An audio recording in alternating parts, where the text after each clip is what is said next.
Chapter 1492. Shen Chang'ing tugged at Su Fengnian's sleeve and whispered, "You want to go north? Why don't you take me with you? As for me, since I can't help much here and no one wants me even if I wave the flag and shout, I want to go to Bailiang to take a look."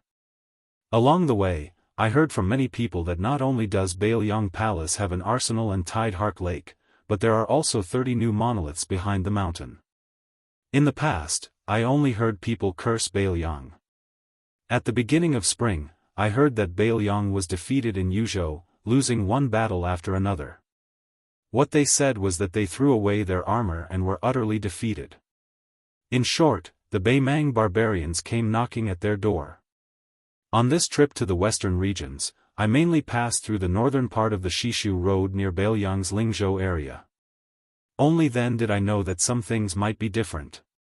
At first, I was skeptical because hearing it with my own ears was different. I wanted to see it with my own eyes. If I was unlucky enough to run into the Baimang barbarians and be trampled into meat paste by the horses, then I'll count myself unlucky.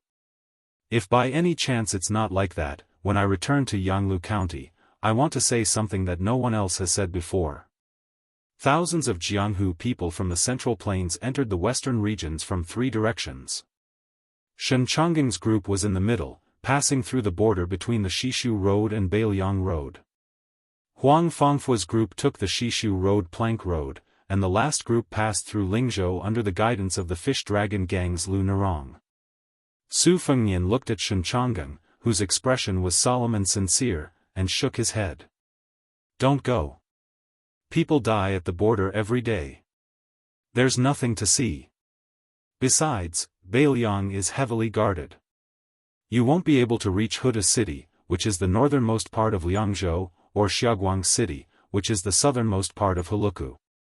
Shen Chang'ing scratched his head and turned to glance at the group of men in the distance. "I casually mentioned to them that you're a local of Bailiang. For some reason, when they heard that someone was leading the way, they insisted on going to Bailiang.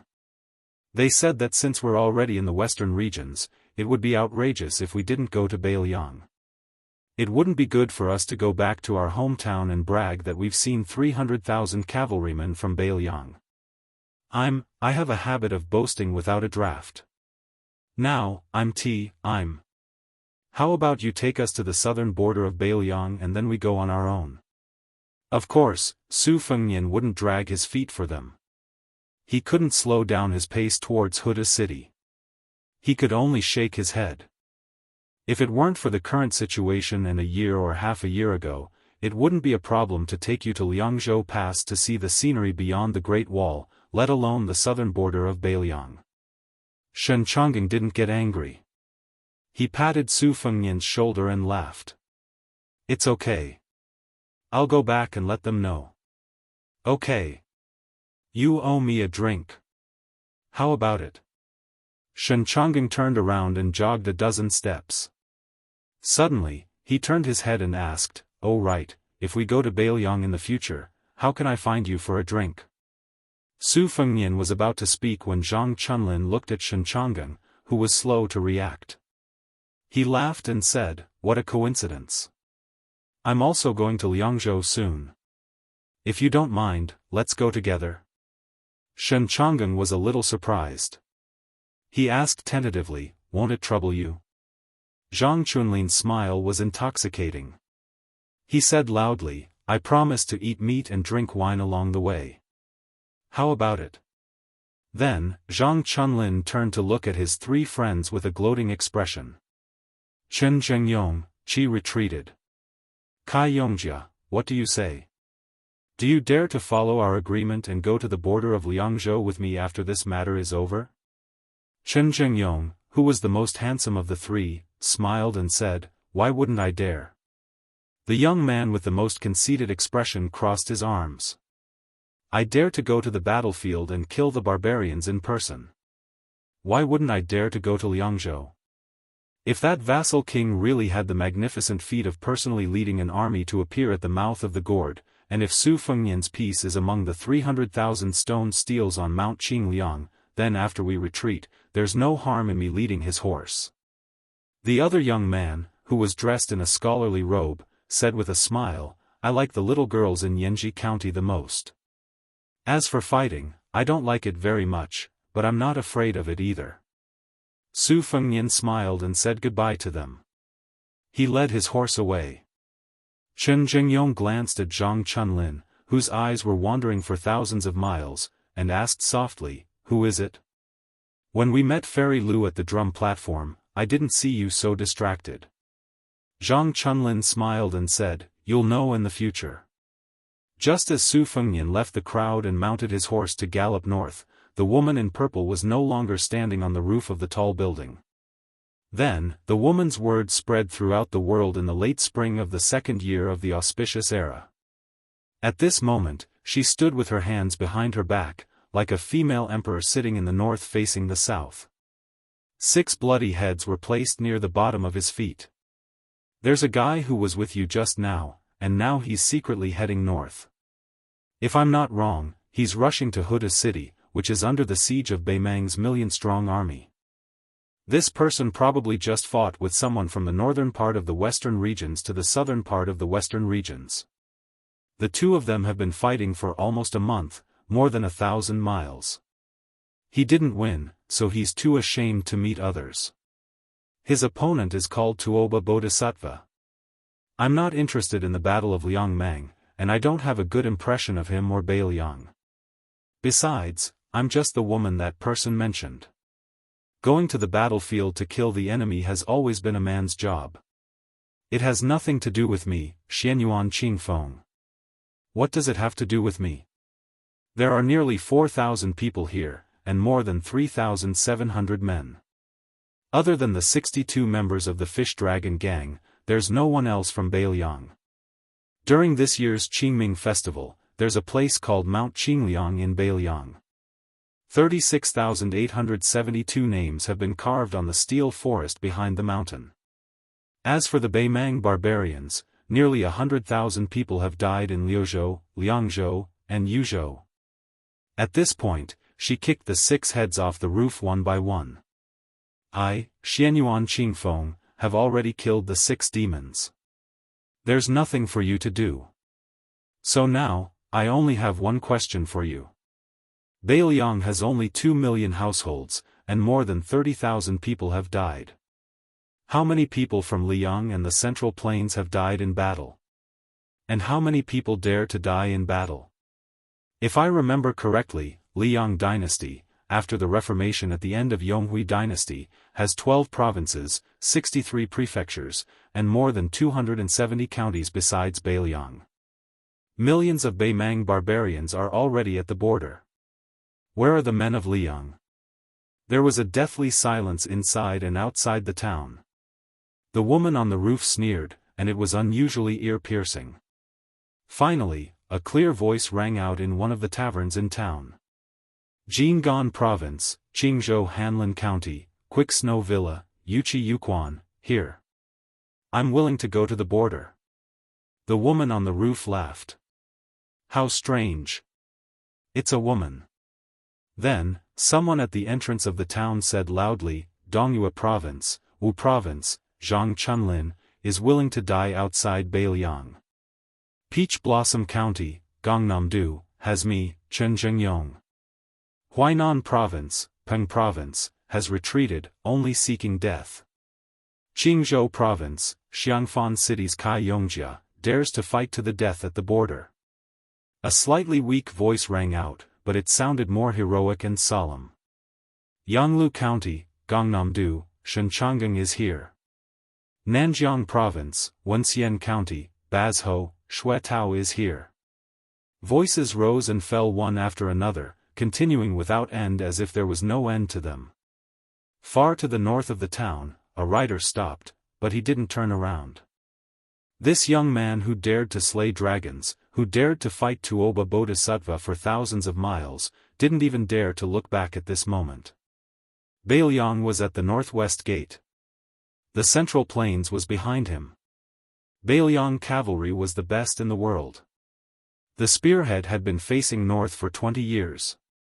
However, it wasn't the Central Plains in the eyes of most of the civil officials in Liang. When had the real Central Plains ever lacked heroism? This writer began to gallop wildly. Chapter 1493. In addition to the 3 provinces and 6 ministries, Liang had established 6 academies. Most of the academies were still empty, but there were already more than 20 people who entered the academies one after another. Their status was almost comparable to that of the Hanlin Academy's Yellow Gate scholar. Among them was Dong Yuran, a rising star in calligraphy who was commented by old Tan Tantanwang that his writing is divine, bright and open, and has the most refreshing. There was also the young painter Huang Quan, who was adept at drawing ghosts, gods and dragon water. These 2 people, together with the 10th Duan national master Fan Changho, as well as after returning from the Guanjing border, wrote a poem that was recommended by many of the capital scholars to be second place on the list of 7 absolute poems of Yong Hui for the last 20 years, Gao Tingshu. Other than that, there was Du Ming, whose father used to be the right assistant minister of the Ministry of Justice. He was a nobody in the Ministry of Justice for 6 years, but he really made a name for himself. He and his father, who had retired many years ago, wrote a total of 7 volumes of the Tangyin collection of surprises and doubts. Not long after Song Kelly entered the Hanlin Academy, he submitted an even more brilliant work, the County Annals of Xiangfu County. The content was rich and the narration was methodical, making people gasp in amazement. It was rumored that His Majesty the Emperor would read it at night and personally wrote the preface. Yan Qiji, who was also in the Hanlin Academy, and the other 3 Huang men were also extraordinary. Under the guidance of Qi Yanglong, Yao Baifeng, and other literary giants, they successfully corrected the 12 Confucian classics. The court, who attached great importance to this, quickly made 81 stone tablets and placed them in front of the Imperial College. The tablets were connected so that scholars could copy them. For a time, the outside of the Imperial College was brightly lit every night. At the same time, the court officially announced the new calendar created by the imperial astronomer. It created the first deduction method of first loss, second loss, and second circle, which was said to be the most precise calendar. As spring and summer turned, the Liang Emperor held a banquet in the palace.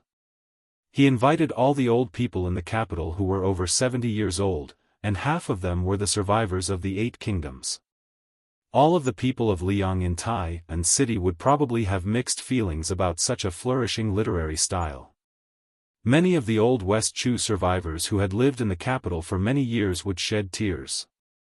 Their withered fingers trembled as they took off the West Chu crown on their heads that had never been banned by the Liang imperial court.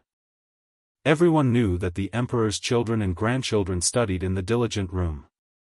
However, apart from the officials in the capital, very few people knew that not far from the diligent room, there was a place to worship the Confucian sage Zhang.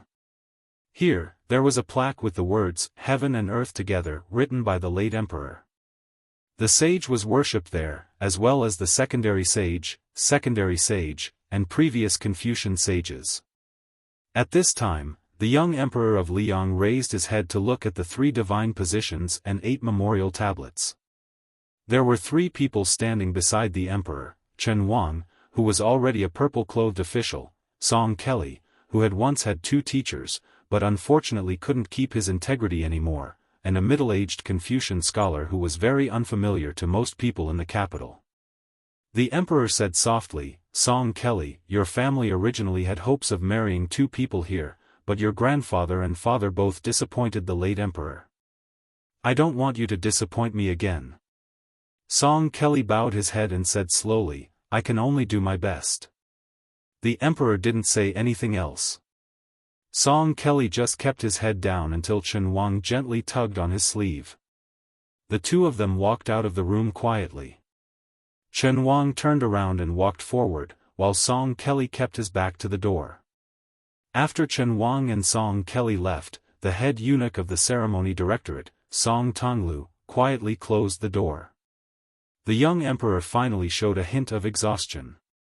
The middle-aged Confucian scholar who was qualified to meet the emperor since birth couldn't help but sigh, "Your Majesty, you shouldn't have indulged that woman from Mount Hui.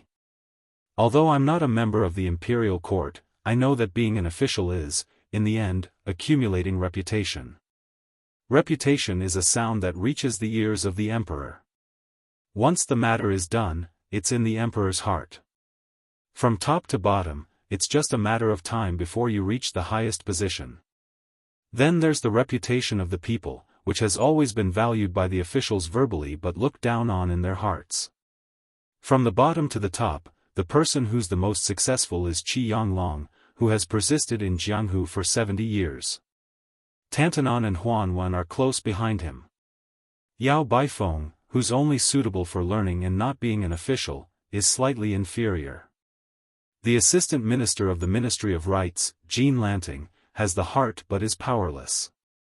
The person who can surpass Yonghui as an official is Chen Wang, who just left with Song Kelly. The father and son of the Su family aren't officials of the Zhao family.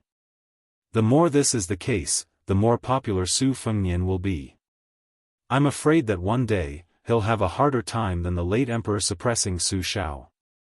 Zhao Zhuan calmly said, "Are you saying that Su Fengnian has the intention to rebel?" The middle-aged man shook his head and said, "On the contrary, I've never thought that the father and son of the Su family would rebel. After the Battle of the Western Fortress, it was like this. Now that the Battle of Liangmang has begun, no matter how the situation changes, it's still the same." Zhao Zhuan frowned and said, "Isn't that self-contradictory? The only scholar in the world who could be born as a saint, because of his family name and family background, this middle-aged scholar who was respectfully called Duke Yansheng by the Emperor of Liang sighed again, it's not contradictory. Your Majesty shouldn't set your sights on the next 10 years, but should look further. Your Majesty, what's the origin of the rise and fall of each dynasty?" Zhao Zhuan smiled bitterly and said, "Duke Yansheng's test is so big, I really don't know how to solve the problem from the small. If I say some empty words, not to mention Duke Yansheng, even I would find it ridiculous." The scholar shook his head and said, "Your Majesty is wrong, very wrong." Chapter 1494. Zhao Zhuan said sincerely, "Duke Yansheng, please enlighten us. In this place, the two of us have nothing to hide from each other." The middle-aged master of the Duke Yansheng's mansion did not have the slightest reverence of an ordinary official who had reached the realm of perfection.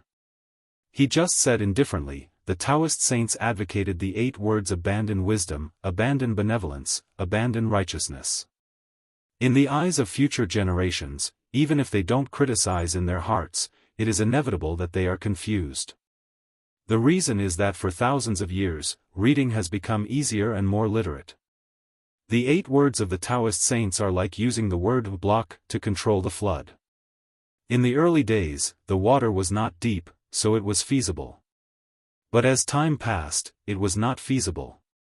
The original voluminous and tedious books became today's children holding a book with tens of thousands of words. Your Majesty, our Confucian school talks about etiquette, music, benevolence, and righteousness. We set rules for the people who read, and the combination of blocking and sparse, leaving gaps between rules for the people to follow etiquette. It is not only a matter of convenience, but also a matter of necessity." The middle-aged man looked up at a memorial tablet. "If the first emphasis on etiquette and music is a prescription that our Confucian school made for the emperor to govern the country, then the only respect for Confucianism is a gift that the founding emperor of the Great Feng dynasty gave to the Confucian school. The root of the rise and fall of the world is actually the collapse of etiquette and music that many people, including Your Majesty, regard as a general talk. When etiquette and music collapse, benevolence, righteousness, loyalty, and trust become rootless duckweed. Foreign relatives interfering in politics, eunuchs messing with the government, vassal towns establishing a separatist regime, party fighting to bring disaster to the country, and even the emperor neglecting his duties. Which one of these is not a matter of etiquette? Maybe Your Majesty will say that it is easy to know but difficult to do. You will say that the dike of 1,000 miles can be destroyed by an ant's nest. Everyone knows that. But people are not sages, and the world is so big, the territory is so vast, and the people are so many. As a king, how can you see where the first ant's nest came from, when, and who? Do you think so, Your Majesty? Zhao Xuan smiled, seeing a little to know the whole, and being immortal is a realm that only the masters of the finger Xian can reach. Zhen's studies are still so, but practicing martial arts is really killing me. The middle-aged man also smiled knowingly. He stretched out his hand and opened his 5 fingers to grab the air. By the way, the reason why Su Fengnian is the biggest problem of our dynasty is not that he is disloyal, nor is he unjust. In fact, this young king may be unreasonable in many things, but in my eyes, he is more polite than too many scholars. It's just that Su Fengnian and Zhang Jiulu were cut from the same cloth. They were working for the country, but they were not necessarily willing to work wholeheartedly for the sake of the emperor. Zhang Jiulu set up a dragon gate for the poor people in the world. Maybe in less than 300 years, when the emperor sits on the dragon throne, he doesn't need to pay attention to background at all. In addition, Su Fengnian is invisibly adding fuel to the fire. The deeper the imperial court suppresses Bailiang, the more meritorious the Su family will be. This trend may even be shortened by 100 or even 200 years. I, the Yanqing Duke, am not a saint. I can't see as far as Huang Longshi can see. I can only try my best to do things under my nose. Many sages had good intentions. They did not hesitate to die to open a new path for the future generations. Unfortunately, the future generations may not be grateful to them. The more paths they can take, the more they want to take shortcuts. At that time, when the 100 schools of thought were contending, the people's wisdom was enlightened. Therefore, the Taoist saints' inaction rule was completely reduced to empty talk. The emperor's dream of ruling by bowing down to rule was even more extravagant hope. Perhaps in the future, my Confucianism will also be in deep trouble like this. As the emperor of a country, the late emperor was actually wise enough. Unfortunately, he met Su Xiao and Zhang Jiulu. The middle-aged man did not continue. He sighed with emotion. I'm just a scholar without the strength to truss a chicken. I'm far inferior to Zhang Jiulu when it comes to ruling the country. I'm far inferior to Yuan Benshi when it comes to planning the country. I'm far inferior to Su Fengnian when it comes to defending the country.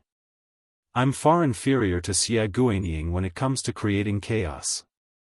I'm far inferior to Huang Longshi when it comes to foresight. But I have one thing that they can't do. Or more accurately, they are not willing to do it. That is to abide by their duties. The reason why I specially asked Your Majesty to bring Song Kelly today is very simple. It is because I like his name. I also want Chen Wang, whom Your Majesty has high hopes for, to understand my painstaking efforts. Zhao Xuan turned to look at the scholar from the Zhang family who never left the house. He suddenly thought of a famous case that shocked the 3 sections. When the current Yanqing Duke was young, an eminent monk from the southern sect came from afar. The other guests in the residence asked 3 questions in succession. Kill 1 person and save 100 people. Do you kill the monk? Kill 100 people and save 10,000 people. Do you kill the monk? Kill 10,000 people and save 1,000,000 people. Do you kill the monk? The eminent monk was silent. No one knew if he had nothing to say or if he had the answer but found it hard to say. It was said that at that time, the young man who had yet to inherit the title of Yanqing Duke slammed the table and stood up. He was furious and scolded the monk for being obsessed with becoming a Buddha and not daring to kill to save all living beings. He was that *T monk. The middle-aged man suddenly said, other than promising Your Majesty that I will go to Guangling Road to deal with Chao Chongqing who has turned into a Ba Dao, I also want to tell Your Majesty one thing. Zhao Xuan nodded and said, Go ahead, Yanqing Duke. The Bailiang cavalry can be here. The middle-aged man paused for a moment and then said in a low voice, but Su Fengnian must die. Especially if Bailiang defeats Beimeng, it will be even more so. Zhao Xuan nodded expressionlessly. The middle-aged Confucian turned and walked to the door first. He pushed the door open and stepped over the threshold. The sun was in the middle of the sky. He looked up at the sky and raised his hand to block the dazzling sunlight. He whispered softly, "So he is a Bulsh *T saint." Chen Wang walked alone in the palace. He stopped and took out a small piece of redwood that had been fragrant for a long time. He put it at the tip of his nose and sniffed it. He looked up into the distance and said softly, "Hey. There is no wind or rain in Great Peace City. What about you?" Chapter 1495. The wind rose above Beiliang. At the border between Liangzhou and Liuzhou, a group of about 10 people slowly traveled from east to west. There were old men who lifted the curtains and sat outside the carriage. There were middle-aged knights who carefully guarded the carriage. There were also young men and women who were attracted by the vast scenery in the northwest. They finally couldn't help but spur their horses forward and compete with each other in riding. At the front and back of the group, there were 2 steady men who gave off the aura of Jianghu. From time to time, they would pay attention to their surroundings in case something unexpected happened. The white-haired old man who was clearly the backbone of this group sighed with emotion. The summer solstice, pointing to the southeast, should have been a great time for all living things to grow up. The vegetation is already like this, but who knows how many people will die. The coachman was an old man of about the same age. However, because he was a martial arts grandmaster, he was much more vigorous than his good friend behind him. After hearing his old friend sigh with emotion, he didn't say anything. In his heart, he was very confused as to why his good friend didn't choose to show off his ambitions in Great Peace City. Even if he was slightly inferior to the head of the secretariat, he was definitely not far off. At the very least, he could be on par with Yao Baifeng, who had just become the first scholar of the 6 academies. However, since his old friend said that he wanted to come to the chaotic Beiliang, he naturally wouldn't refuse. Without another word, he brought 2 juniors from Jianghu who, like him, disdained to participate in some martial arts convention. They escorted his good friend's group from Shangyin Academy to Beiliang, which was located at the northwest border. However, he had his own bottom line. If his old friend went straight to Liangzhou's Qingliang mountain, then he would only send him off to the outskirts of Liangzhou's capital. He definitely wouldn't take half a step into the city. After all, when the old Liang king led the Su family into Jianghu, one of them was his sect. Even though so many years had passed and his sect had long since retired, the old man still hadn't untied the knot in his heart. Fortunately, on this trip to the northwest, they only strolled around Xiaoguang city in Yuzhou. Then they entered Liangzhou and went around Qingliang mountain to Qingcang city in Liuzhou. The northern Liang prince's mansion also turned a blind eye to this and did not disturb them.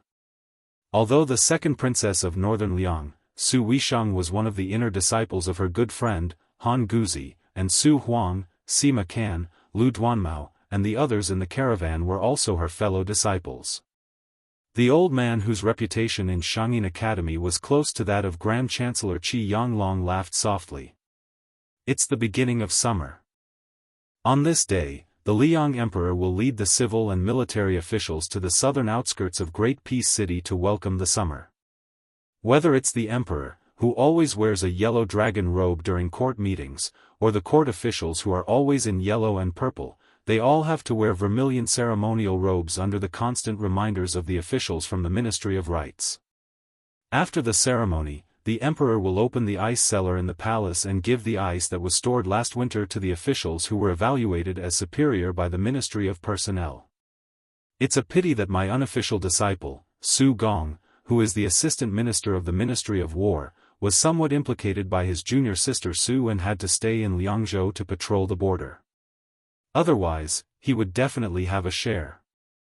Oh right, old song, your hometown has the custom of drinking spring wine to celebrate the arrival of spring, right? The coachman nodded and said in a muffled voice, "We've already finished the wine we brought when we set out."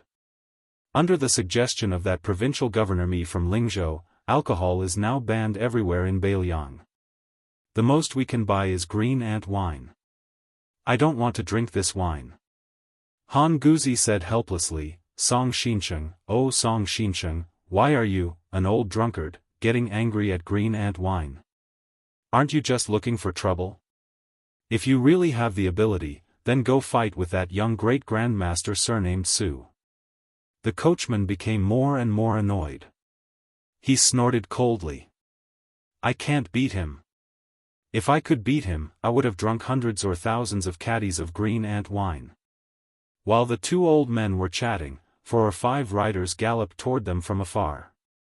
Other than Han Guzi's granddaughter, Han Guxiu, the others were the old man's favorite students. The oldest man was in his 40s. He was recognized as a master of the art of war but refused to enter the imperial court, Su Huang. There were also Sima Kan, who was in his early 30s, and the handsome Lu Duanmao of the school of legalism. As for the woman with a cold temperament, she was a strange martial arts genius known as the Living Armory, Jin Baoshi. Since childhood, she had shown an amazing talent of eidetic memory. She had read all the martial arts secret books of all the major sects in the world, but she did not practice martial arts. Among them, Lu Duanmao's appearance was the most unbearable to look at. His skull was sunken, his nose was sunken, and his teeth were exposed. He had the appearance of someone who was destined to die young and be poor. Especially when he was together with Jin Baochu, who had an outstanding posture, he looked extremely ugly. If an ordinary timid girl looked at him, she might have nightmares at night. After Su Huang approached the carriage, he softly said, "Sir, just now, 3 li to the north, we encountered northern Mang scouts. Judging from their attire, they should be Lu Gui's subordinates, the Black Fox Guard. There are close to an entire unit of men and horses, and they should be coming for us. If nothing unexpected happens, a cavalry troop will slaughter their way out very soon." Based on Liang Mang's similar scouting regulations, the number of cavalry behind the marking post was linked to the number of people. At the very least, there were over 1,000. The Beimang cavalry following behind us is only 500. If we continue to move forward, they may not be able to enter the battlefield in time. Should we go south or turn back to buy time for the 500 Beimang cavalry? Han Guzi had a geomancy map on his knees. After looking around, he stretched out his hand and quickly pinched his fingers. He smiled and said, "It's a good fortune. It's okay. We can continue to move forward. Even if the sky falls, there will be someone to hold it up." Su Huang smiled and didn't say anything else.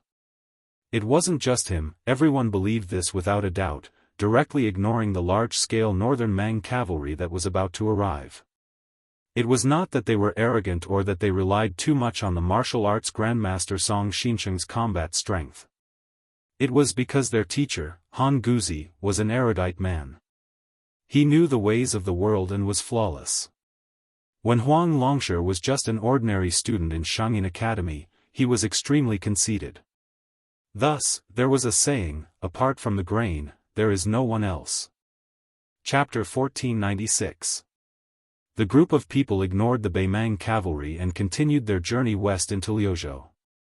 Jin Baoshi couldn't resist Han Guxiu's coquettish behavior and had no choice but to agree to ride on the same horse. They whispered to each other about women's private matters. Even Jin Baoshi, who was as cold and arrogant as Su Weisheng in Shangyin Academy, had a slight smile on her face. Lu Duanmao rode side by side with his 2 senior apprentice brothers Su Huang and Sima Kan. He asked curiously, "Senior apprentice brother Su, compared to the fierce battles in Liangzhou's Huda city and Yozhou's Heluku, the confrontation between the 2 armies in Liuzhou's Qingcang city is particularly quiet. Other than a small skirmish between light cavalry, there are no other movements. So, are we going to fight or not?" Su Huang, who was familiar with military books, smiled and said, "You have to ask Sima Kan. It's useless to ask me."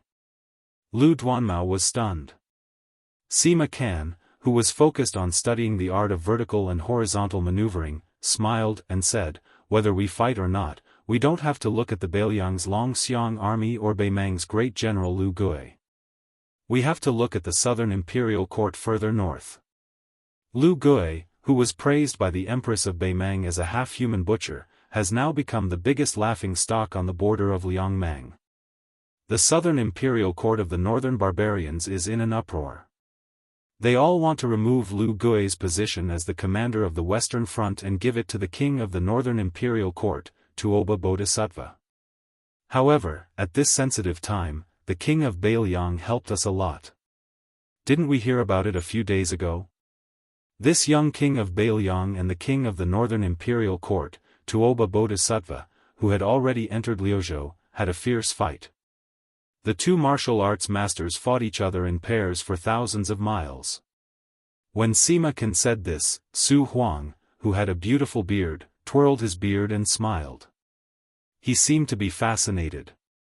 Lu Duanmao, on the other hand, snorted coldly. Clearly, he didn't have a good impression of the most powerful young king of Beiliang dynasty. Sima Can continued, speaking of the three fronts of Beimang, the king of the southern imperial court, Dongzhua, is in the middle. General Yang Yuanzan is an old fox who knows the rules of the imperial court. He took the initiative to recruit many disciples from the northern and south of Beimang. Zhong is the vanguard, Zhong Tan is an example. Yang was the example of Zhong's was who was. The vanguard, S. Zhong's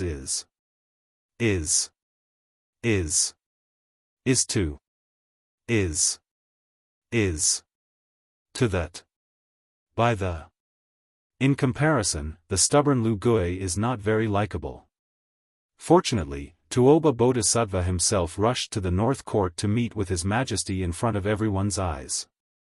This Beimang war god deliberately lowered his stance midway and didn't hesitate to use his status as the deputy commander of the Western Front to discuss military matters with Lu Gui. He didn't show any signs of trying to seize power. This gave this old general a precious chance to catch his breath. Sima Can suddenly laughed to his heart's content. However, the officials of the southern imperial court who were rejected by Lu Gui back then weren't easy to get along with either. When this plan failed, they came up with another. But soon, there was another rumor that the reason the young vassal didn't hesitate to put himself in danger and fight with the king of the northern imperial court in the desert for thousands of li was to protect Lu Gui's position as commander in exchange for peace in Lu province. Otherwise, if the overly conservative Lu Gui was replaced, the three fronts of Beiliang's border would have been crushed by Beimang's iron hooves. More than 100,000 northern barbarians had died in battle, and the two battlefields of Tigerhead City and Xiaguang City were still in a stalemate. Beimang's army was already filled with complaints, so Lu Gui, who was in charge of Lu province's military affairs, naturally became the target of public criticism. He became the best choice for the southern imperial court civil and military officials to vent their anger and resentment. The old woman of Beimang, who has always trusted Lu Gui, probably wouldn't suspect the Eastern Front because of these rumors. The reason she didn't suppress the rumors was because she had no choice but to protect the morale of the army. I'm guessing that she must have sent a secret letter to Lu Gui to comfort him. Sima Can gazed into the distance with a grave expression. Will Lu province, which doesn't have a majestic city and high walls, fight? The answer is that it will definitely fight, and it will be exceptionally bitter. The speed at which people are dying on both sides will definitely surpass that of Tigerhead City and Calabash City. As for when the battle will begin, it will probably depend on when Tuoba Bodhisattva quietly returns to Lu province. The battlefield far away from the imperial court, even if it's several thousand li away from the dragon throne, is always the blood-stained lichen under the throne. How much blood will flow on the carpet under the throne is always decided by one person or the group of people near the throne. Lu Duanmao softly said, "Senior apprentice brother, you should go to Great Peace City." Sima Can shook his head and smiled. Senior apprentice brother Su should go, but I shouldn't. At this moment, Han Guoxiu rode over to the side of the three men from the treasury. The young Han Guoxiu smiled sweetly and asked, "Why?" Sima Can laughed and said, "Because there are many people in Great Peace City who are good at talking on paper. There are very few who can truly mobilize troops. If senior apprentice brother Su, who is full of military strategies, went there, he would be able to drill out of his bag very quickly. As for me, it's the exact opposite. I'm more suited for Beiliang, where fierce generals are as common as clouds but few strategists. It's a pity that teacher didn't take us to Qingliang Mountain. Otherwise, I would have thought of how to talk about old times with junior apprentice Sister Su, and how to brag about myself to that deputy administrator Song Dongming. Han Guoxiu, who was sitting behind the treasury, made a playful face and teased, "Sima Can, no wonder grandfather said that your skin is thick enough to be ranked among the top 10 experts in the world." Sima Can turned his head towards the carriage and smiled mischievously as he shouted, "Teacher, you really like to praise people behind their backs. Even if you praise me in front of my face, I won't be proud." Han Guzi, who was famous for educating people without discrimination and teaching people in accordance with their aptitude, said unhappily, "Scram to the side." Even Lu Duanmao, who was filled with resentment at the mention of Beiliang and that young vassal king, was in a good mood. At this time, in the north, the figure of Beimang's black fox could be vaguely seen. And in front of the convoy, there was a rider who blocked the road, unknown whether it was friend or foe. Although the man in charge of opening the road at the front of the convoy was a junior of the martial arts grandmaster Song Xianxia, his realm was not low. He had already stepped into the threshold of the second level of the master realm. And because of the famous divine weapon in his hand, he was able to fight against a first-level Vajra realm expert without being defeated in 100 moves. The man with the family's peerless blade, Forbidden Fire, subconsciously felt as if he was facing a great enemy. His body was full of qi, but he soon found that the qi of the rider was not terrifying. But to be careful, he still tightened his muscles and reached out to hold the hilt of the blade. Han Guzi asked Song Xianxia to stop the carriage, then stood up and smiled at the leading rider, Tao Duanyang, "Don't be nervous." The rider in front did not stop and was getting closer and closer. Han Guoxiu's head poked out from the back of the treasury and saw a handsome young man sitting on the back of the horse. She turned to Lu Duanmao and joked, "Look at his appearance, maybe he's your long-lost brother." Lu Duanmao almost choked to death. The rider came close to the carriage and respectfully cupped his fist and said, "Old Mr. Han, there are 3,000 Beimang cavalry in the north. I'm here to escort you." Hearing that there were 3,000 Beimang cavalry, Han Guoxiu was not afraid of anything. She still had the mood to joke, "You're shameless. Are you sure you're not in a hurry to be reincarnated?" Then she turned her head and shouted, Sima Can, you've met the same top 10 experts. Hurry up and compare your shamelessness." Chapter 1497. In the midst of the girls' teasing, Long Shangfeng gradually gained momentum.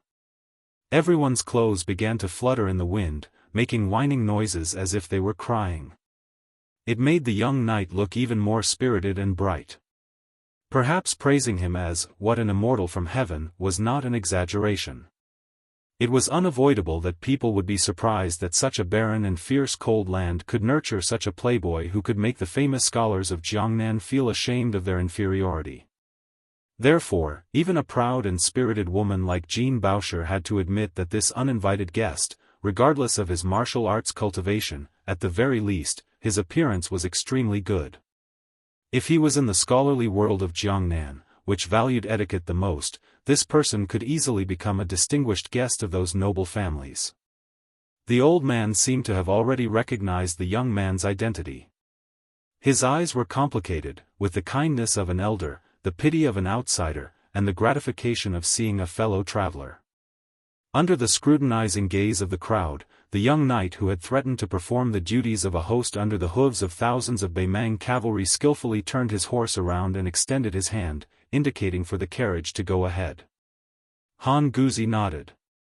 Song Xianxia, who was acting as the coachman, lightly waved the whip in his hand. "Shoo," he urged the horse to set off again. Han Guzi had taken in a total of 8 disciples. The first disciple was Yu Songyang, who was slow in speech but quick in action. He was the famous teacher Ji Shang of Shangyin Academy. His ability to comprehend was profound, but he was also brave enough to change the classics. He had a famous argument with the Confucian scholar Yao Baifeng. The two Confucian sages exchanged letters 18 times each. Yu Songyang also had the nickname of Mr. 18 Brushes, half praised and half criticized in the literary world of Liang. Then there was Chang Sui, a great poet who acted absurdly. Then there was Su Huang, a master of the art of war who was a distant relative of Su Gong, Sima Can of the Zongheng family, Su Weisheng of Beiliang, Jin Baoshi of the Jin family of Langjia, and Lu Duanmao, the grandson of the Lu family of Yangling. The last one, who was relatively unknown, was the Prince Zhao Kai who went to the western regions with the silver vase and died outside the Iron Gate Pass. Among Han Guzi's disciples, there were both men and women. There were those who were gentle, refined, and strict, and there were also those who abandoned etiquette as if it were a pair of worn-out shoes. There were only 8 of them, but they were involved in as many as 5 schools of thought: Confucianism, art of war, yin, and yang. The most important thing was that Han Guzi's disciples were all worthy of being called dragons and phoenixes among men. Therefore, in the Liang dynasty, this old man had the supreme reputation of Shuani. This meant that no matter when and where old Mr. Han appeared, whether it was the emperor, the ministers, or the common people, everyone who saw him had to avoid paying respects to him. As for who was the first to use this nickname, there was no proof. Some people said that it was either the Grand Preceptor of West Chu, Sun Shiji, or the State Preceptor Li Mi. Others swore that Huang Sanjia was the most arrogant old faker. In short, Han Guzi's reputation in the Liang dynasty grew as the Lu brothers of Linlang, Lu Daolin, Lu Baijie, Beiliang, Yao Baifeng, and Qi Yanglong entered the capital one after another to become officials. The old man, who had always shut himself in and refused to pay any attention to political affairs, was becoming more and more famous. Everyone was counting on their fingers to calculate when this old man would be summoned to the capital. When that time came, not only would he be extremely noble, but he would also gradually become the Minister of Rights. In order to take care of Han Guzi's old body, the convoy continued to move forward slowly. However, the north side was already covered in dust under the hooves of the Beimang cavalry. Soon, they would arrive. The atmosphere here began to become a little strange. Even the fearless and heartless Han Guoxiu was a little flustered. From time to time, she would turn her head to look to the north, as if she could feel the violent tremors on the ground. Previously, she had used Sima Can to kill the young knight, but unfortunately, she didn't get any response. That person neither refuted nor became angry out of humiliation. This made the girl, who was used to being arrogant in Shangyin Academy, very dissatisfied. She had already thought of many ingenious backup plans, but in the end, her opponent was a guy who was even more boring than Uncle Blockhead, Yu Songyang. She was so frustrated that she almost suffered internal injuries. Han Guoxiu couldn't help but shout at the back of the rider, "There are thousands of Beimang barbarians coming from the north. Can you do it or not? If you can't do it, hurry up and say it. Don't drag us down with you. We'll be in a mess if you do." The young knight turned his head and smiled. He joked, "Miss, you ask me if I can do it, and I always say yes." Sima Can, who understood the meaning behind the words, tried hard to hold back his laughter. He was afraid that Han Guoxiu, this unruly girl, would use him as a punching bag. Jin Baoshi frowned. Her impression of this person had taken a turn for the worse. She quickly classified him as an unscrupulous playboy. The simple-minded Han Guoxiu was a little suspicious. Really? Don't puff yourself up at your own cost. When the northern barbarian cavalry comes, no one will save you. The young knight, who seemed to be in a good mood, laughed it off. Jin Baoshi turned around and knocked on the girl's forehead. She whispered, "Silly girl, don't say any more." Han Guoxiu asked in a daze, "Sister Jin, why did you hit me?" Han Guoxiu suddenly understood. She smiled and whispered in Jin Baoshi's ear, "Sister Jin, have you taken a fancy to this Beiliang man who looks like a dog? Sigh, it's not that I want to criticize you. This guy's appearance is not bad, but compared to my future husband, Xia Shibian, he's still thousands of miles away. My mother said that you can't judge a man by his appearance and family background. Character is more important than anything else. Bailiang men, especially those sons of generals, kill and kill all year round. They definitely have bad tempers and are uneducated. Sister Jean, I'll say this in advance. If you dare to marry a Bailiang man, we'll break off our friendship. Jean Baosher, who didn't know whether to laugh or cry, fiercely pinched the ear of this silly girl who spoke without thinking. Is Xia Shibian yours? Who was the one who cried and told me that you wrote dozens of letters to him, but he didn't reply to any of them? Just as the two girls were scratching each other's itches and playing around, the knight had already bid farewell to Han Guzi and rode away to the north. Seeing the back of the horse, Han Guoxiu widened her eyes. Has this guy lost his mind? Or was I right? Is he in a hurry to be reincarnated? The girl shouted, Grandpa, who is he? You must already know, right? The old man leaned lazily against the wall of the carriage, smiling but not saying anything.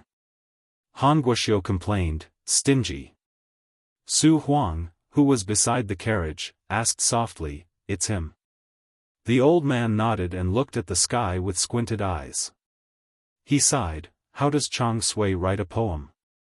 When he was 15 or 20 years old, he captured the northern barbarian knight on foot. His iron robe was as white as snow. Jean Baosher subconsciously grasped the hilt of the sword at his waist.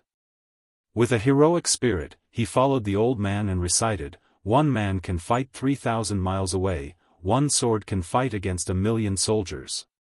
But what happened next stunned everyone except Han Guzi. After galloping for a mile, they vaguely saw the man stop in front of them. Then, dozens of Beimang's elite Black Fox guards suddenly turned around.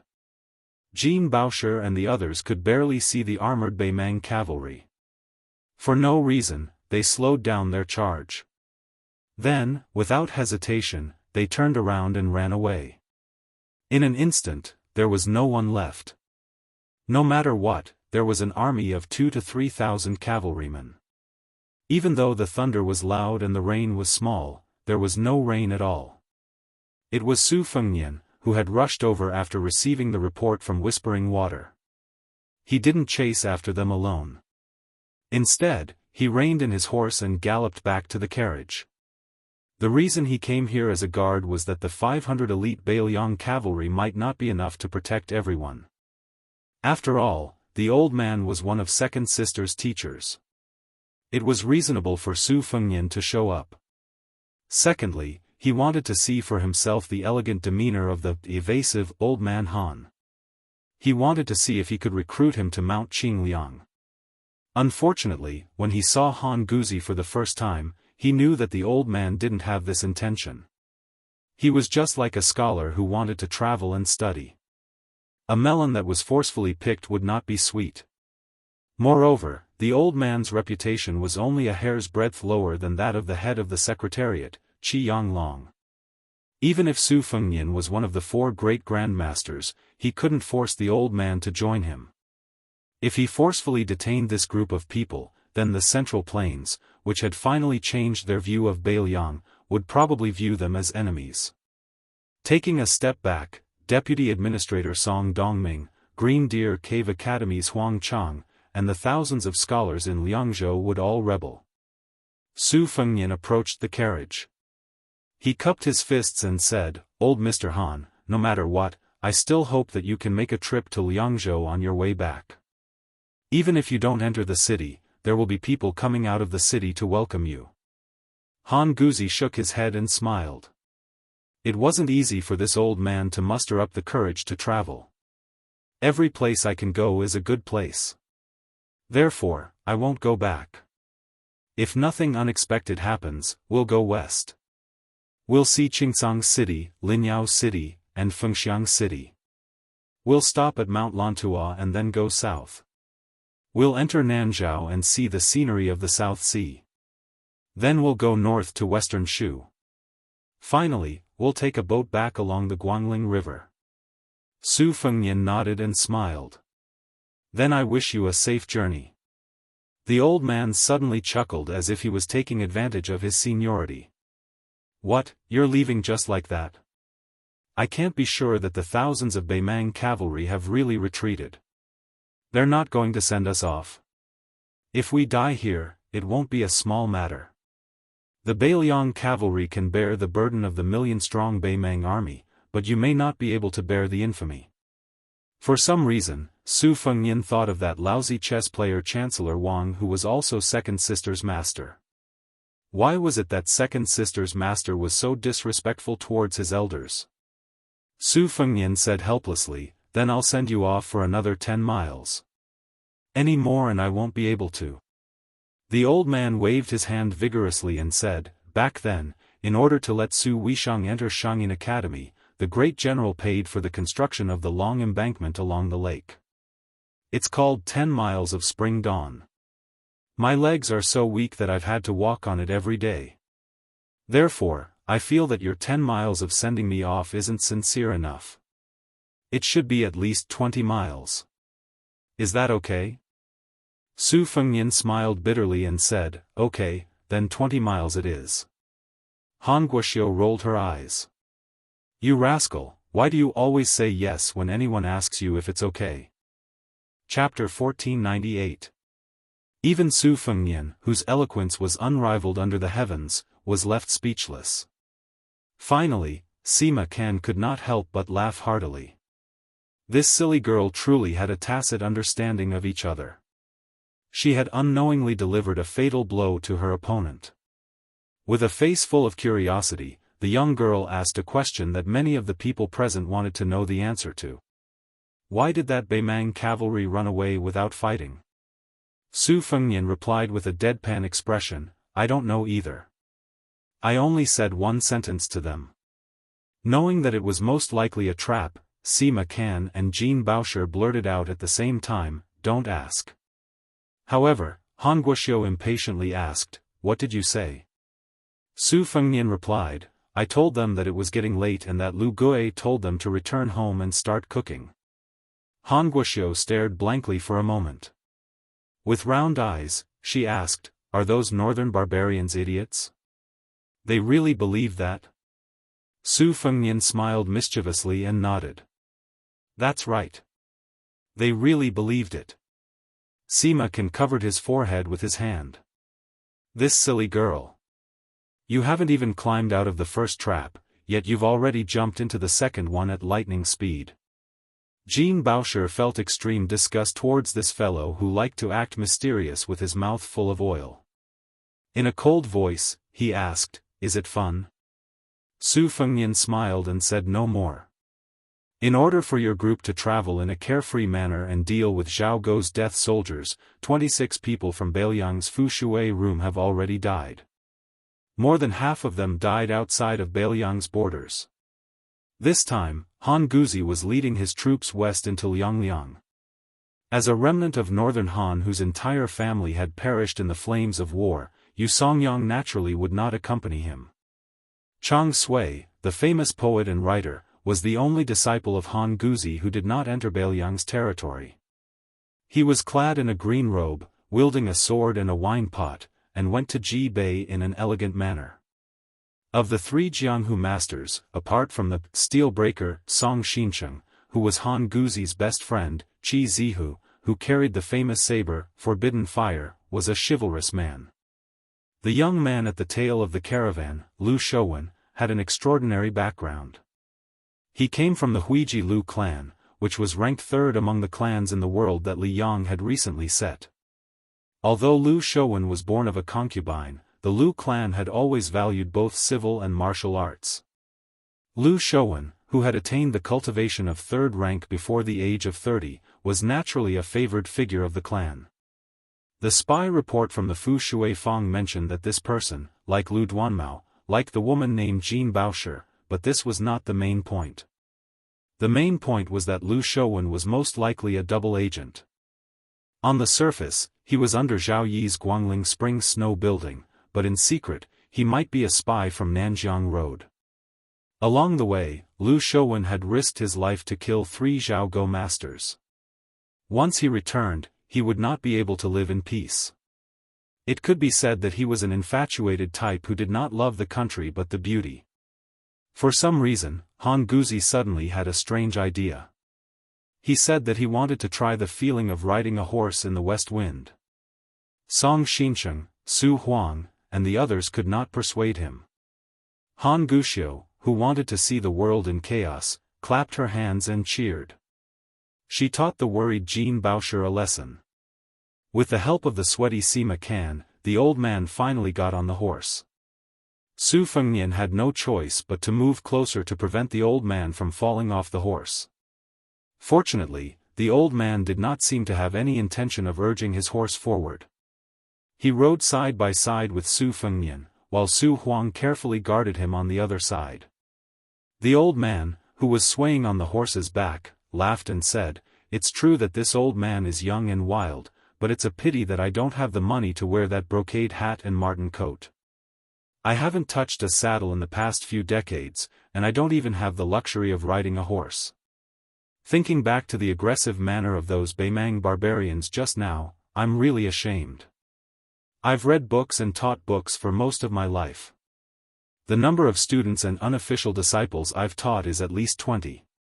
In the end, even including the assistant minister of the Ministry of War, Su Gong, who is already on the border between the two Liao countries, I don't think anyone has ever killed a Beimang barbarian with their own hands. The old man sadly murmured, "Not a single one." Su Fengnian said with a smile, "Yes, there is." The old man nodded and said, "Yes, I'm old and muddle-headed." That girl Su led the famous Bailiang cavalry straight into Beimang's hinterland. At that time in Shangyin Academy, her fellow disciples stole a lot of jars of wine from me. The next day, they all reeked of alcohol and were disgraceful. As for me, I just pretended not to see it.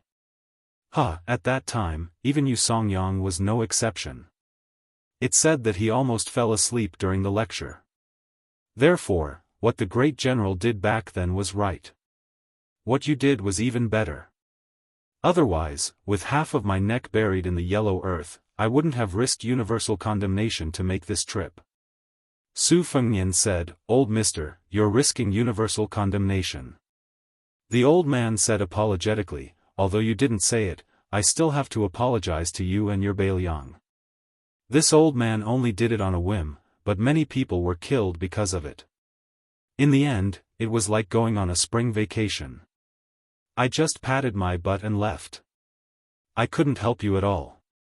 For the sake of my reputation, I didn't even get to see that girl Su even once when I was already at your doorstep.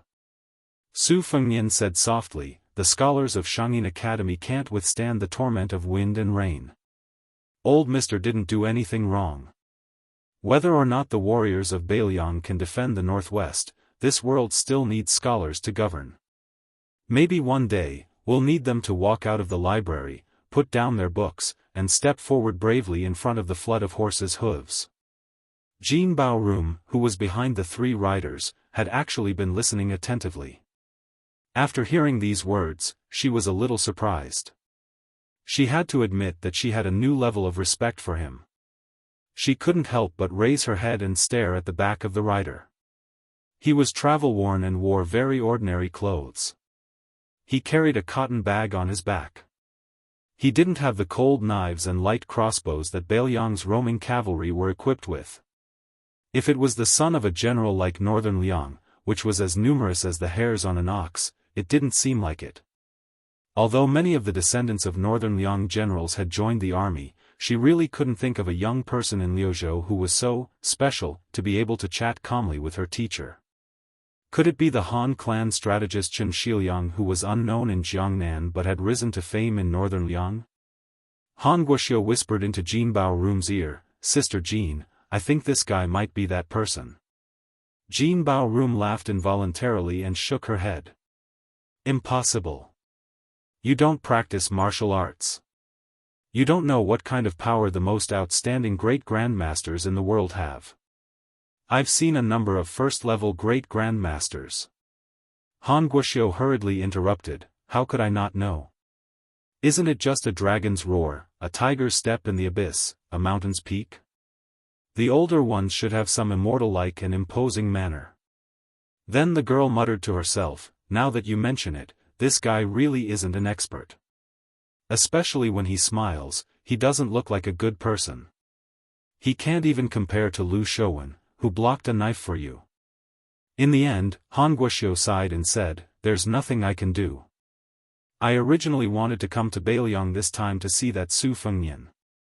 Many of our sisters in the school seem to have given themselves a bewitching potion. If I see him with my own eyes, when I go back, won't they die of envy? I've thought about it.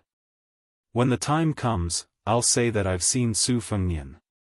I'll also tell them that the guy is 10 feet tall, with a strong back and a bare waist. His face is full of whiskers, and his arms are as thick as their legs.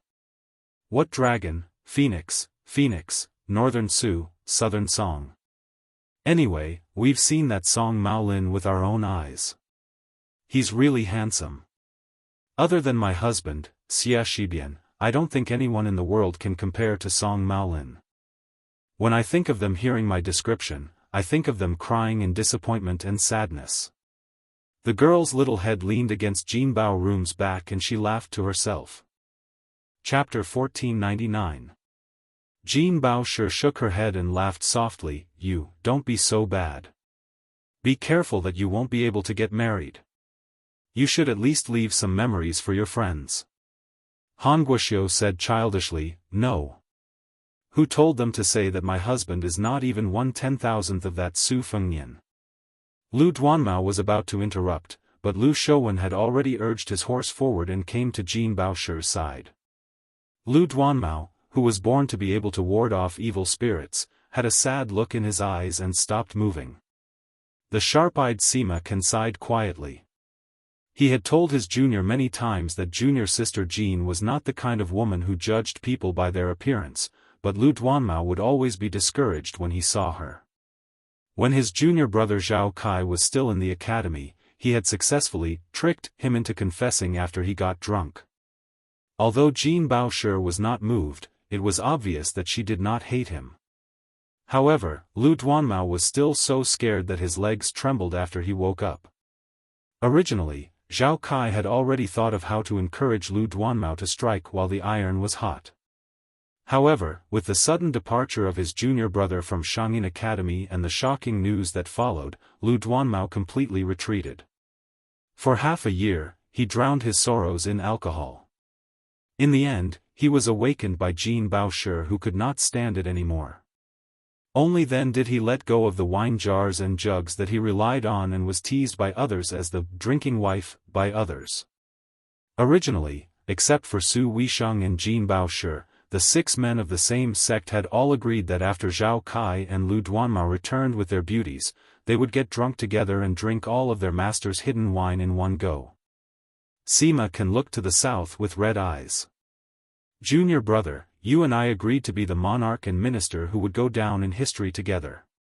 Sima Can did not hate the Beiliang, nor did he hate the young man who was His Royal Highness at that time. He just missed his playful junior brother very much. Lu Shouwen rode side by side with Jin Bao Shi and Han Guoxiu, but he didn't speak to Jin Bao Shi who fell in love at first sight. He looked towards Han Guoxiu and said with a gentle smile, "Are you scared after seeing those northern Mang barbarians?" Han Guoxiu, who was naturally closer to that coward Lu Duanmao in her heart, rolled her eyes and said, "Scared to death." Lu Shouwen was somewhat helpless, but he was not angry. In fact, his current situation was much better than when he had been targeted by the little girl. He shifted his gaze and asked softly, "Miss Jean, why did the Beimang cavalry take the initiative to retreat?" Jin Bao Shi shook his head and smiled faintly. "I don't know. That person didn't want to talk about it, and Sir didn't want to reveal the secrets of heaven." Lu Shouwen made a sound of acknowledgement and did not continue to pester him with words. He just silently rode his horse. After coming back to his senses, Sima Can couldn't help but sigh. His junior brother Lu Duanmao had met his match. At the very front, Han Guzi and Su Huang, one knew, the other was the first to guess Su Fengnian's true identity. The three of them casually talked about the Battle of Guangling. Han Guzi, intentionally or otherwise, spoke less and less. Most of the time, Su Huang methodically explained his views on the situation. Su Fengnian did not blindly agree. Occasionally, he bluntly questioned and rebutted, and Su Huang answered them one by one. However, the two of them still had a large difference in understanding of the final victory and defeat of the naval battle on the river. Su Huang believed that victory and defeat were decided quickly. The Zhao Yi Navy, with the help of the Qingzhou Navy, had won. Su Fengnian believed that after 2 to 3 months, the West Chu side that Cao Chongqing was on would win. Han Guzi only said that the two of them were half right and half wrong. Afterward, he did not express any more opinions.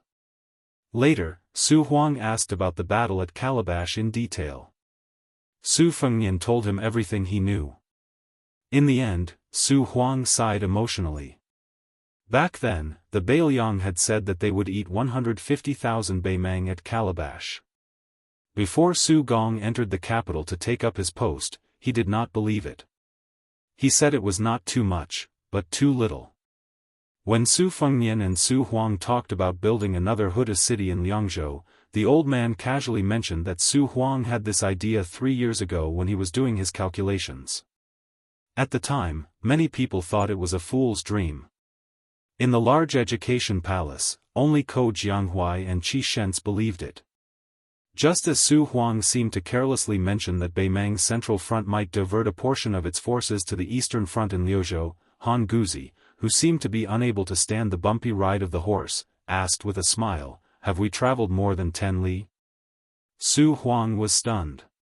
He nodded and said, "Almost." The old man suddenly smiled at Su Fengnian and said, "It doesn't matter if you travel 10 li or 20 li. In fact, the thought is more important than the distance. As for this old man, I won't delay your journey to Huaiyang Pass." Once the Su girl gets angry, it's not just her fellow disciples who are all trembling in fear, like mice meeting a cat. In fact, I'm also afraid. The old man muttered that he was old, really old. He got off the horse with difficulty. After getting into the carriage, he still did not enter the cabin. He sat down cross-legged behind Song Xincheng and waved his hand. He laughed loudly and said, "I have no wine to send you off. I'm old. I have the heart but not the strength." Su Fengnian smiled and stopped his horse. A rider brushed past him. He watched the group gradually disappear into the distance. The wind in Longsheng was strong. Su Fengnian's sleeves wantonly fluttered forward. Sima Can gave the little girl, Han Guxiu, a look. Unfortunately, the girl did not understand at all. When Sima Can estimated that his eyelids were about to ache, she finally flew into a rage. "If you have something to say, say it." The old man coughed and scolded with a straight face, "Guxiu, speak properly." The girl said in a muffled voice, then turned to Sima Can and made a signature hand gesture that said, "See if I don't beat you to death." The old man looked forward and said slowly, "You guys, don't guess blindly. Wait a moment. As long as you look back, you'll know why the Beimang cavalry took the initiative to retreat." Apart from Su Huang and Song Xincheng, who needed to drive carefully, everyone turned to look. The old man laughed and said, "I, Han Guzi, am just a person who doesn't live up to my name. Compared to the young man who might make the entire Beimang avoid him in the future, I've lived for so many years in vain. But even so, I'm happy." Sima Can, Lu Duanmao, Jin Baosher, Han Guxiu, Qi Zihu, and Lu Shouwen all turned to look in that direction, but they only saw that the cavalry was galloping in the opposite direction. The old man closed his eyes and leisurely hummed a song that he had accidentally heard in the marketplace of Yuzhou. At that time, a little girl sang it when she bought green ant wine for her father. Her childish voice was clear and crisp. Perhaps she could buy some food with the little money she had left after buying the wine, but the innocent child seemed very happy when she sang. But at this moment, the yellow sand outside the Great Wall and the strong wind on the long river sounded particularly sorrowful and desolate when the old man hummed with a hoarse voice. Spring returns, yellow orioles fly on the branches. Autumn returns, wild geese return to the city. Year after year, I've waited for many years. Bailiang's saber master, wrapped in horse hide, returned. Han Guoxiu, who had waited for a long time but still did not get an answer, felt her neck ache. Finally, she could not help but complain that her grandfather was lying. Everyone suddenly widened their eyes at the same time. In the distance, there was a line of peerless cavalry, like a snow-white tide, surging over. Sima Can said in shock, "Is it the great snow dragon cavalry?" Su Huang did not turn around, and said in a deep voice, "It's the white horse cavalry." Han Guzi opened his eyes, thinking back to those years, the invincible elite soldiers of Great Qin. Every time there was a war, there would be two words that would resound through the sky. Su Huang closed his eyes, as if he was imagining the scene of the tiger and wolf army with irresistible force. He laughed softly, "The wind rises." Sima Can, who was familiar with history books, murmured, "The wind rises." While Han Guoxiu was shocked behind him, Jean Baosher suddenly turned her horse around. Her whole body was trembling, and she shouted at the back of the figure, "Bailiang. The wind rises." Han Guzi exhaled softly, and laughed loudly. 800 years ago, the wind rose in Great Qin. But how can the era that I, Han Guzi, live in be inferior? Because 800 years later, Bailiang would fight to the death. Chapter 1500. Su Fengnian, escorted by 800 white horses, did not follow the original plan to go straight to Huda city so that he could be deployed in the Huaiyang Pass Protectorate. Instead, he was called to a place further south, where the northern Liang Path could be called a beautiful scenery. The water was abundant, the mountains were steep, and the geography was good. Naturally, it could not escape the eyes of the military. It was here that Bailiang was going to build a city more majestic than Huda city. Giant trees from the depths of the Nanzhao Mountains in West Shu, which had been stored in Bailiang for many years, and countless giant stones that had almost hollowed out the mountain peaks of Lanyu were transported along the wide road. Under the orders of the young lord, with the prince's mansion in Mount Qingliang as the center, the three provincial governors' mansions and the garrisons in various places as the main force, almost the entire Bailiang except for Liuzhou was affected by this new city. It was as if the majestic qi in the body of a master began to circulate rapidly. Su Fengnian personally assumed the temporary position of general master craftsman, administrator Li Gongda and a master of Moism acted as governors, and 6 people, including the Liangzhou provincial governor Wang Peifang, who was half a rank higher among the 4 provincial governors, and Wang Linquan, who used to be the god of wealth in Qingzhou, acted as deputy supervisors who participated in specific affairs.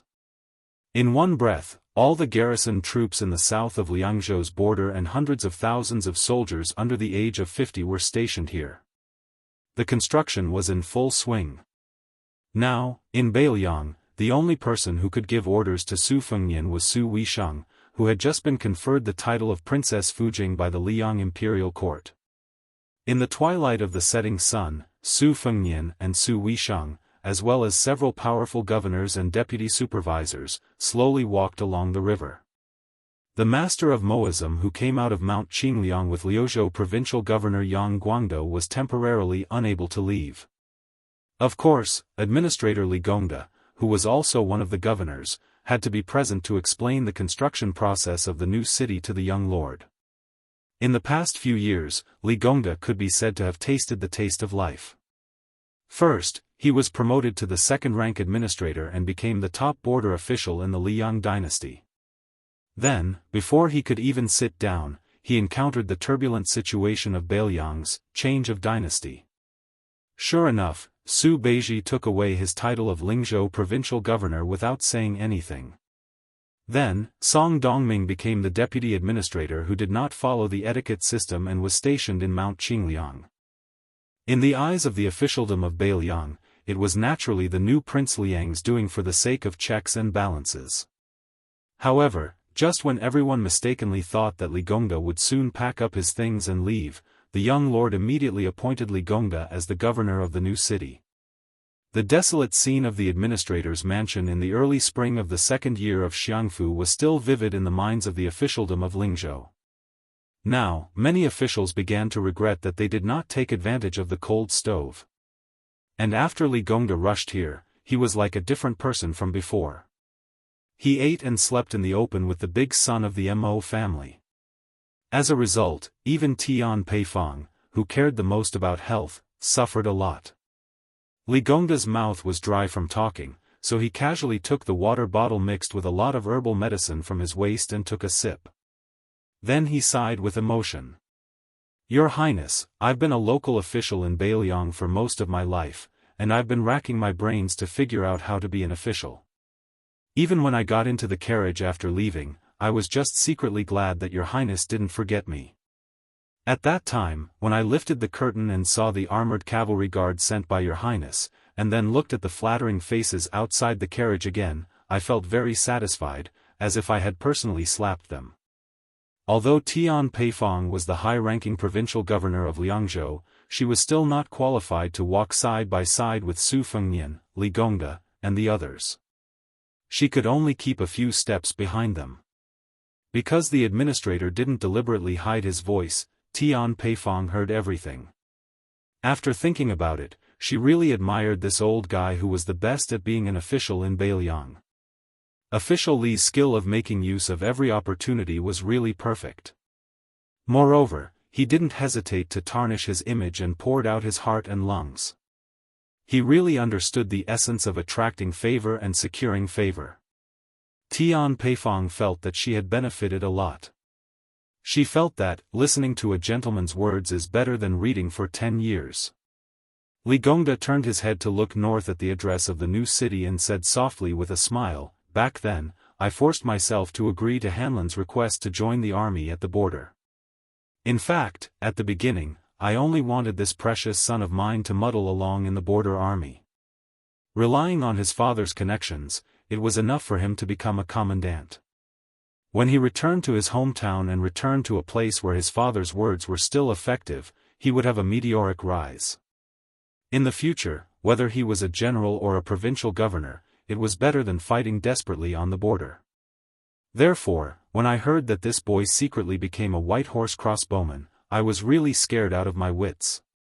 When I heard that Li Hanlon had actually followed the Longxiang army to attack Gusai province and even acted as a scout to open the way, as his father, when did I not burn incense and pray to Buddha during that time? Therefore, when Hanlon, this boy, came back home alive and well with those young men who he treated as his life and death brothers, I, Li Gongda, wanted to scold him, but I couldn't bear to do so. I like the greedy and cowardly Li Gongda who amassed wealth. How did he give birth to such a son?" When Li Gongda said this, the pride on his face was particularly strong. He laughed loudly and said, "How did I give birth to such a son that even I feel ashamed of?" Li Gongda, who was so busy that his lips were full of bloody blisters, paused for a moment. Therefore, when this brat, who had been extravagant since he was young, suddenly said that he wanted to use the money he earned from killing the Beimang barbarians to invite me to the best restaurant in Lingzhou for a drink, I felt very comfortable. I, Li Gongda, am at ease. It's even more comfortable than being the northern Liangdao administrator of my dreams. Su Fengnian said softly, "Hanlon has already been promoted from a crossbowman to a captain. Back then, when I advised him to join the army, it was actually the same as Uncle Li's. I just wanted him to go to the border to calm down so that he wouldn't have nothing to do in Lingzhou and cause trouble all day long. At that time, the one in the most difficult position would definitely be Uncle Li, who had just become the new administrator. I also didn't expect Hanlon to be reborn and become a top-class elite soldier in the Beiliang Frontier Army on his own." Li Gongda suddenly lowered his voice and said hoarsely, "To be honest, if I could go back on my words, I still wouldn't want Hanlon to join the army. After all, I only have one son. If he's gone, then he's gone. Who will take care of me when I'm old? Do you still want me to send you off? Even if I, Hanlon, am a wastrel who doesn't amount to much, in the eyes of a father, as long as I'm alive, it's better than anything else. But there's no medicine for regret in the world. Since Hanlin has come to this step, no matter how much I, Li Gongda, fear and trepidation every day, I can only do my best and leave the rest to fate. Li Gongda was the first to stop and turn around. Looking at the city, he muttered, I, Bail Yang, want to build tall buildings here and let this city dominate the border. I, Li Gongda, don't say anything about working for the Bail Yang Frontier Army. I just want to use this opportunity to do it personally and let my son, who is fighting on the front lines, have more support. A father's love was like a mountain. All the fathers in the world were their son's support. From beginning to end, from old age to death. Li Gongda, who had lost his composure, laughed at himself. Your Highness, I'll go back to work first.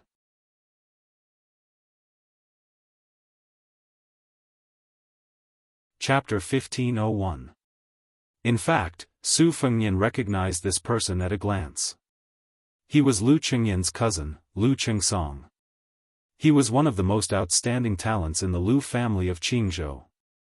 However, Su Fengnian felt a little helpless about this person standing out from the crowd. When one enters a village, one must follow the local customs. This was the most simple principle. Being a crane in a flock of chickens meant that it was incompatible. In the officialdom, who was not in harmony with the light and the dust? It was a taboo to have this kind of edge. After all, it was a completely different field from the scholarly and literary world, which emphasized high standards and elegance. Su Fengnian sighed in his heart. After chatting with his father-in-law, Wang Linquan, he deliberately turned around and stopped to look at Lu Qingsong, who was still 3 rows away from him. The people present were all old foxes in the officialdom. They quickly made way for him. Lu Qingsong, who had been paying attention to the young lord's movements, quickly understood and walked forward confidently. After a few steps, he suddenly turned around and looked back. Then, a young scholar hesitantly walked out of the line and followed Lu Qingsong. This presumptuous action made all the officials, including Tian Peifong, a little unhappy in their hearts. Those who were less cultured had already frowned. Lu Qingsong was just a small 7th-level manager. It was fine that he relied on the special identity of the Lu family to have an audience with the prince, but what right did he have to bring an outsider? Su Fengnian turned a blind eye to this. After Lu Qingsong bowed, he asked with a smile, Uncle Lu, are you well? After Lu Qingsong straightened his back, he did not bend down again. This small action made the nearby officials feel even more disgusted. Under the influence of the general, Northern Liang would not deliberately abide by the rule that the emperor should not be looked up to, and the vassals should not be looked at the same level. Naturally, those who violated the rule would not be so exaggerated as to need to stab themselves in the eyes as an apology. However, the arrogance that came from Lu Qingsong's bones was really too disgusting. Lu Qingsong still acted as if there was no one around. He said in a neither servile nor overbearing manner, Uncle is well. Every day at home, he writes more than 10 pieces of calligraphy. Even Tian Peifong could not help but roll her eyes. This guy's words had a hidden meaning. Did he mean that Lu Qingsong had to pretend to be leisurely because he could not fulfill his ambitions? Tian Peifong narrowed her eyes as she stared at the young face she had seen at the banquet. She had the urge to swear. Others might not know, but as the provincial governor of Liangzhou, he knew very well. At the time, the king had intended for Lu Dongjiang to be the governor of Liangzhou, but the head of the Lu family did not want to be an assistant. He was unhappy and refused. The king then suggested that he be the mountain master of the White Horse Academy, which was as famous as the Green Deer Cave Academy. Lu Dongjiang was still not happy. At the time, Tian Peifong felt a little guilty for occupying the position of provincial governor of Liangzhou, so she personally set up a banquet to invite Lu Qingsong. In the end, none of the men of Lu Dongjiang's generation from the Lu family showed up. Only Lu Qingsong and the other young people who had not even grown hair yet entered the manor. On the other hand, Wang Linquan, who had the same status as Lu Dongjiang, was also a relative of the Qingliang Mountain imperial family. When had he not been amiable when he met people? What's wrong with being a scholar? Tian Peifong, was a scholar that even Yao Baifeng praised a few words. Could it be that only scholars in Qingzhou with the surname Lu were precious in the world, while scholars in Beiliang were worthless? In the imperial court of Liang, among the older generation, there was Yao Baifeng, who was in charge of the imperial college, and Yan Jieshi, the grand secretary of the palace pavilion. Among the younger generation, not to mention that ungrateful wretch Jean Lanting, there was also Chen Wang, who was already in the central government, and Sun Yin, who was famous in the capital. Su Fengnian said pleasantly, now that there is a deputy administrator in Yidao, it's a rule of the imperial court. Deputy Administrator Song has been complaining to me about the heavy workload and that he can't handle it alone. After all, Beiliang is different from other places. It shouldn't be difficult to ask the imperial court for a legitimate deputy administrator. Lu Qingsong, who heard the implied meaning, couldn't help but be excited. However, he immediately glanced at Wang Linquan, who was standing next to Su Fengnian, but the latter didn't move. Then Lu Qingsong introduced him to Su Fengnian, Your Highness, this is Zhang Huanji, who is very famous in Jiangnan scholarly circles. He is skilled in zither, chess, calligraphy, and painting, especially his paintings of mountains and rivers far and near. Moreover, if Zhang Huanji were to take part in the imperial examination, he would definitely take the top 3. Therefore, he gave up his bright future and came to Beiliang alone. Compared to the famous and distinguished Lu Qingsong, the young scholar named Zhang Huanji was much more reserved. He bowed respectfully and said, Zhang Huanji greets Your Highness with fear and trepidation. Tian Peifong carefully observed the prince's expression. As long as the prince showed a trace of dissatisfaction, he could let this young man named Zhang Huanji sit on the bench in Beiliang's officialdom for a long time. Su Fengnian had already sized up Zhang Huanji. After hearing what he said, he smiled and said, It's been hard on you. Zhang Huanji was stunned. He lowered his head and said in a trembling voice, I don't dare. After I arrived in Beiliang, I saw and heard with my own eyes.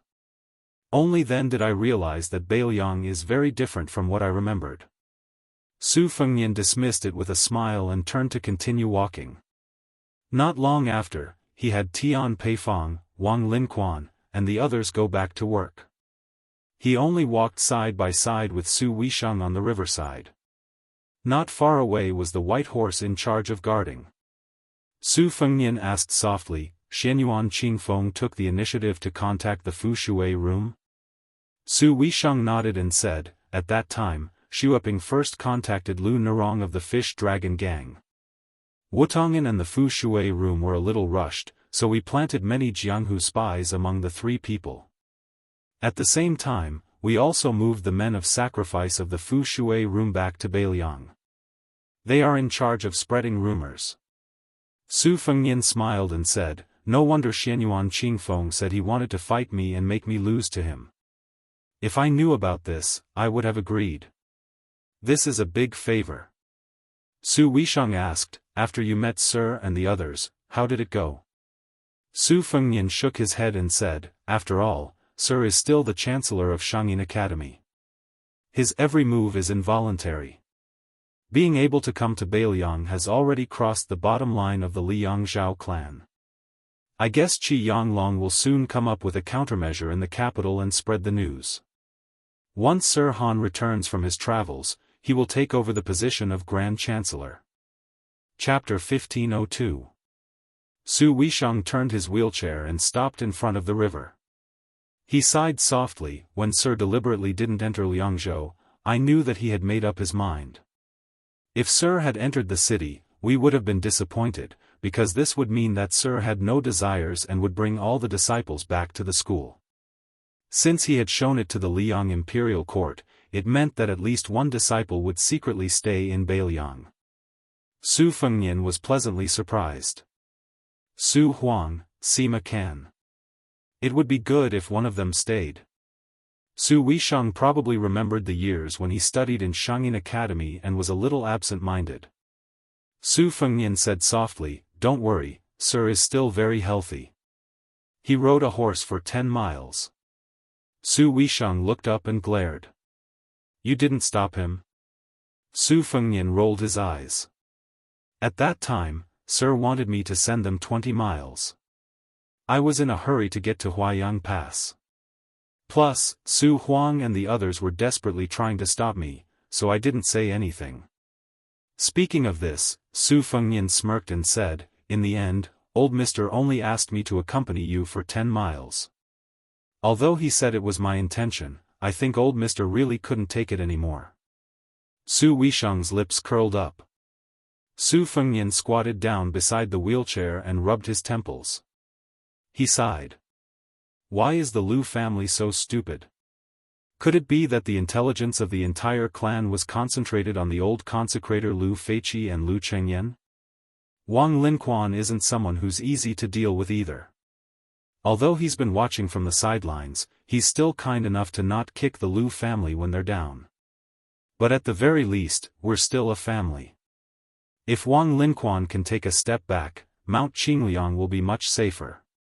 Su Weisheng asked calmly, "So you deliberately propose to let Lu Dongjiang be the useless deputy administrator to beat Wang Linquan?" Su Fengnian said bitterly, "You can say that I'm beating around the bush. However, if I continue to ignore the Lu family, I'm afraid that in less than 3 or 4 years, the local officials of Beiliang will eat up the Lu family until not even their bones are left. Even my Wutongin is secretly selling calligraphy, paintings, and antiques in exchange for salt, iron, and food from other places. This Lu family, on the other hand, has bought more than 30 calligraphy and paintings with the old consecrator's hard-earned savings. Since they have no choice but to take root in Beiliang, it would be good even if they followed Wang Linquan's example and bought land at a low price from the other families that have moved out of Beiliang. Was this the time to pretend to be cultured? Each one of them is feeling complacent, thinking that they have taken advantage of the world." Su Weisheng suddenly gloated.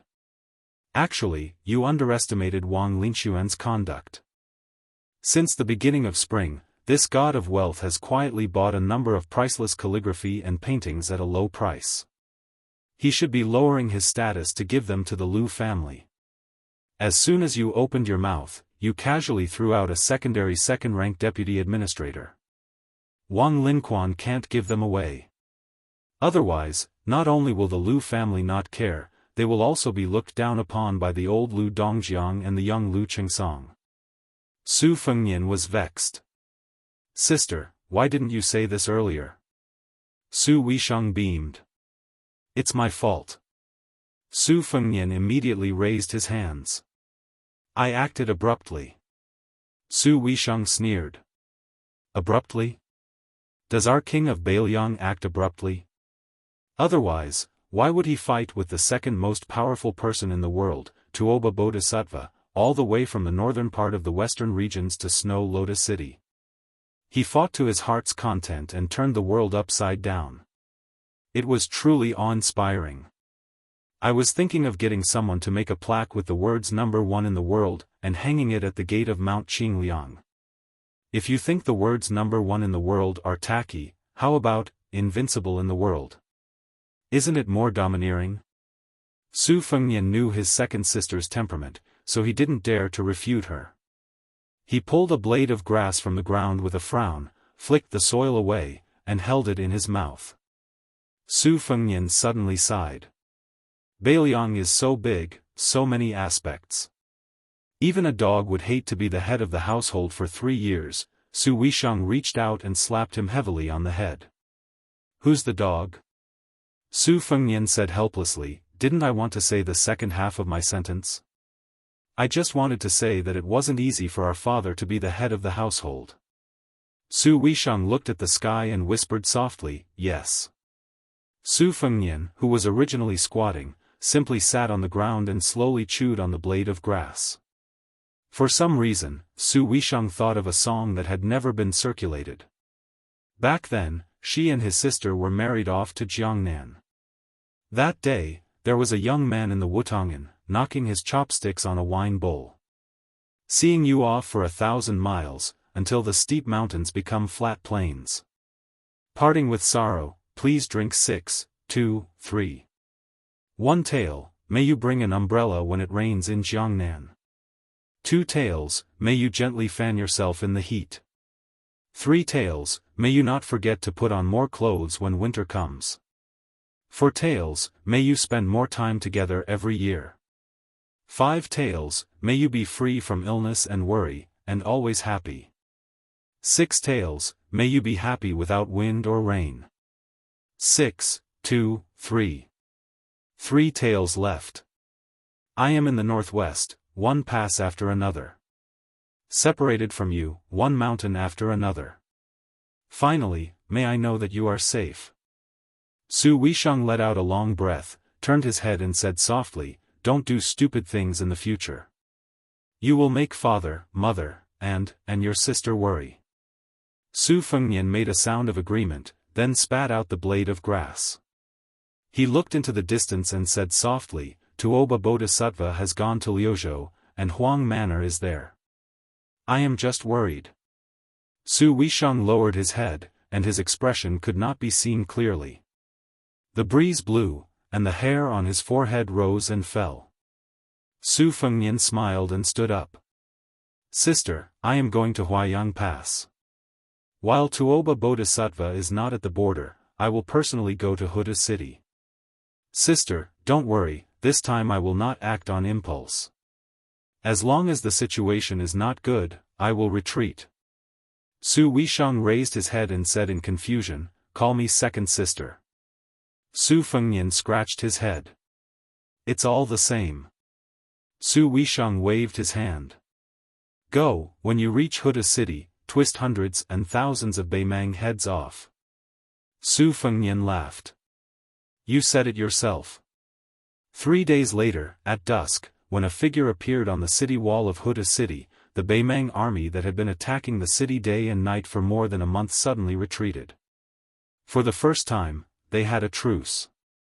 Looking at that person from afar, the Beimang army was terrified. At dawn the next day, a strong wind blew. The king of the northern court, Dongzhua, only dared to take 100 steps out of the formation under the protection of the Beimang armored guards. He looked at the city wall of Huda City and did not say any heroic words. He only raised his arm high and then waved it down heavily.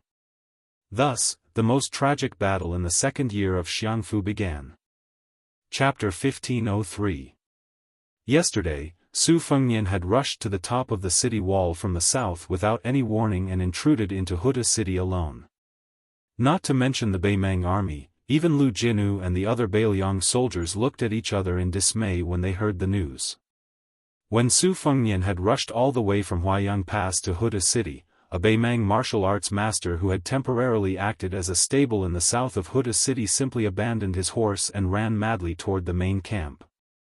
Then, the Beimang's momentum of attacking the city suddenly slowed down and retreated like the tide. This night, Su Fengnian stood on the blood-stained north city wall of Huda City. The Huda City's main general and lieutenant he had drunk with last time had lost 2 of their faces. The careless Ma Jili was dead, and the elegant Chu Hanqing was also dead. When they left, they were in the prime of their lives. From Lu Jinu's calm narration with a hoarse voice and not much emotional fluctuation, Su Fengnian learned that the 3,000 elite cavalrymen who could wear heavy armor and fight as heavy cavalry and the 6,000 light cavalrymen in the city were still intact. However, 8,000 of the 24,000 regular infantrymen and nearly 10,000 auxiliary soldiers had died in battle.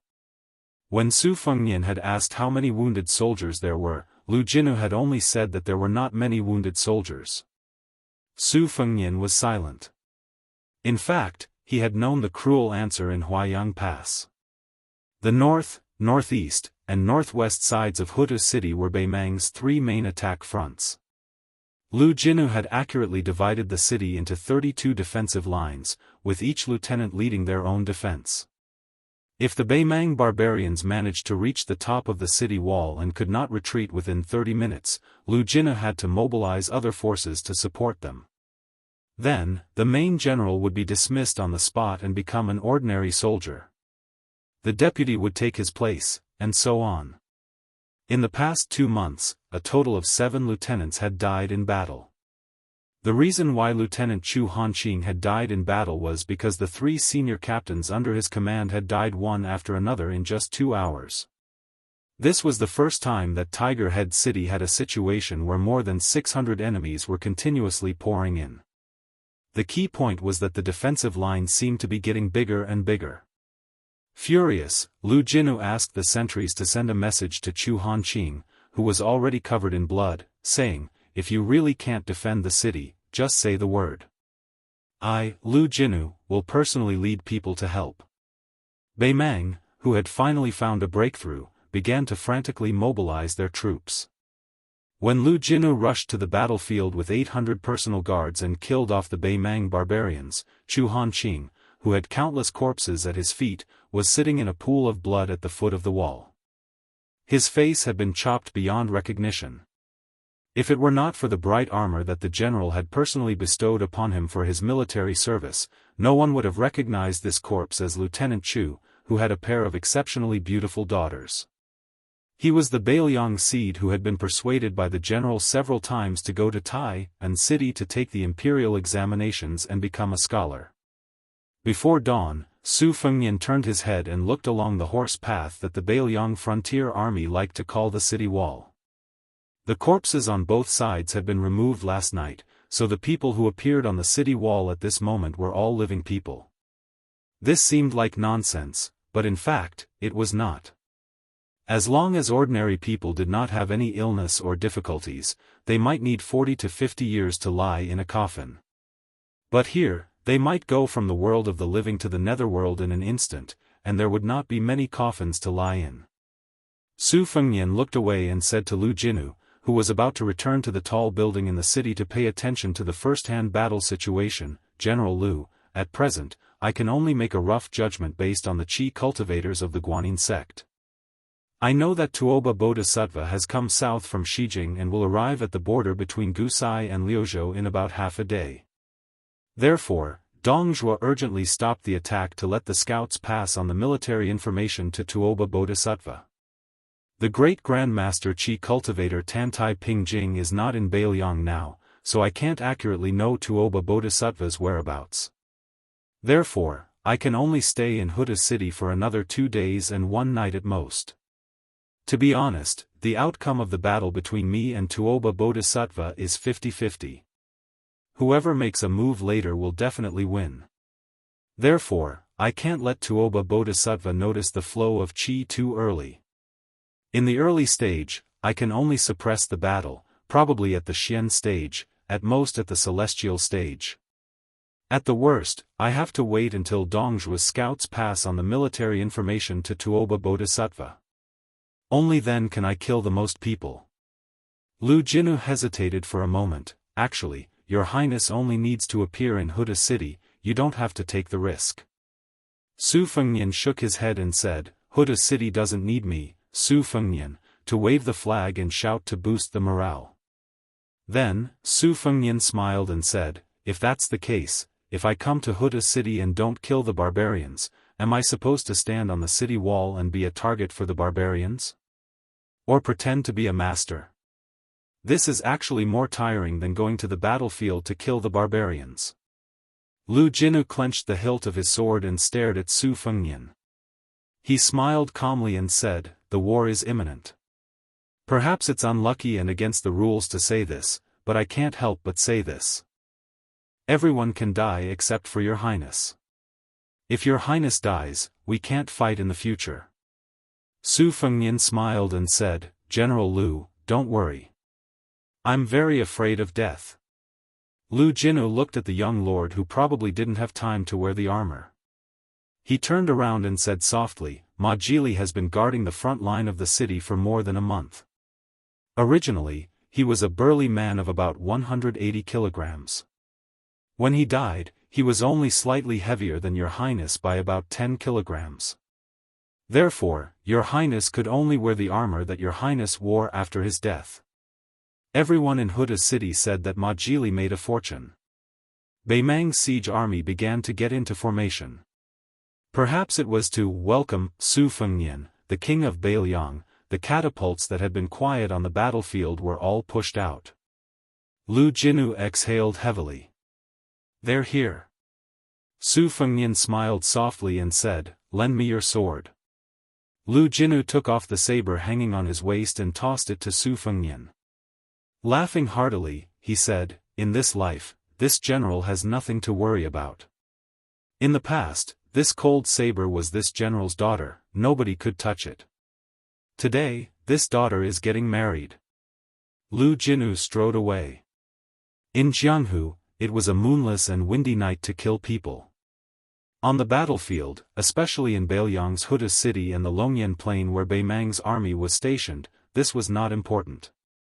When the king of the southern courtyard, Dongzhuo, raised his arm and smashed down, the majestic sound of the bugle horns suddenly sounded. Pitch-black armored torrents slowly surged forward from both sides of Dongzhuo's personal army's phalanx. Because they couldn't bear the burden or had been overused, only 700 or so of the 1,000 northern Mang stone catapults remained. However, most of the large-scale stone catapults were still in good condition. Under this round of neat firing, the might of the catapults still caused one's expression to change. It was like flowing fire that filled the sky. Dongzhuo subconsciously tapped his teeth lightly and looked around.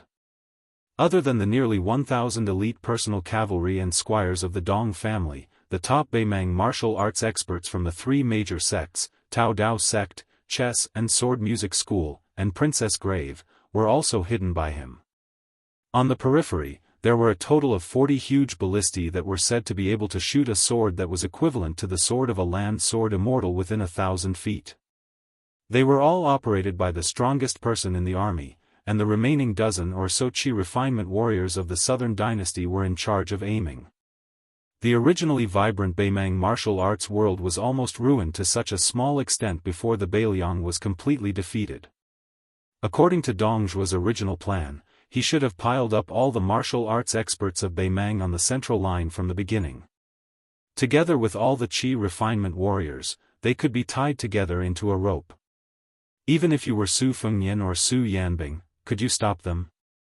Unfortunately, even if he was already the king of the southern courtyard, he still had to take care of all the forces. As a result, he was now in such a messy and pitiful situation.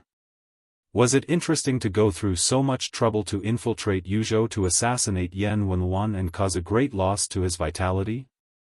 Dongzhuo curled his lips and raised his head. His gaze followed a huge rock that was smashing towards Huda city and looked at the figure. He said to himself, "Su, come and kill me.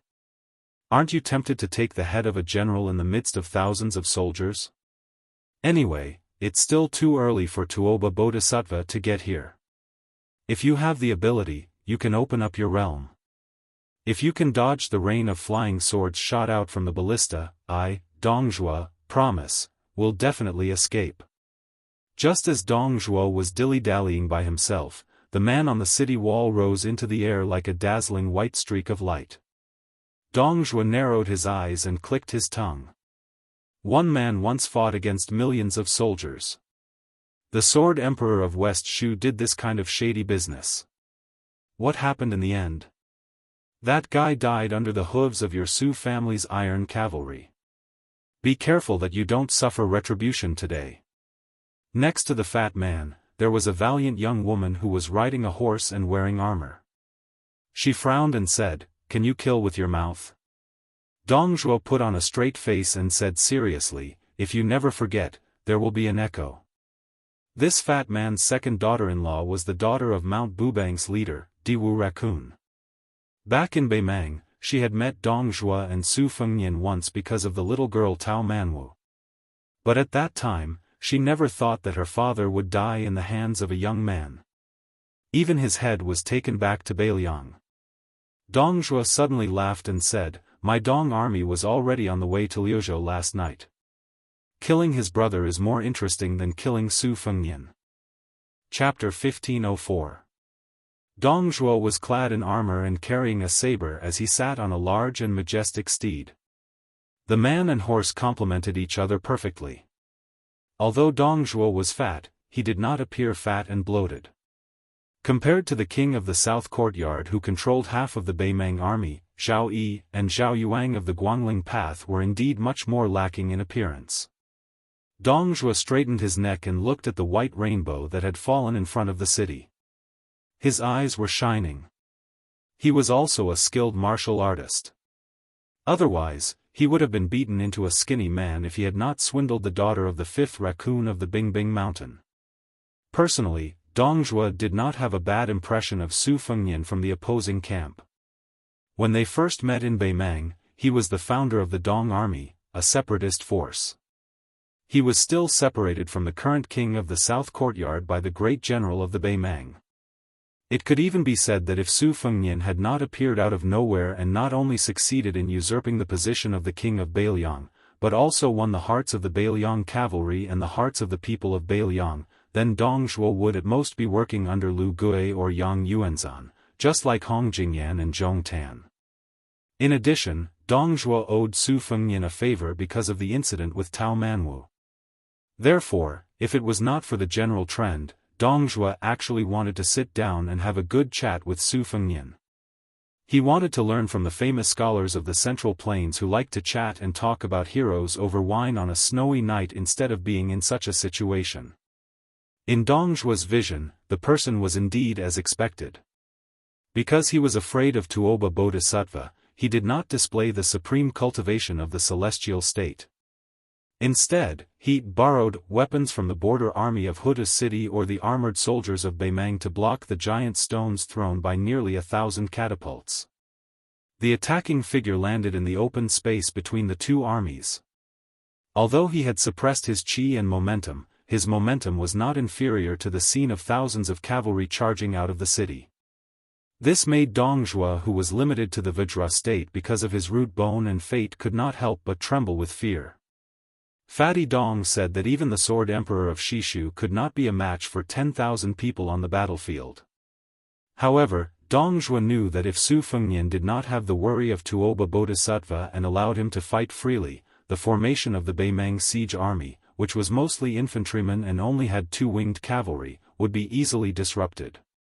Therefore, Dong Zhuo hoped that the great guru would show the magnanimity of an immortal on the land and ignore the fight between the ants under his feet. It would be best if he came alone to find trouble with Dong Zhuo. In this regard, Dong Zhuo had already prepared a response. In addition to the top masters around him and the large ballistae that could shoot the immortal sword of 1,000 feet, Dong Zhuo had also placed many masters who could conceal their qi in the cavalry on both sides. As long as Su Fengnian was deeply trapped in the formation, when he wanted to retreat, it would be easy for them to form a circle around him.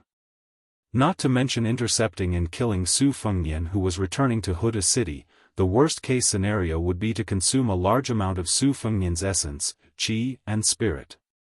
In this way, they would be able to delay until Tuoba Bodhisattva entered the formation. For this reason, Dong Zhuo had specially asked several grandmasters of Beimang and repeatedly confirmed that after entering the celestial phenomenon state, one would be able to achieve what the Confucians called the heavens perception and be able to resonate with heaven and earth. Then, the qi in the martial artist's body would be like a turbulent river meeting a flood season. It could be said that it was like adding wings to a tiger. However, this kind of behavior that belonged to stealing the qi of heaven and earth had a congenital flaw, that was, God could only add flowers to brocade, but could not provide timely help. Once it involved the consumption of the martial artist's root, it would still be difficult to make up for it in a short period of time. Otherwise, 2 grandmasters of the celestial phenomenon state would not be able to determine the winner even if they fought until the end of time. In the past, there was an old swordsman named Li Chungang at Liang Lake. He had used 1 qi to break 2,600 armors by the Guangling River. Most of the ordinary people were shocked by the number of the Great Destruction cavalry. However, only those who had reached a higher level in martial arts would understand that the true horror lay in the 2 words, 1 qi. This meant that the old man named Li Chungang did not care about the celestial phenomenon of qi and qi. 1 qi was 1 qi, and 1 sword was 1 sword. Dong Zhuo had made it clear that he wanted to use the lives of hundreds or even thousands of Beimang masters and soldiers to deplete a trace of Su Fengnian's root, just so that the king of the northern courtyard, Tuoba Bodhisattva, could have a better chance of victory. In his line of sight, the streak of white light began to charge in a straight line in a barbaric manner. Dong Zhuo curled his lips and said, if he wasn't the king of Beiliang and was just a man of Jianghu, then who in the world would be able to stop him?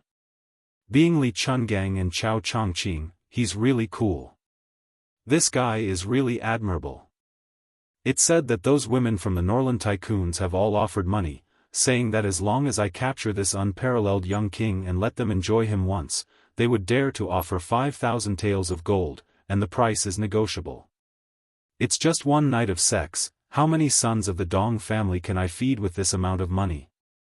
Damn it, I, Dong Zhuo, am only a little fatter and taller than that Su guy. Am I inferior in any way? Why don't you yell at me that just hearing the name Su Fengnian makes my ears pregnant? Fatty Dong's wife coughed a few times when she heard the vulgar words, reminding her man to pay attention to his image in public.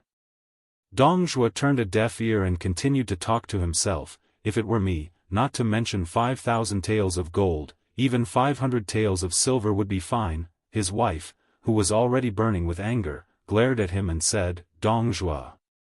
Fatty Dong shrunk his neck and restrained the frivolous expression that he deliberately showed to reduce his nervousness. He said indifferently, they're here.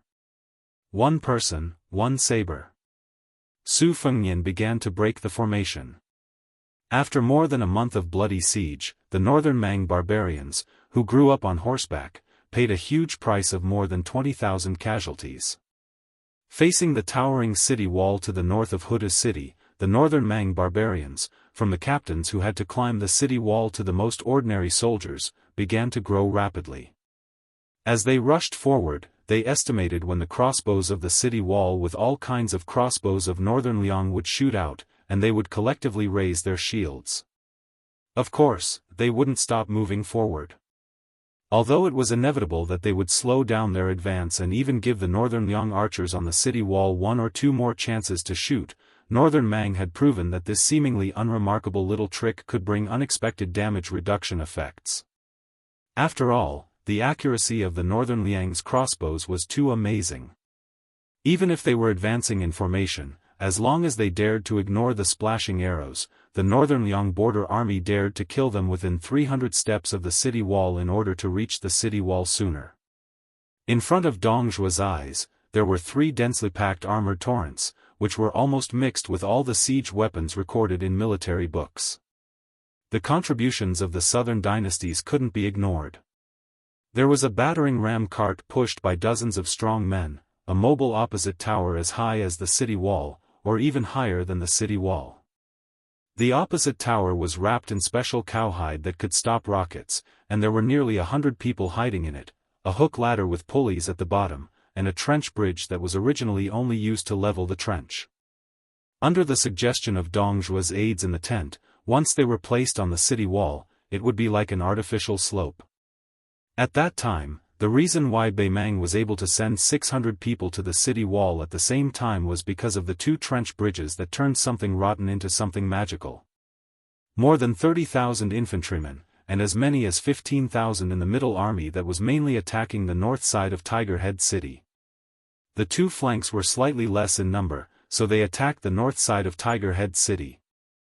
Between the 2 gaps formed by the 3 square formations of infantrymen, there were 2 groups of over 1,000 elite cavalry that took the lead to break in, trying their best to suppress the rain of arrows.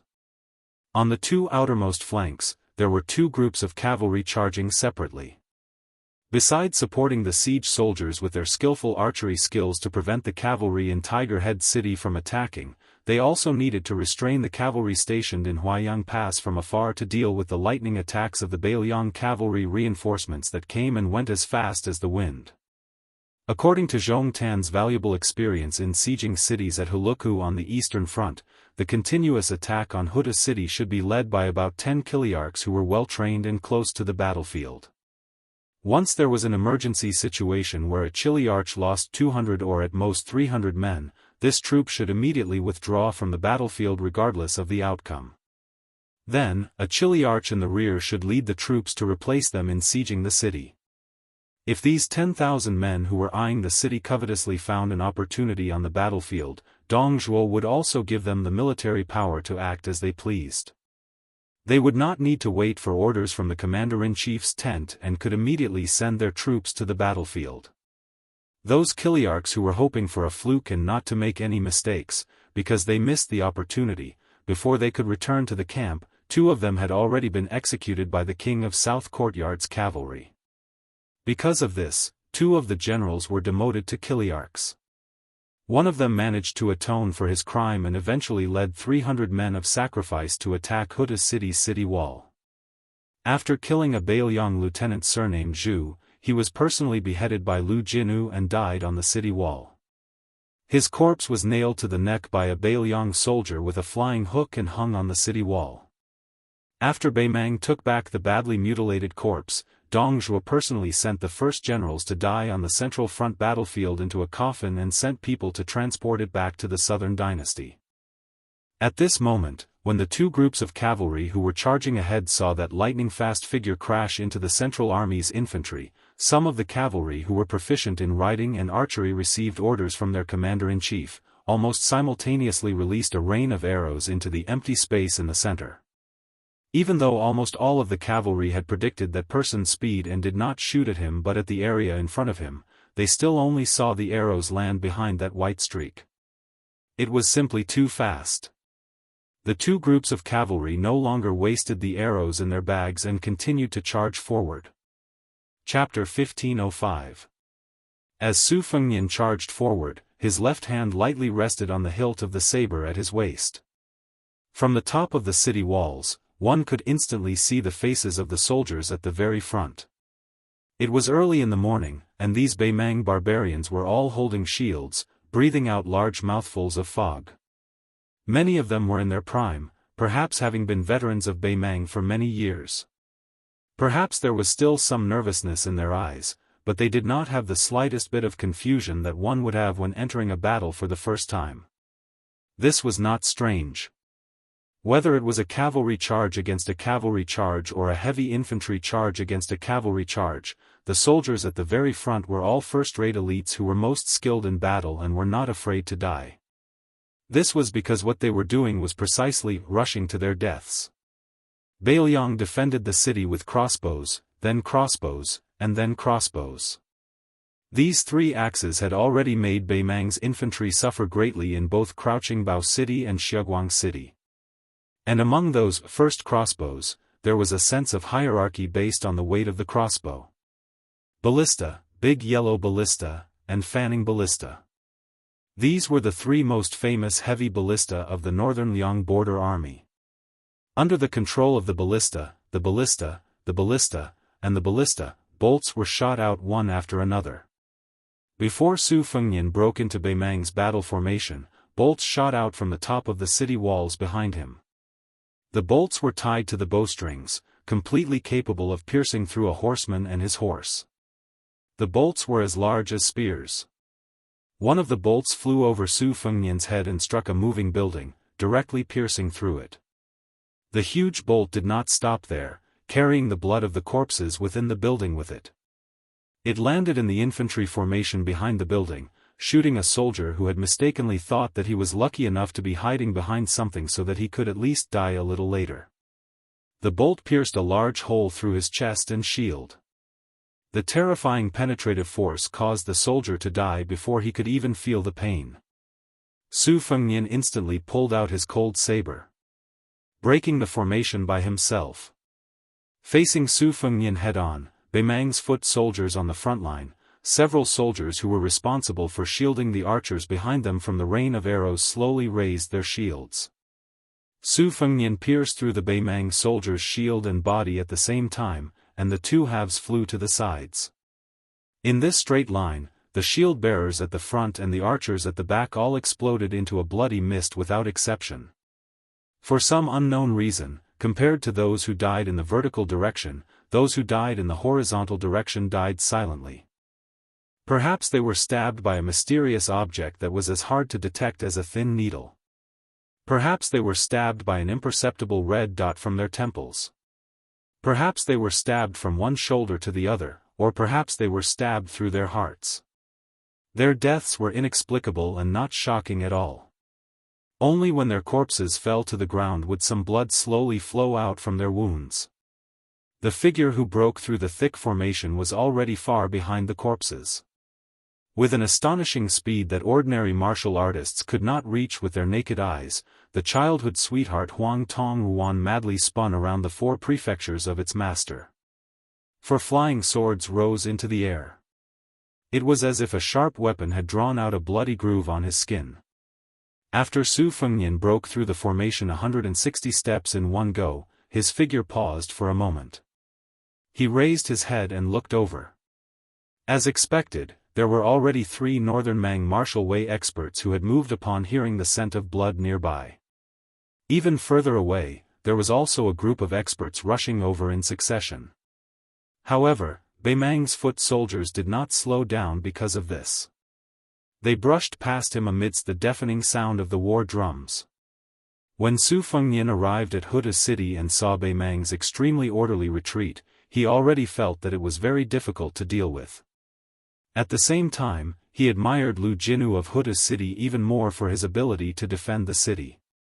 Su Fengnian seized the moment when the leading blade-wielding expert hacked downwards to leisurely and carefree shake of his wrist. It looked like he was casually shaking off the blood on his cold blade, but because of that wave of fierce aura, the corpses of those Northern Mang armored soldiers to his left flew outwards in large amounts. The master wielding a sword was not afraid of death.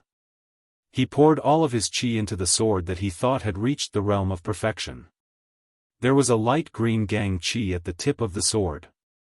It was obvious that he had an extraordinary cultivation level that only a level 2 master could have. While the master who was determined to die attracted Su Fengnian's attention, there were 2 people on his left and right who suddenly sped up. One of them was a burly man who was barehanded. He suddenly pounced forward after descending from the sky. On the other hand, the short old man to the right of Su Fengnian closed his mouth tightly. He placed one hand on his chest and the other hand behind his back like a long spear. He bent his back and rushed towards the young man who was one of the 4 masters in the world. The exuberant killing intent that instantly erupted made those trembling Northern Mang ordinary soldiers who didn't even look sideways feel a wave of chilliness all over their bodies. That master who jumped down from high up and slashed down like a hot knife through butter suddenly opened his eyes wide. The old guy, in his hand, which he had relied on for half of his life and could be considered a heavy weapon among sabers, was actually casually extended a hand to that young man and casually grasped the blade's edge. At the same time, the brawny man who had hammered out with his fists seemed to have suffered a heavy blow. His tall and sturdy body paused for a moment before he gritted his teeth and continued to charge forward. Then, a series of faint yet continuous sounds came from his chest. This Jianghu martial artist who had been conscripted into the army was indeed a tough man. In the pitiful situation where his entire chest was almost riddled with holes from the 4 flying swords, he still tried to smash his fists onto the young man. However, the distance between them was only 7 or 8 steps. It felt like they were so close but so far away. After his body was hit 4 times, not only was blood flowing from his chest, his face was also bleeding. He staggered and could only sway. That punch that used up all of his vitality was still weak and powerless. It was like he was trying to touch the shoulder of his opponent. The burly man's eyes were filled with unwillingness. He fell to the ground and died. In the end, he didn't even touch the corner of that person's clothes. Before the burly man died, the master who attacked Su Fengnian lost his weapon. Su Fengnian casually slapped his chest and sent him flying. Chapter 1506. The short old man didn't care about the deaths of the 2 people. He turned his body, and his feet kicked up a cloud of yellow sand and dust on the ground. In the blurry vision, the old man's hand that was holding the spear flew out a sinister hidden weapon that he was famous for. A white light also flew out from the palm of the hand that was originally on his chest. After 2 light tinkling sounds, the motionless Su Fengnian grabbed the old man's head with one hand and slowly lifted it up. The old man, whose mouth was tightly shut, didn't struggle at all. He smiled ferociously at the young man in front of him and spat out the real killing move hidden under his tongue. The thin old man, who had spent his whole life to learn half of the finger mysterious realm, had the tip of his tongue as the tip of his sword. Therefore, he had the nickname, Sword-Spitting Elder, in the Jianghu and diabolism of Beimang. Countless masters of the same realm had died under his unexpected, flying sword. Unfortunately, before the old man died, he saw an incredible scene. The half-inch flying sword that he had nurtured for many years hovered in the air between the two people. Before the old man's head was pressed down by Su Fengnian and turned into a pile of meat paste, he could vaguely see that there was a real flying sword in front of his half-baked flying sword. The saber master, who was sent flying by Su Fengnian but was surprised to find that he wasn't seriously injured, suddenly felt a sharp pain in his chest before he could sigh with emotion.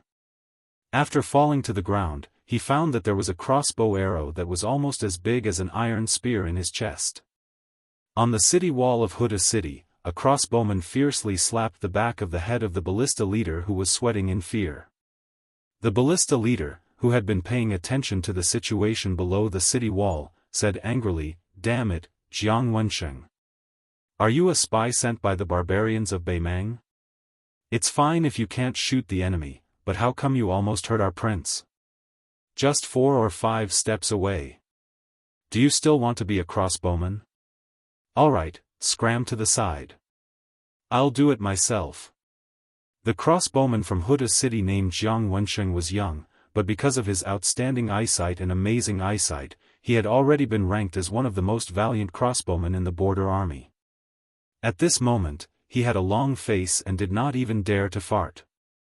The head of the standard was about to push away the little bastard who had almost caused trouble, but when he saw the hastily bandaged wound on the young man's face, he stopped. Half a month ago, a Beimang barbarian archer shot an arrow into his cheek. Fortunately, he dodged quickly, but the arrowhead still tore off a large chunk of his flesh. These days, he had been laughed at by the other people in the competition. They said that he was ugly to begin with, and now that his face was disfigured, it would be even harder for him to find a wife. The head of the standard was severely lacking in manpower, so he didn't pretentiously ask the kid if he could continue shooting crossbows. Jiang Wensheng also didn't embarrass them, so he gritted his teeth and never left the city wall. However, the head of the standard knew that the young man couldn't sleep well even after taking turns to rest and sleep. Such a large chunk of flesh had been cut off from his face, how could it not hurt? At this time, a crossbowman shouted with all his might, "Head of the standard, look!" It wasn't just the standard. The crossbowmen nearby all opened their eyes wide. In the distance, the figure on the battlefield put away his cold knife and pulled out the arrow from the corpse on the ground. It was as if he was going to use it as a metal spear to continue attacking the enemy. The crossbowmen near the city wall were resentful. Son of AB*TCH, the standard was really going to be arrogant today.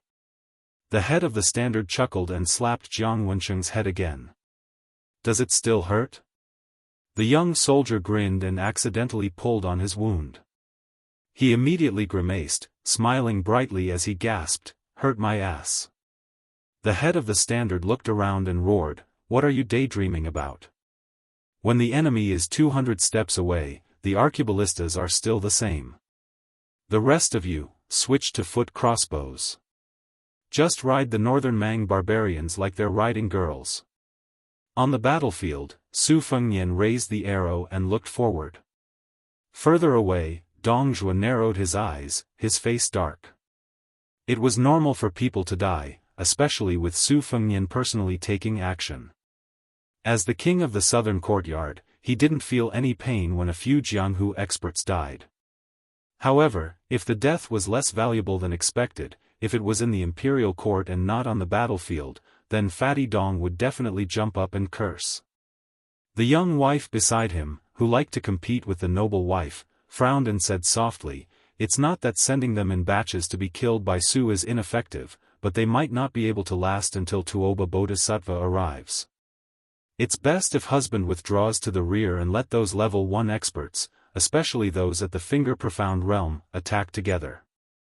They only need to harass from the side and not engage in close combat. They can cut flesh with blunt knives and slowly wear them down. Dongzhuo shook his head slightly and said with a sinister smile, "They won't come to the table if we don't give them a few appetizers first. Besides, it's fine if Su Fengnian doesn't want to come to the table.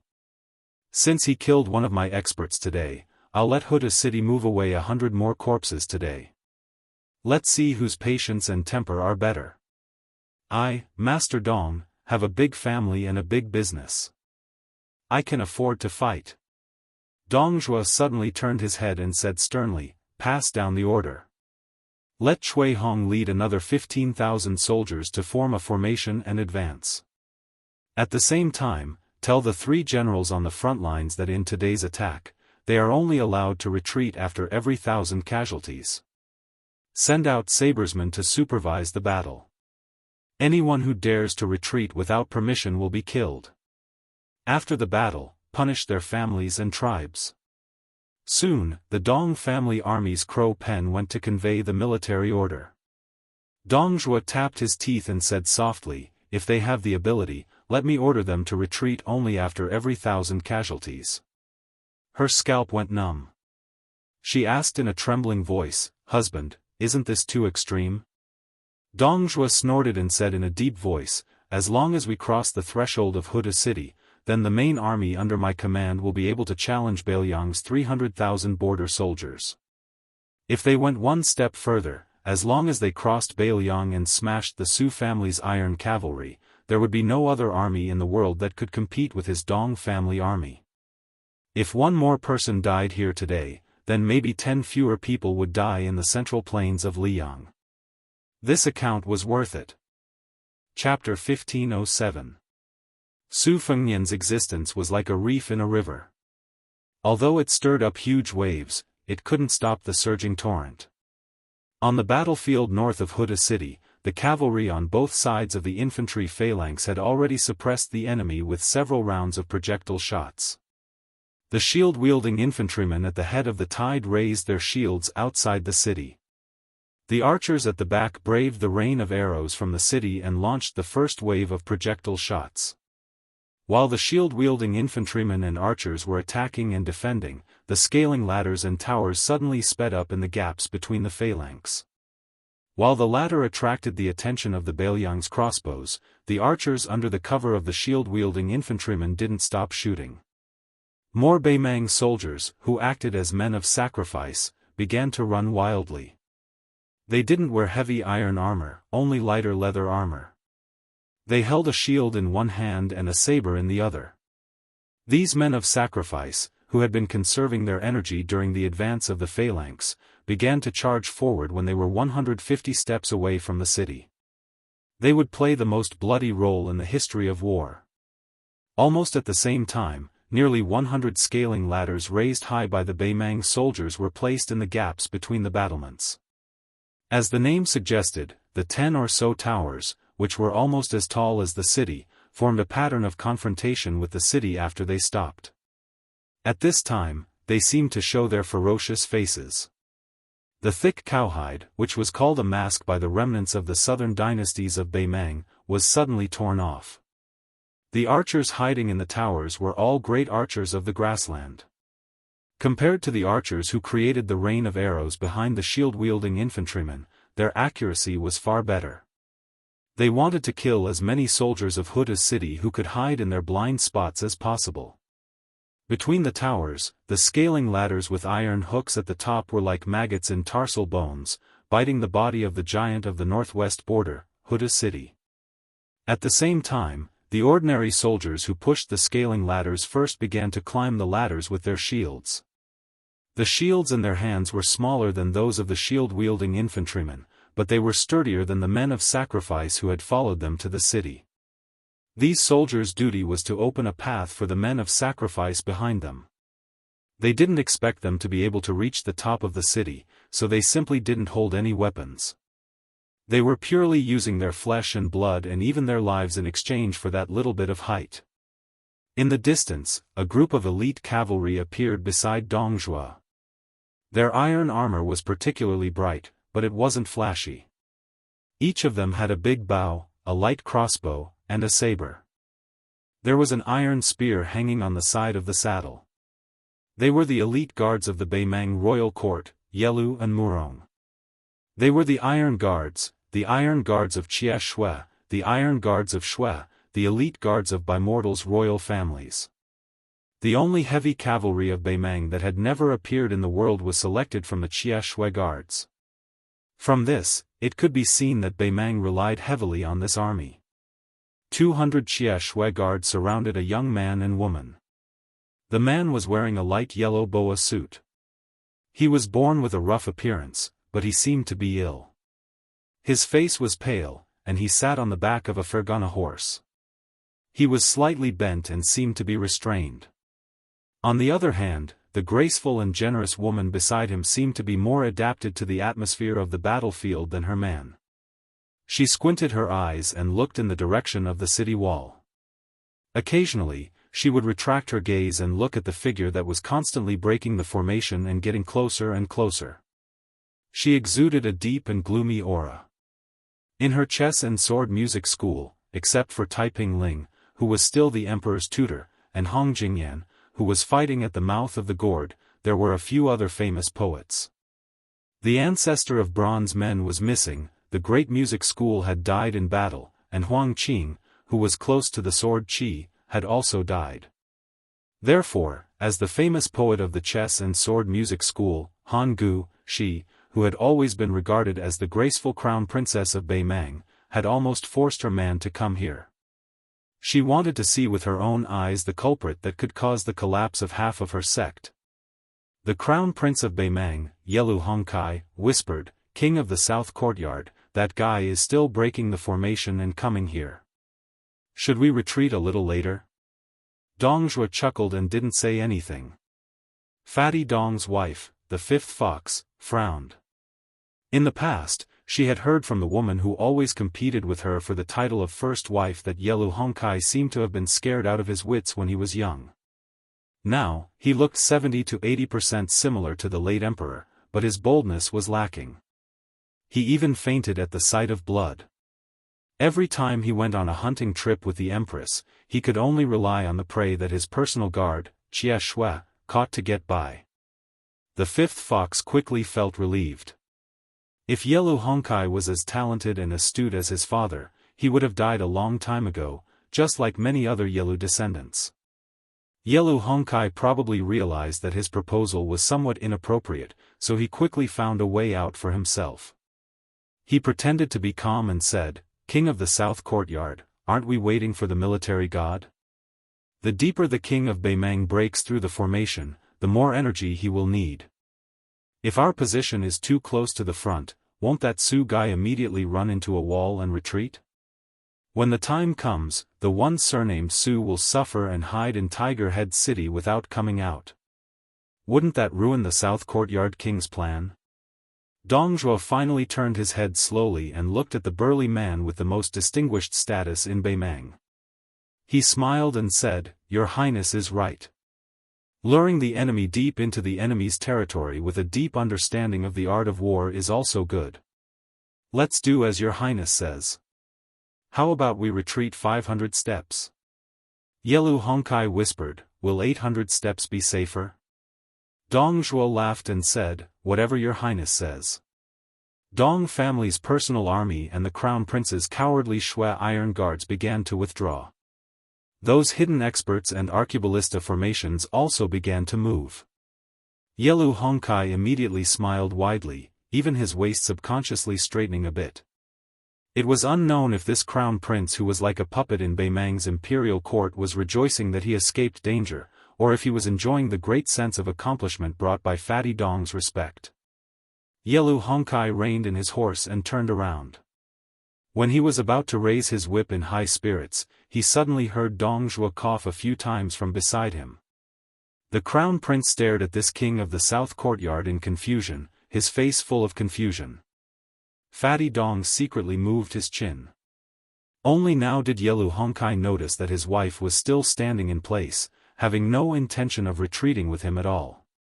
This Beimang crown prince who didn't have any news of accomplishments in Liyang's royal court released a light sigh, indicating for the cowardly Shui iron guards to continue forward. He turned his horse around alone and arrived at her side, gently asking, "What's wrong?" She raised her horsewhip, pointing it in Tiger Head City's direction, coldly saying, "On that battlefield, my tens of thousands of great Mang men are all heading to their deaths." Yelu Hongkai reached out his hand to rub his chin, nodding and saying, "Indeed, Bailiang indeed dares to fight, but when have my grasslands warriors ever feared death?" She slowly turned around, looking at this man who had slept on the same bed as her for many years, her eyes full of anger and sorrow for his misfortune.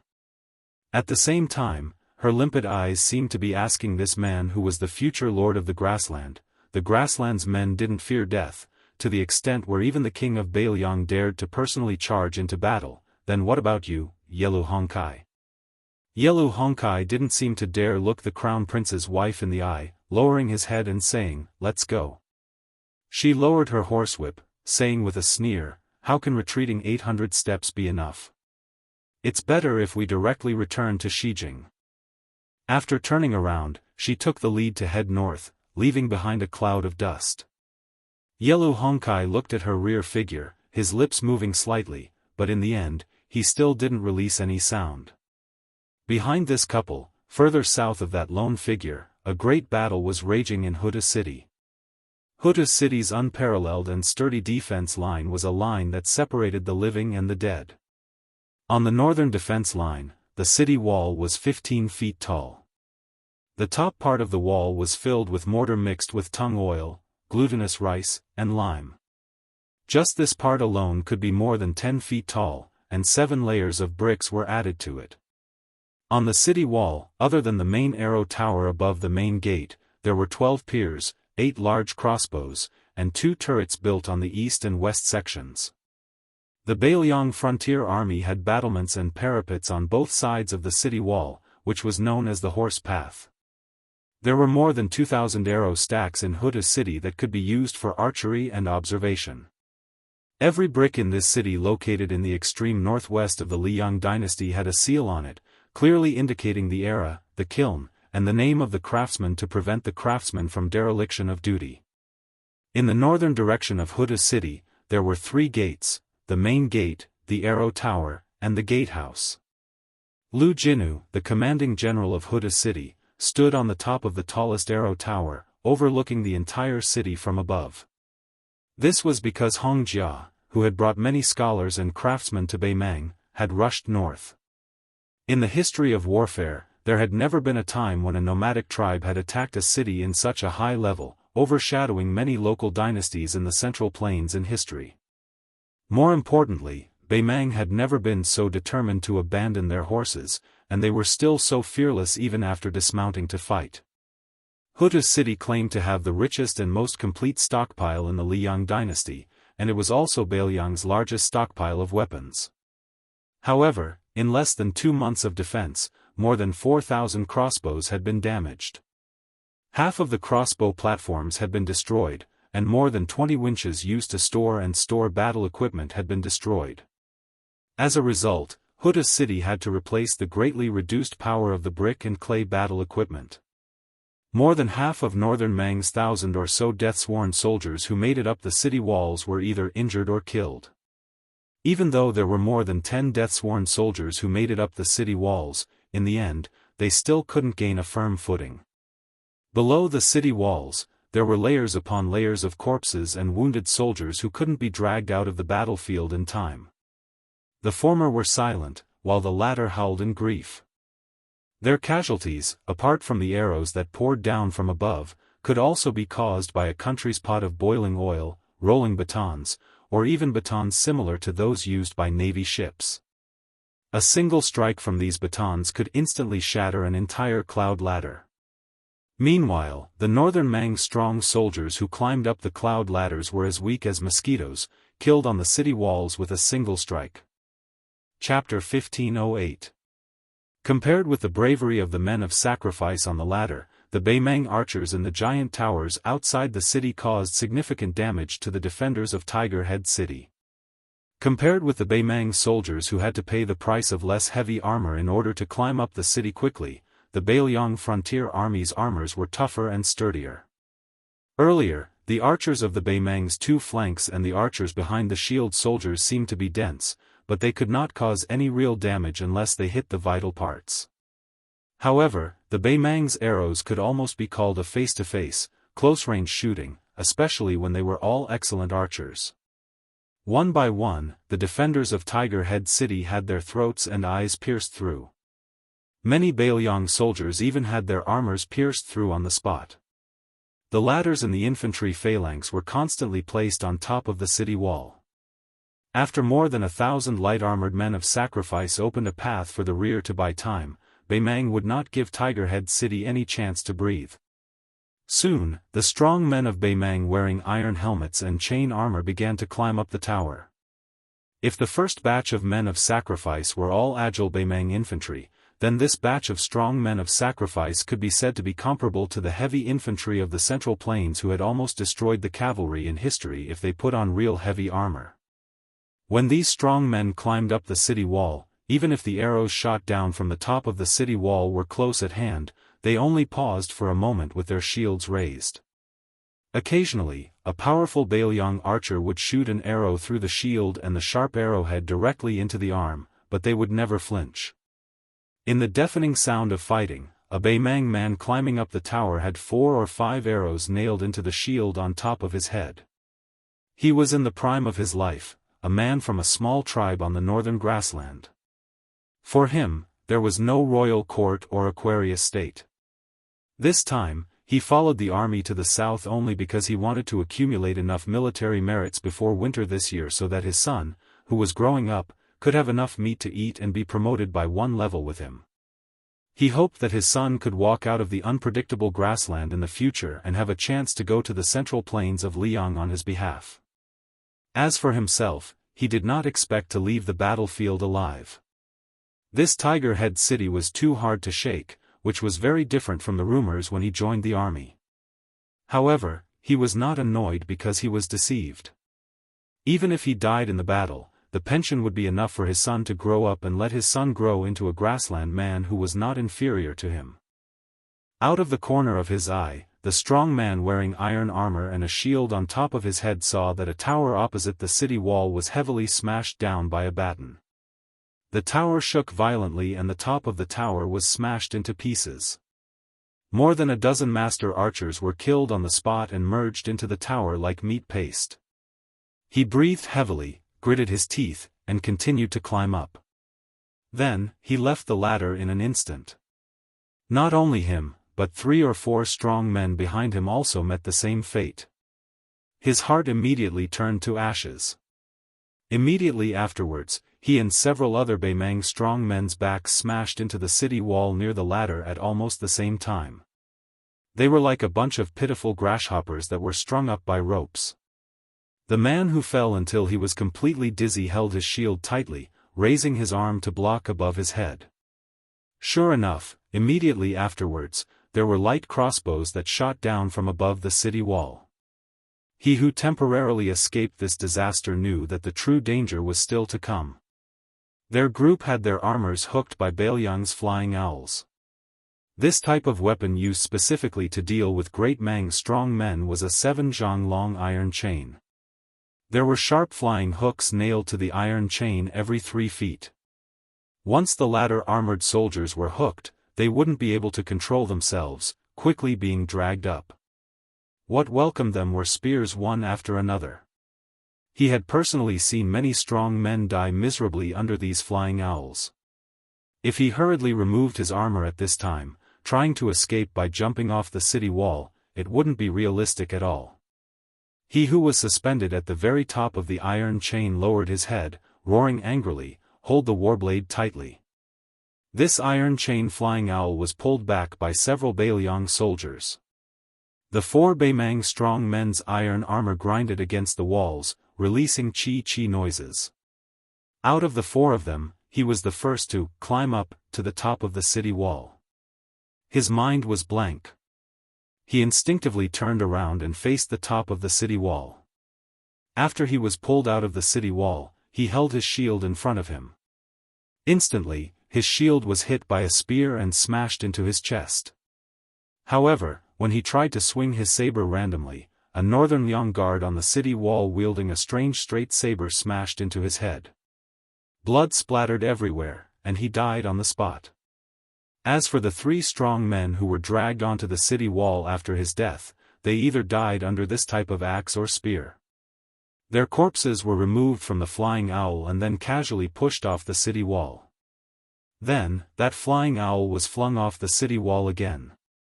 On Tiger Head City's battlefront, one side was like ants, the other side was like ants, both sides' lives truly were like ants. Su Fengnian, who was deep in enemy territory, continued forward, unstoppable like a hot knife through butter. He swept through everything before him, no one able to withstand a single blow. However, Su Fengnian could clearly feel a few balls of dense energy following him. These people were undoubtedly Beimang martial path experts who were waiting for a chance to strike. Most of them were at Master Realm. Further away, 200 steps away, there were 2 top experts, one King Kong and one Xian Ji. Su Fengnian continued forward in a straight line, killing people without any fancy movements. He mostly used the burst and arc spear techniques of the 4-word formula that Spear Immortal King had comprehended. Especially the arc spear technique, it was wide open and was best suited for chaotic battles. Wherever the arc spear technique was used, the burst word formula energy would be mixed in. Within 20 feet of Su Fengnian, no one survived. However, Su Fengnian didn't feel proud at all. Instead, his heart became heavier and heavier. He headed straight for Dongzhuo's flag. Everyone knew that the only people who could stop him were those martial path experts. Normal soldiers were useless. However, the Beimang infantry formations pushed forward without any hesitation. If they were unlucky enough to meet him, they would die. Chapter 1509. In history, the grassland cavalry's large-scale invasions to the south mostly bypassed the strategic passes and majestic cities and towns, or they surrounded the enemy without attacking, forcing the enemy to disarm and surrender. In the true sense of the word, the nomads on horseback were not good at siege battles, and the losses outweighed the gains. Instead of fighting to the death with the defending army at the border, it was better to go around the city and raid the hinterland where the city walls were low and the morale was low. Even though Su Fengnian had long understood that Northern Mang's plan was a bad one, that they had no choice but to make an example out of Northern Liang, Dongzhuo and the Magistrate of Peace were clearly ambitious as well. They wanted to use Northern Liang's 300,000 border soldiers as whetstones. This was the same reasoning as when Su Fengnian used Tuoba Bodhisattva to build up momentum. If they could win, they would be able to gallop across a wide expanse of flat plains. Once Beiliang fell, Beimang, which seemed to have suffered heavy casualties, could win the most precious general situation. It was just like when the Su family's cavalry defeated West Chu and secured the victory at the Battle of West Leibi. After that, they attacked West Shu and South Tang. It was just the icing on the cake. The key point that made Su Fengnian feel heavy was that Beimang only had Dongzhuo and Taiping Ling at the beginning. However, after the fierce battles at Huda Town and Huluku, Beimang's soldiers began to quickly get rid of the discomfort of dismounting and fighting. Su Fengnian led the Phantom Cavalry to fight Beimang's cavalry outside Huluku. At that time, he did not see Zhong Tan leading his troops to attack the city, so he did not have a deep impression of it. Only when he was there and saw them advancing in an orderly manner and taking turns attacking the city did he realize that Beimang's million soldiers had a high chance of winning. Su Fengnian was suddenly enraged. Beiliang was a small place with few people. Every time Qingliang Mountain recruited a master, they had to use them carefully. Even Su Fengnian treated the Finger Xian Realm Sword Path Grandmaster Mi Fengjie with respect. But on this battlefield, a few Master Realm Masters had already died. Out of the 3 that showed up, there were two that blocked his path. He found some clues and casually tossed out an arrow to kill one of them. In the blink of an eye, there were 6. On the other hand, how many Master Realm Masters could there be in the entire Whispering Water Room? Just as Su Fengnian was about to kill the hidden masters, those Wu Dao masters suddenly retreated from the battlefield at the same time. Su Fengnian raised his head and looked. It turned out that Dongzhua's South Courtyard King flag had begun to move to the rear, luring the enemy in. Su Fengnian, who originally wanted to quickly charge forward, suddenly stopped. For the sake of preventing any accidents from happening on the battlefield, the Huaiyang Pass Protectorate's Luya and Fu Ling garrisons had made corresponding arrangements. If Northern Mang didn't hesitate to send several thousand cavalry to surround and kill him, the two garrisons had even prepared for the worst. Even Lu Jinu had clearly stated that the cavalry within the city could charge out at any time.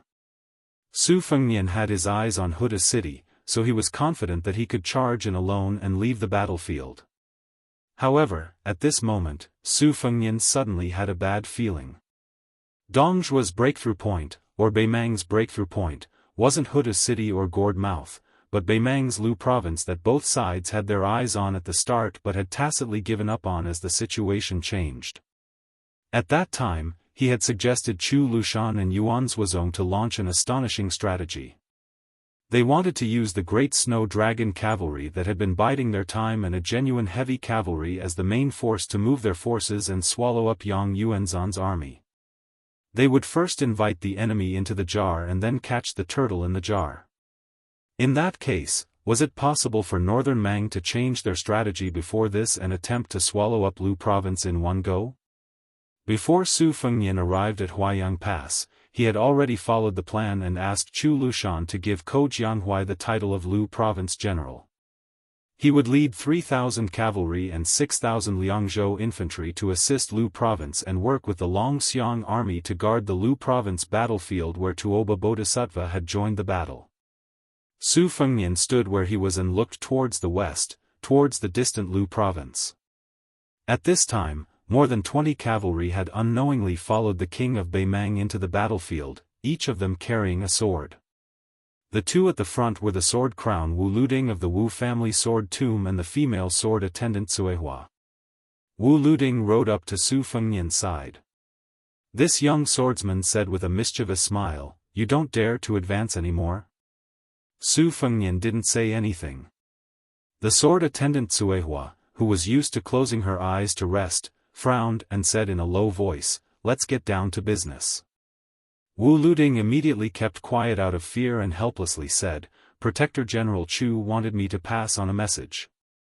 He said that he felt that the boy Dongzhua has bad intentions, so he took the initiative last night to bring several hundred of his personal guards to Lu Province. However, at the border between Lianglu Province and Lu Province, he already had 8,000 soldiers lying in ambush there, waiting for Beimang to make this move. Oh, and Protector General Chu also said that those 8,000 soldiers were all troublemakers that had been urgently picked out from the various border armies. Without him personally leading the troops, those old soldiers wouldn't be able to do anything." Su Fengnian suddenly began to laugh heartily, unable to stop no matter what. Wu Luding turned his head to Cuehua and asked, "Have you gone crazy?" Su Fengnian finally stopped laughing and looked towards Dongzhua's banner in the distance to the north. He smiled and asked, "Do you dare follow me to break the formation for another 2 li?" Wu Luding said without hesitation, "I'm just here to pass on the message." "I don't dare." The female sword attendant opened her eyes and calmly said to Su Fengnian, "Your Highness, please be at ease with your back." Su Fengnian nodded. Those 8,000 old soldiers that had been put together at the last moment. In reality, long before the Su family had died, they had already been disorganized. Even before that, when a certain fatty led his army into Shu, there was no such thing as a direct line of soldiers. It had always been great General Su Shao who gave him as many soldiers as he wanted to fight. The soldiers under his command were either the ones who died the quickest in the Su family army or the ones who rose the quickest.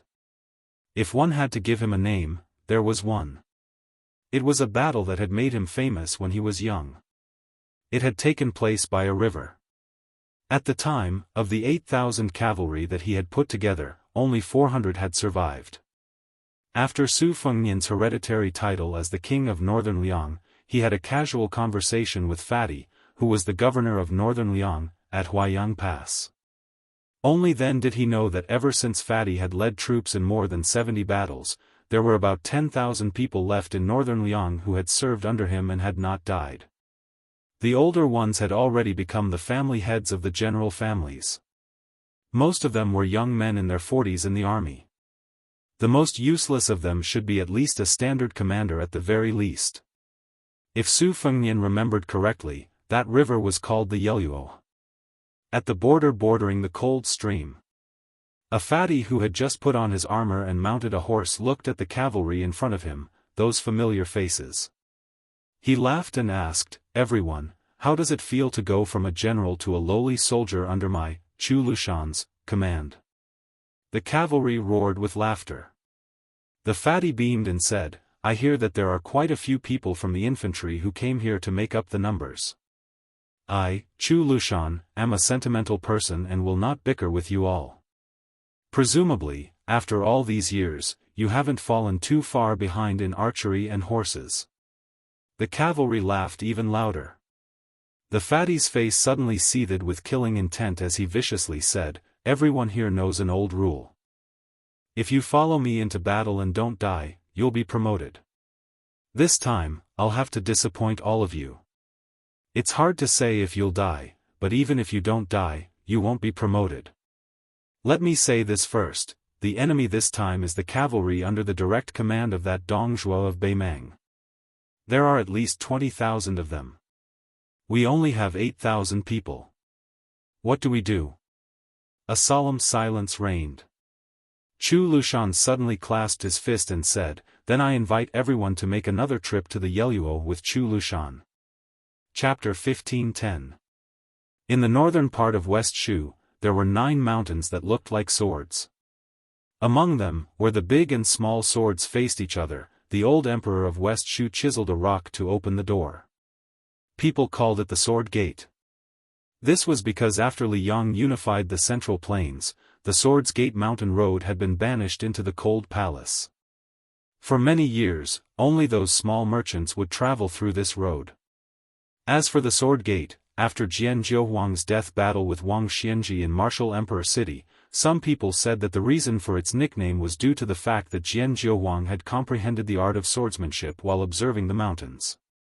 There were even some who said that before Jian Zhouhuang left Shu, he had carved a sword manual on a stone wall somewhere along the plank road. Now, there were quite a few young swordsmen from western Shu who came to the plank road in search of opportunities. It was the beginning of summer, when the peach blossoms gradually fell. The winding path between the mountain walls was slightly dark and damp. A middle-aged man was riding a donkey, and a handsome young man who looked like a page boy was leading the donkey. The young man was carrying a large bamboo box, and he was muttering to himself. The ordinary-looking man was probably used to the young man's complaints, so he turned a deaf ear to him and dozed off leisurely on the donkey. At this moment, a group of people came from the front. The leader was a common woodcutter in West Shu. He was leading a group of young men and women in embroidered clothes. The young man's eyes brightened. He threw a bunch of peach branches to the middle-aged man and whispered, "Master, master, hurry up. Turn around and ride the donkey. Also, it's time for you to recite a poem. Otherwise, with so many donkey-riding followers in the world, you won't be able to show your identity. Otherwise, you can't call yourself the Peach Blossom Sword God. No one will believe you." The middle-aged man said helplessly, "I've met more than 10 groups of people along the way. Every time, I have to recite a poem with the word peach blossom. How can I have so many poems in my stomach?" The young man glared and threatened, "Then I'll repeat the previous one. That, Immortals in the forest, it sounds quite celestial. Master, if you don't recite it, I won't help you lead the donkey." The middle-aged man was indeed good-tempered and easy to talk to. He lazily turned around and rode the donkey. He held the peach branch in his hand and recited loudly, looking at the peach blossoms in the forest, the dusk deepens and the road grows longer. The old man taught me the Three Pure Ones book, lived for 1,000 years and laughed at the sovereign king. The young man, who had been as tired as a dog, instantly assumed the demeanor of a child under an immortal. He looked straight ahead and led the donkey forward in large strides.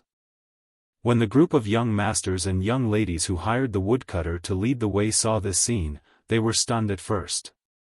Then, one of them turned to his companion and said, "Hey, these two little swindlers are bullying us because we haven't seen the world. Do they really think that they are Dong Tai just because they got a donkey and a peach branch? I'll get a white horse and wear a saber, then I'll be a Su Fengnian." The young man was so angry that his face turned red. The middle-aged man laughed and turned around again, no longer riding the donkey backwards. He threw the peach branch into the gap of the bamboo box. The two groups of people brushed past each other lightly. The young man with the donkey had carefully arranged this chance encounter, but in the end, he only received countless disdainful looks. The man looked at the dispirited youth's back and chuckled. "Angry? Don't be angry. Actually, Master has been wanting to tell you this for a long time. In Jianghu, it's all about a real person not revealing his true self." The young man snorted coldly. Obviously, he was still angry. The middle-aged man comforted him. "All right, Master will definitely bring you to see the great scenery of Shu this time." The young man was silent. The man could only smile. "Why don't Master ride the sword and let those people broaden their horizons?" The young man sighed. "Forget it. Those guys have eyes but can't see. Anyway, they are the ones who are at a disadvantage." The young man had his own worries. "Master, it's not that I want to criticize you. Among the 4 grandmasters in Jianghu, Chao Chongqing admires you. Later, you fought with Tuoba Bodhisattva so fiercely that even Su Fengnian's flying sword was given by you. But now, everyone is talking about how Chao Chongqing defeated that useless monk and how domineering Su Fengnian was when he fought with Tuoba Bodhisattva for thousands of miles in the western region. No one said anything good about you. I'm worried." The man joked. "Then why do you always practice swordsmanship when I teach you swordsmanship?" The young man sighed heavily like an old man. "I know my own limitations. I don't have the foundation nor the talent. I can't be a disciple, so I can only hope that Master will be more successful." The man laughed angrily. "You're really open-minded." The young man suddenly turned his head and asked, "Master, why did you take me in as your disciple back then? Look at Wang Xianji, Linya, and the others. They are all top-notch martial arts grandmasters. So let me tell you, don't expect me to help you make a name for yourself in Jianghu."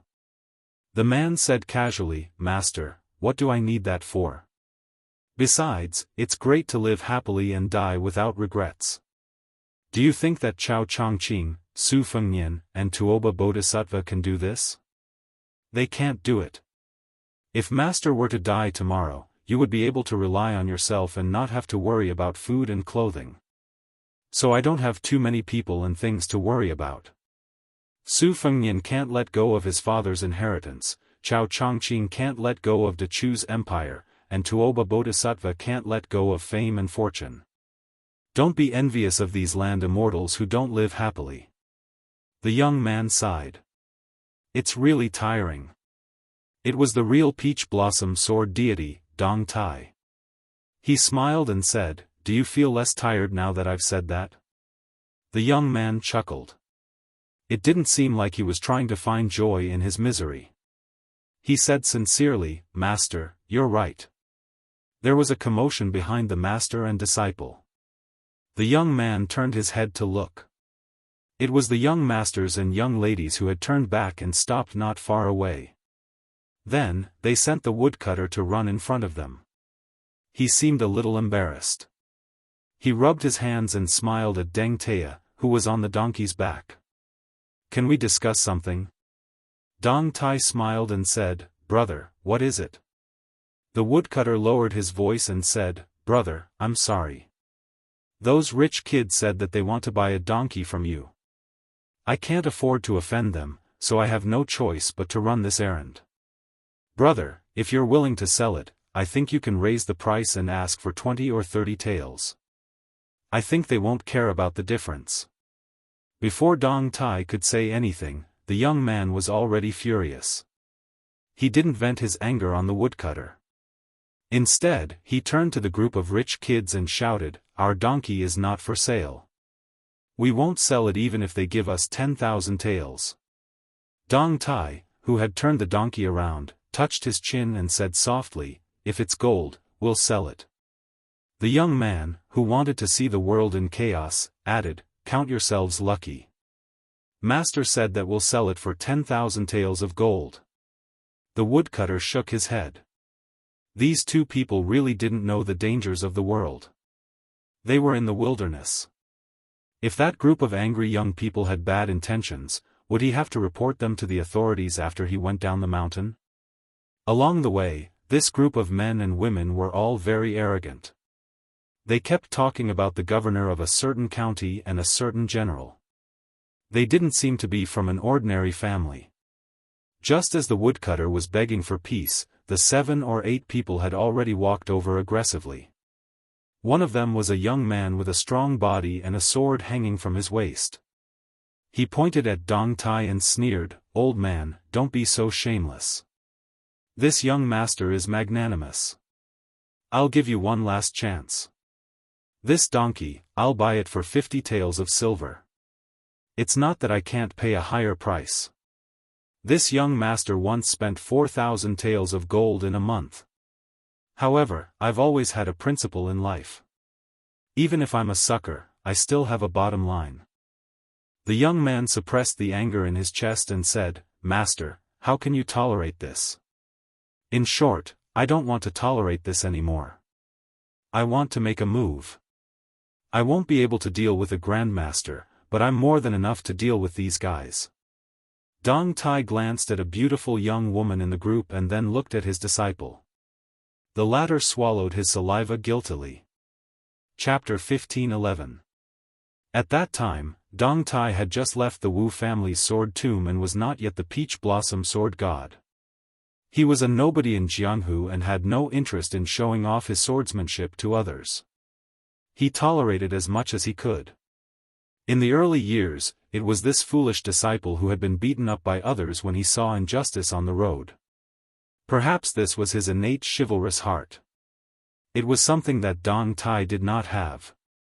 To Dong Tai, everything in the world, except for the sword in his heart, had nothing to do with him. Later, one day, after listening to a storyteller's Jianghu romance in a restaurant and commenting on the sects and masters in Jianghu, his disciple suddenly said that he wanted to learn martial arts. Dong Tai laughed and asked him what would happen if he learned martial arts. He said that he had not thought about it and would think about other things after he learned it. At that time, Dong Tai was happy to get rid of this burden, so he secretly helped him enter a small sect. When the child, who was thought to have a good foundation, became a direct disciple of the small sect, it did not take long for him to lose his drive to become a master. Practicing martial arts was normal, but because he was a direct disciple, he could get 1 tael of silver every month, so he became a little money grubber. Dong Tai, who was worried about him, had no choice but to show up. The excited child saw Dong Tai at the gate and said that he wanted to treat him to a good meal. Then he ran back to the sect and took the bag of silver he had saved up. It turned out that the child had bought a saber for Dong Tai and the sect. Because the child had traveled with Dong Tai in the past, he had occasionally heard Dong Tai snort disdainfully at the swordsmen of the world. He thought that his savior, who could not afford a weapon, should not like being a swordsman but rather a saber wielder. From then on, Dong Tai took in his one and only disciple. As for the saber, he exchanged it for a donkey. When Dong Tai went to Martial Emperor city of the Eastern Sea to fight with Wuxia Xianxia, it was a time when peach blossoms were blooming. His disciple was very attentive, at least much more attentive than Dong Tai, who had gone empty-handed. He earnestly advised his master not to fight with someone empty-handed, as it would be too disadvantageous. In the end, he could not persuade his master, who was unwilling to use a sword. The child could only point angrily at a peach tree, saying that his master should at least use a peach branch as a sword. After that, there was a peach blossom sword deity who rode a donkey in the Jianghu. Ever since Dong Tai became famous, this disciple would still complain about his master not being able to win against Wang Xianji.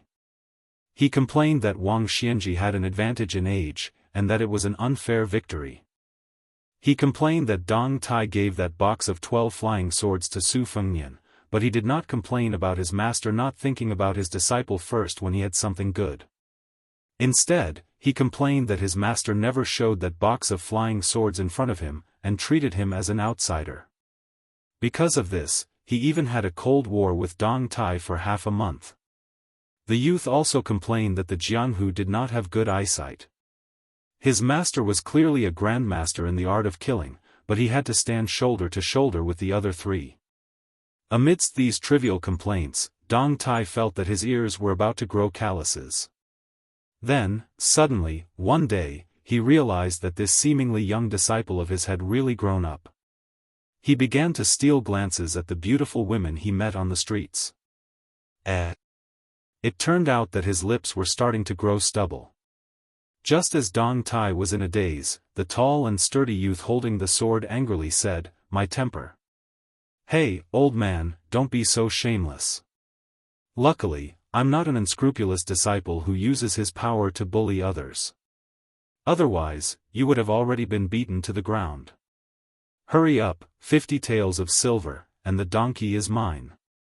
You and that brat can take the money and scram.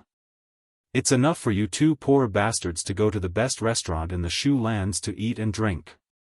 Dong Tai flipped off the donkey and patted the back of the donkey. He looked at his disciple, who was much less impulsive than when he was young. Back then, he knew that he couldn't win, but he still wanted to get beaten up. Now, he was Dong Tai's disciple. Even if he couldn't exchange blows with a level 1 master, he would have no problem withstanding 20 to 30 blows from a level 2 master. However, he was becoming more and more disinterested in small fights.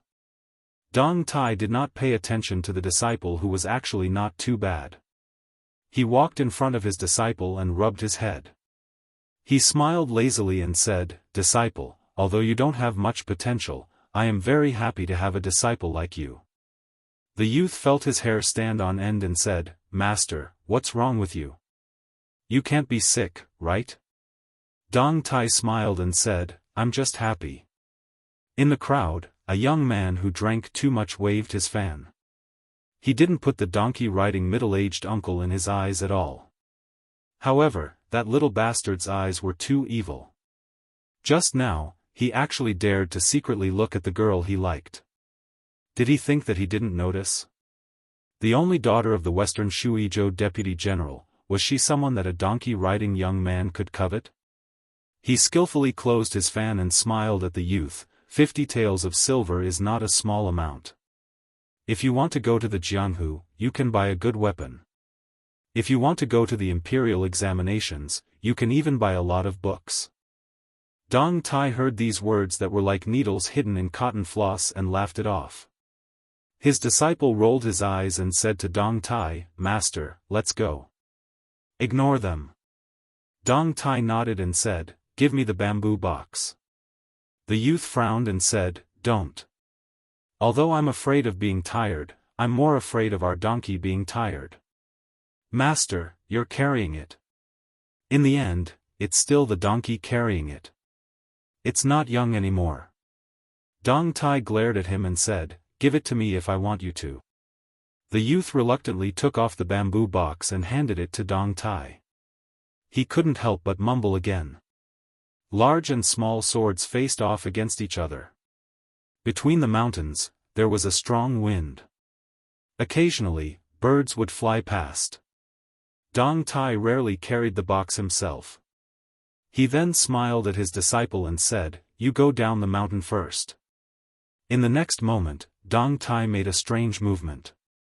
He took out the peach branch from the bamboo box and threw it high up. Just when everyone was confused, someone with sharp eyes suddenly realized that after the peach branch was thrown, it actually stopped in the air. Just when the youth was at a loss, Dong Tai lightly pushed his shoulder and shouted, "Raise the sword with Qi, mountain stepping technique." After the youth who was pushed out of the cliff by his master heard this, even though he was high up in the air, he still subconsciously made the sword stepping technique. The youth just happened to step on the peach branch. This scene was like an immortal riding a sword.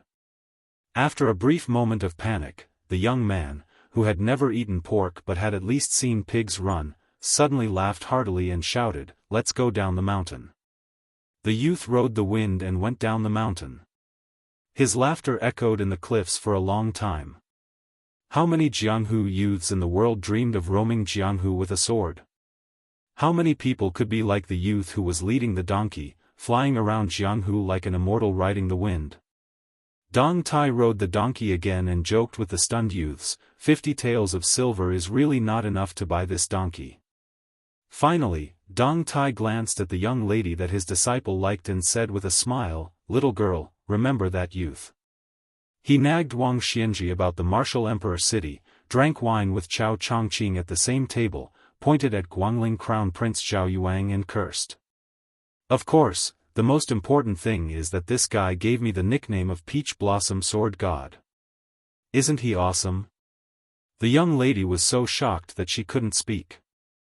The old donkey's hooves tapped on the ground leisurely and went further and further away. The Peach Blossom Sword God on the donkey's back suddenly felt regretful. Tuoba Bodhisattva had already fought 3 of the 4 grandmasters. He couldn't fight Chao Chongqing anymore. Then, Dong Tai didn't know if he would have a chance to fight with Su Ke in this lifetime. "Kid, don't die. If you die under the hooves of the Beimang barbarians, won't you feel ashamed?" Martial Emperor City's status in Jianghu plummeted after old weirdo Wang died in Beiliang, especially after Yu Groom and the others left the East Sea one after another. This holy land of Jianghu in the past went through a long period of unrest. There were many independent forces in the city. Especially without the restraint of the prohibition of martial arts, the fights between the experts were so frequent that it was difficult to find a higher place to fight. The fights between the sects were even more numerous. It was said that some busybodies calculated that there were as many as 60 sects that rose and fell within half a year. Of course, many of the so-called sects were just small kittens and puppies. All this chaos only began to stabilize after the young man surnamed Jiang had been fighting for half a year on the city wall. As for the young man's identity, there were many speculations. Some said that Jiang Fuding was Wang Xianji's real disciple in closed-door training. Some said that he was a banished immortal like Qi Xianzhu who had great luck and was the ultimate counter to the king of Beiliang in this generation. Jiang Fuding, who was a loner in martial emperor city, didn't pay attention to the affairs of the world. He just fought for the city wall day after day. The handsome young man who used to challenge the king of Beiliang with a pawn entering cold on his waist had become as tanned as a fisherman's. Ever since Linya, the grandmaster of fist techniques, left martial emperor city, Jiang Fuding stopped drinking. In fact, it wasn't like a turtledove occupying a magpie's nest. Wang Xianji's residence had become ownerless. Jiang Fuding used his fists to monopolize old weirdo Wang's former residence. Those who didn't accept it or didn't have eyes had their bodies smashed by him. That night, the bright moon shone over the sea. Chapter 15:12. Using the moonlight, Jiang Fuding sat cross-legged at the top of the city wall with a pot of wine, drinking slowly. This young man with a hidden identity had once been young and arrogant. In such a large Great Peace city, among his peers, he despised the 2 sons of General Gu Jiantang for being too rigid. He despised the 4th imperial son for his reputation but lack of ambition. He despised the 1st imperial son Zhao Wu for being vulgar. He despised the children of the officials for being useless. In the end, he only got along well with the illegitimate son of the previous emperor, Zhao Kai. Before Zhao Kai returned to the capital from Shangyin Academy, and before he died at the Iron Gate Pass of the western regions, the two got drunk. One said he would do great service for the Zhao Kai of Liyang, the other said with a smile that the country was his and the Jianghu was his. In the future, if he helped Zhao Kai sit on the dragon throne, how about he, Jiang Fuding, be conferred the title of King of Freedom? Jiang Fuding gazed at the bright moonlight on the sea and was in a daze. In terms of status and family background, Zhao Kai was the son of the emperor and the disciple of Yang Taisui. He, Jiang Fuding, was not weak. He was the son of the imperial tutor of Liyang. While he had completely concealed his identity and did not have the surname Yuan with that man in order to deal with the endless assassinations, which of the people at the top of Great Peace City dared to underestimate him? The youngest son of the former Minister of Revenue Wang Xiongui, the current leader of the four young masters of Jing, had a conflict with him in his early years. In the end, he had come to kowtow and admit his wrongs that night. When he, Jiang Fuding, was young, he said he wanted to practice the blade. That man who spoke ambiguously asked for Gu Jiantang's blade manual for him. At the time, Gu Jiantang, who was still the Minister of War at the time, even taught him the Thunder Heart. That man even took out the soldier of crossing the river from the inner treasury. In those decades, no less than 20 martial grandmasters had taught him moves. Among them was Lu Hao of the Great Celestial Phenomenon realm of Great Celestial Phenomenon. Since this was the case, how could he, Jiang Fuding, lose to that Su? Jiang Fuding threw the wine pot into the sea and shouted, "How can I accept this? How can I admit defeat?" Jiang Fuding gasped for breath and took out a book from his bosom, as if he wanted to throw it away like the wine jug. However, he raised his arm and in the end, did not throw it away. This book was his father's real legacy. The man whose real name was not known was once the well-deserved emperor's preceptor of Liyang, the most intelligent strategist of the Liyang dynasty. His opponents were Sun Ping, Huang Longshi, Su Shao, Zhao Bing, the Prince of Yanqi, and the Spring of Eternal Hui led by Zhang Jiulu. Jiang Fuding muttered, "Father, you have never lost, so how can I compare to you?" Jiang Fuding slowly retracted his hand as he looked at the yellowed book with a stupefied expression. The title of the book was written in meticulous script. It was a very strange name, Night Sailing Ship.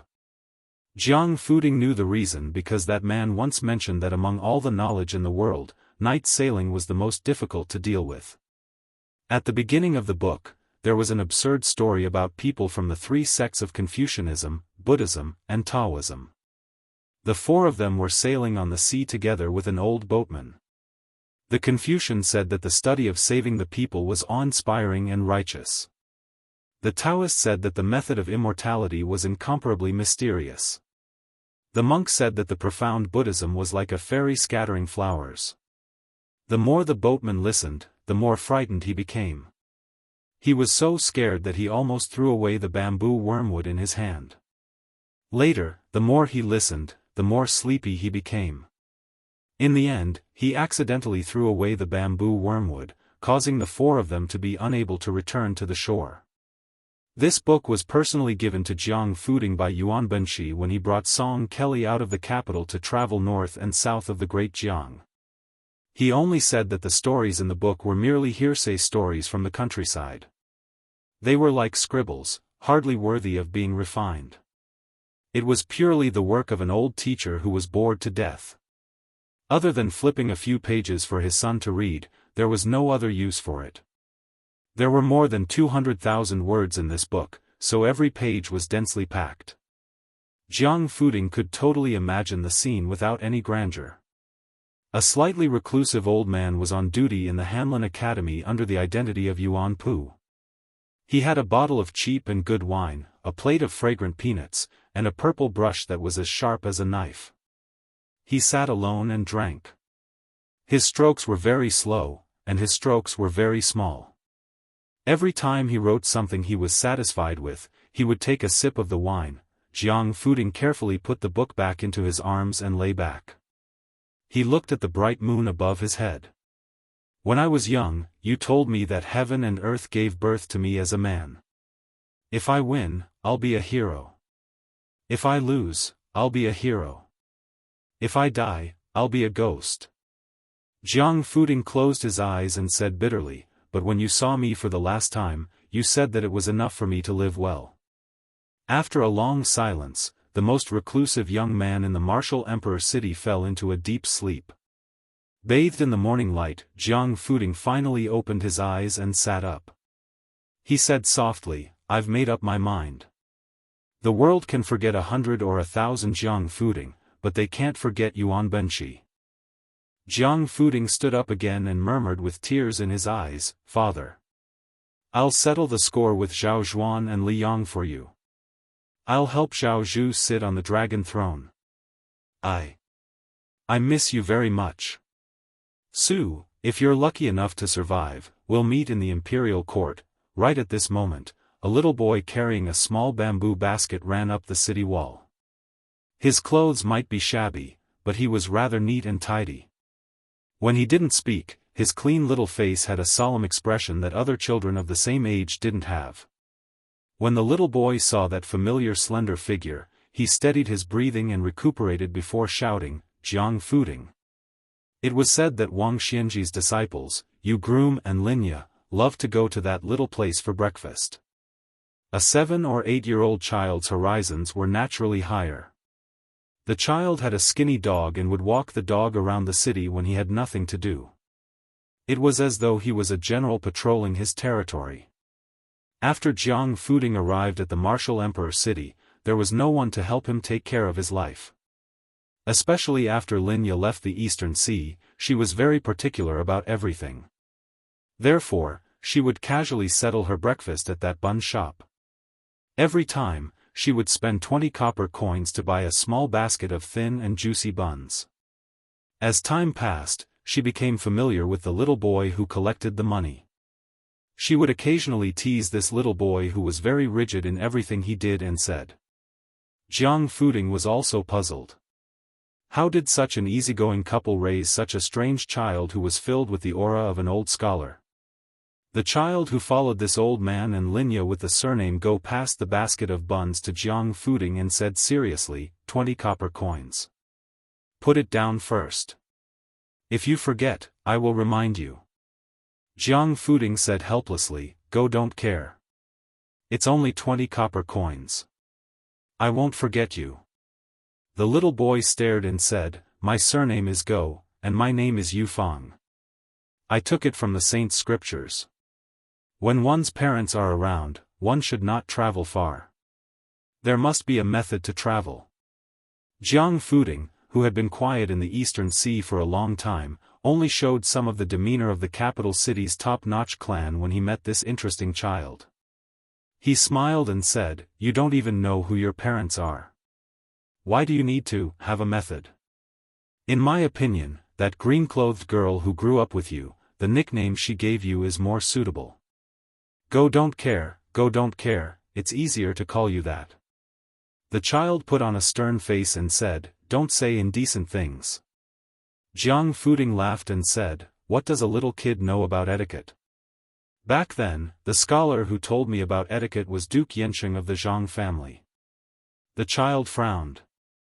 I don't know if that teacher is learned or not, but I know that his students did not learn well. Jiang Fuding, who was being teased and lectured by a child, was not angry. He sat on the city wall and opened the slightly cool bamboo basket. He gently picked up a small and exquisite bun with 2 fingers and threw it into his mouth. His mouth was full of fragrance and endless aftertaste. In the past, in Great Peace City, he had eaten so many delicacies that were called the best in the world that he could not remember the taste. Now, it was these small meat buns that were only 2 copper coins each. If he did not eat a basket of them each day, he would not be able to forget them. Jiang Fuding smacked his lips and ate 6 or 7 buns in one go. Then he seemed to remember something of the past. He chuckled and said, It rained heavily in Great Peace City. Many fish drowned. Go Yufang sighed and said softly, It's not funny. Jiang Fuding lowered his head and looked at the buns in the basket. He said emotionally, That's right. People eat dirt once, and dirt eats people once. The child did not say anything. After all, he was so young and should not have such feelings. Jianghu suddenly turned his head and looked at the child standing beside him. He smiled and said, "After second-grade master, entering the Vajra realm depends on perseverance. Finger Xian depends on talent and comprehension. If you want to have the phenomenon of heaven and earth, you have to rely on your innate talent. As for becoming a land immortal, it depends on that illusory fate. Go Yufang, do you want to practice martial arts?" The child shook his head without hesitation and said, "No." Jianghu said in shock, "In this martial emperor city, you interact with people of the underworld every day. You don't want to practice martial arts?" The child said softly, "I heard that practicing martial arts is a bottomless pit. No amount of money can fill it. I have no money." Jianghu suddenly looked at the last bun in the basket in a daze. He asked in surprise, "Go Yufang, I remember that I have already eaten 10 buns. Why is there one more today?" The child said calmly, "Grandpa said that you people of the underworld need to train your body. Therefore, you need to eat more. I asked Grandpa for one more. I can only ask for one more. Otherwise, this basket of buns will be a loss. It is not easy for Grandpa to earn money." Jianghu did not know whether to laugh or cry. Then, he smiled gently. He seemed to be reluctant to eat the 11th bun immediately. Chapter 15:13. Jianghu finally picked up the steamed bun and ate it slowly. He looked into the distance and laughed softly, "You might not want what I give you. Moreover, in the long run, I might not be good to you. However, I'll be leaving this city soon and most likely won't be coming back. But I'll miss you, little brat, and I hope you'll live well. I hope that when you grow up one day and I haven't been eaten by 2D, you'll come and find me. I'll treat you to a drink then." Hearing that Jianghu was leaving the martial emperor city, the child was a little disappointed, but he didn't show it on his face. He only nodded and said, "Okay." Jianghu smiled and lifted the bamboo basket with one hand. He looked at the vast sea with rising tides and laughed loudly, "Don't you see the 3 mountains and 5 peaks in the sky? Don't you see the endless sandstorms in the northwest killing people? Don't you see the great rivers flowing into the sea and never returning? Listen to me, one's life is only 100 years. If you want to seek immortality, you can only do it in a cup of wine." The child also laughed along with Jianghu's heroic spirit. For the first time, he joked, "When we meet in the future, you must treat me to good wine." Jianghu threw the bamboo basket into the sea and rubbed the child's head, "It's not a big deal." The child was stunned. He said anxiously, "Jianghu, why did you throw the steamed bun basket away? I want to bring it back for Grandpa." Jianghu was stunned and speechless. He was in the wrong. A long time later, in the Jianghu where the grandmasters of the older generation passed away one after another, there would be a very interesting saying. Udilong wasn't really invincible. It was because there were still some tricks in the world. The people south of the Guangling River in Liang found it hard to imagine that there were places where the frost hadn't completely stopped at the beginning of summer. This was the Tuliao. There were black mountains and white rivers here. Perhaps the first snow of the Liang dynasty would fall here, and it would also be the last snow. The winter snowstorm here was known as the Great Smoke Bubble, blotting out the sky and the sun. During the cold winter of last year, 2 people were escorted by Qi Jiajia from the north of Jingji into Liao and Liao. The reason why the number 1 swordsman in the capital was naturally because Groom Yu was a martial arts master that many forces were secretly trying to rope in. After Groom Yu declined the emperor's invitation to stay, Emperor Zhao Zhuan asked Qi Jiajia to escort him all the way to dispel the covetous thoughts of the other forces.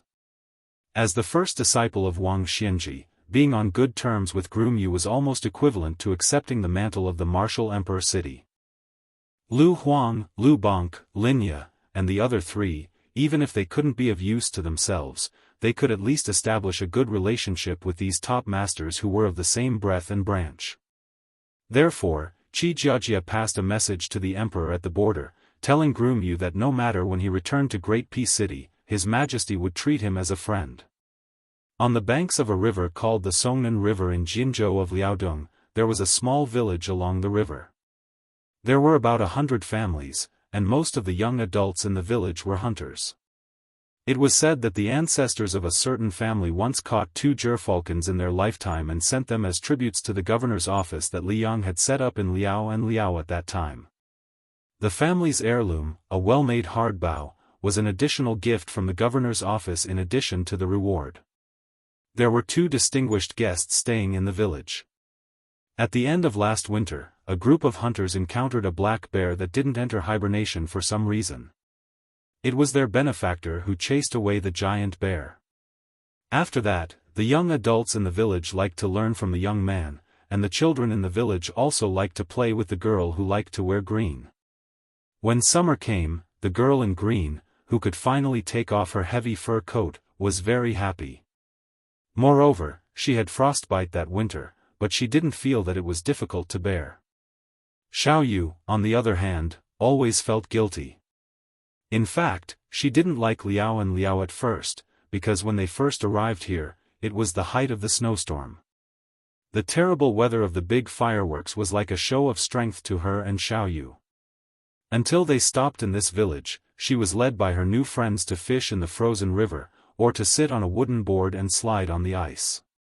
Every day, she could have a snowball fight with more than 10 people of the same age, which made her feel new and happy.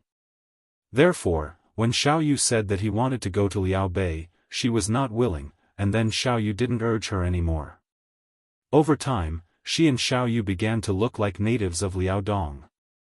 Xiao Yu carried a bow and arrows, went hunting with the adults in the village, and began to raise young eagles under the guidance of the old hunters. She no longer wondered why the windows here were papered outside, why every house had big and small jars of pickles, and why the adults would say that if the children didn't listen to them, they would be hung in the basket. Today, Xiao Yu was helping a family in the village cut a plant that was more than 5 feet tall, which the locals called Lamus chinensis, to build a house. Of course, it was not the grass that sheep ate. Its stem was hollow, similar to the bamboo in her hometown. She quietly squatted by the side, watching Xiao Yu cut the stem with a knife, thinking that he was quite handsome. She remembered that the day before Grandpa Gao left Wulin City, he had a private chat with her. He talked about a lot of people, but she couldn't remember most of them. Only when he talked about Xiao Yu did she pay special attention, so she remembered clearly. Grandpa Gao said that among the swordsmen in the world, some had the best luck, and some had the best innate talent, but Xiao Yu's talent for swordsmanship was the best. She squatted on the ground. Thinking of Grandpa Gao, she suddenly felt sad. She actually knew that his surname was Wang, but he was so tall. She liked to call him Grandpa Gao, and he was never unhappy. Then she thought of another person. Before that person died, he called out to her, "Green robe." Xiao Yu said that person was very amazing, and that Grandpa Gao admired him for most of his life. She suddenly asked, "Xiao Yu, Grandpa Gao asked you to find that person, so you can accept him as a disciple on behalf of your master. But how do we find him?" Yu Groom turned his head and smiled, "We can always find him." She said, "Oh, I'm going to play." Then she got up and ran away. Yu Groom smiled knowingly, just like this little girl's brother. He was always afraid that she would find the trip to Liaodong boring, but now it seemed that he worried too much. The only trouble was that this little girl had learned a lot of local sayings from the local children, such as, "You're stupid," "Scram," and "Stay away." Just thinking about it made Yu Groom break out in a cold sweat. As for the little brother, who was still in some unknown corner, in a sense, he was equivalent to his master's closed-door disciple. Yu Groom was not in a hurry at the moment. He firmly believed that they would naturally meet when the time came. This was a strange intuition. Yu Groom waited patiently. In the 500 years of Jianghu, there was only one Wang Xianji and one Li Chungang. In the evening, Yu Groom helped the villagers with their work. When he returned to the house, the owner of the house had already prepared dinner. Yu Groom did not know where the little girl was playing, so he could only imitate the villagers and shout. Soon, a response came from the riverside. She quickly ran back, lifted her skirt, and lightly stepped over the threshold. She saw Xiao Yu and the family already sitting on the brick bed. Because they waited for her, they did not eat. She made a face at Xiao Yu and then sat next to him apologetically. Yu Groom helplessly reminded her in a low voice, "How can the host wait for the guest to eat?" The middle-aged village woman liked the girl in green from the bottom of her heart. She quickly smiled and said, "It doesn't matter." The middle-aged man who looked like a southerner poured a glass of wine for Yu Groom. The man was actually a foreigner, and his wife was a local. His ancestral home was in Dongyue. Back then, he followed his grandfather and father to Jinzhou. However, he went north earlier than Hongjia. It was a blessing in disguise. He was lucky to escape the spring and autumn war that burned the central plains. Because Liaoshi was the place where Liang rose, Liaodong also benefited a lot. Although it was not as good as Liaoshi, it was still worlds apart from the people of Dongyue who had heavy taxes. Moreover, everyone knew that there was a king with a different surname who came out of the forest, in Jinzhou. In addition, the king of Liang who was in charge of the two Liaoshi was Zhao Sui, the king of Jiaodong. Zhao Sui was also very kind to the people in his jurisdiction. Although Beimang and Liang were in confrontation for many years, the flames of war had never spread here. Therefore, even the middle-aged man had never seen war since childhood. When the man's family was convicted and moved north, they brought a large box of books with them. Even if it was passed down to only one child in 4 generations, each generation of parents taught their children to read and write. They were able to do something that many nobles in the Central Plains could not do. The reason why Yu Groom chose to live in this house was that he felt close to the middle-aged man's scholarly aura, which was extremely rare in the north. When he heard that Yu Groom was leaving the village for Jinzhou the next day, the man inevitably felt a little regretful that he did not have a drinking buddy. Probably after drinking half a bowl of wine, the middle-aged man, who could not hold his liquor but was good at drinking, did not have too many taboos. He smiled and asked in a low voice, "Brother Yu, are you going to see the ancestral home of the king of Beiliang?" "To tell you the truth, there's nothing to see. First, ordinary people can't get close because the guards of the king's mansion are watching. Second, many people say that there are only 2 or 3 shabby houses. It's said that many people who went to Jinzhou to join in the fun went in high spirits but returned in disappointment." Yu Groom asked, "Many people go to Jinzhou?" The man gulped down the remaining half-bowl of wine and said with a smile, "That's right. There are many stories about this. We're only about 80 miles away from Jinzhou.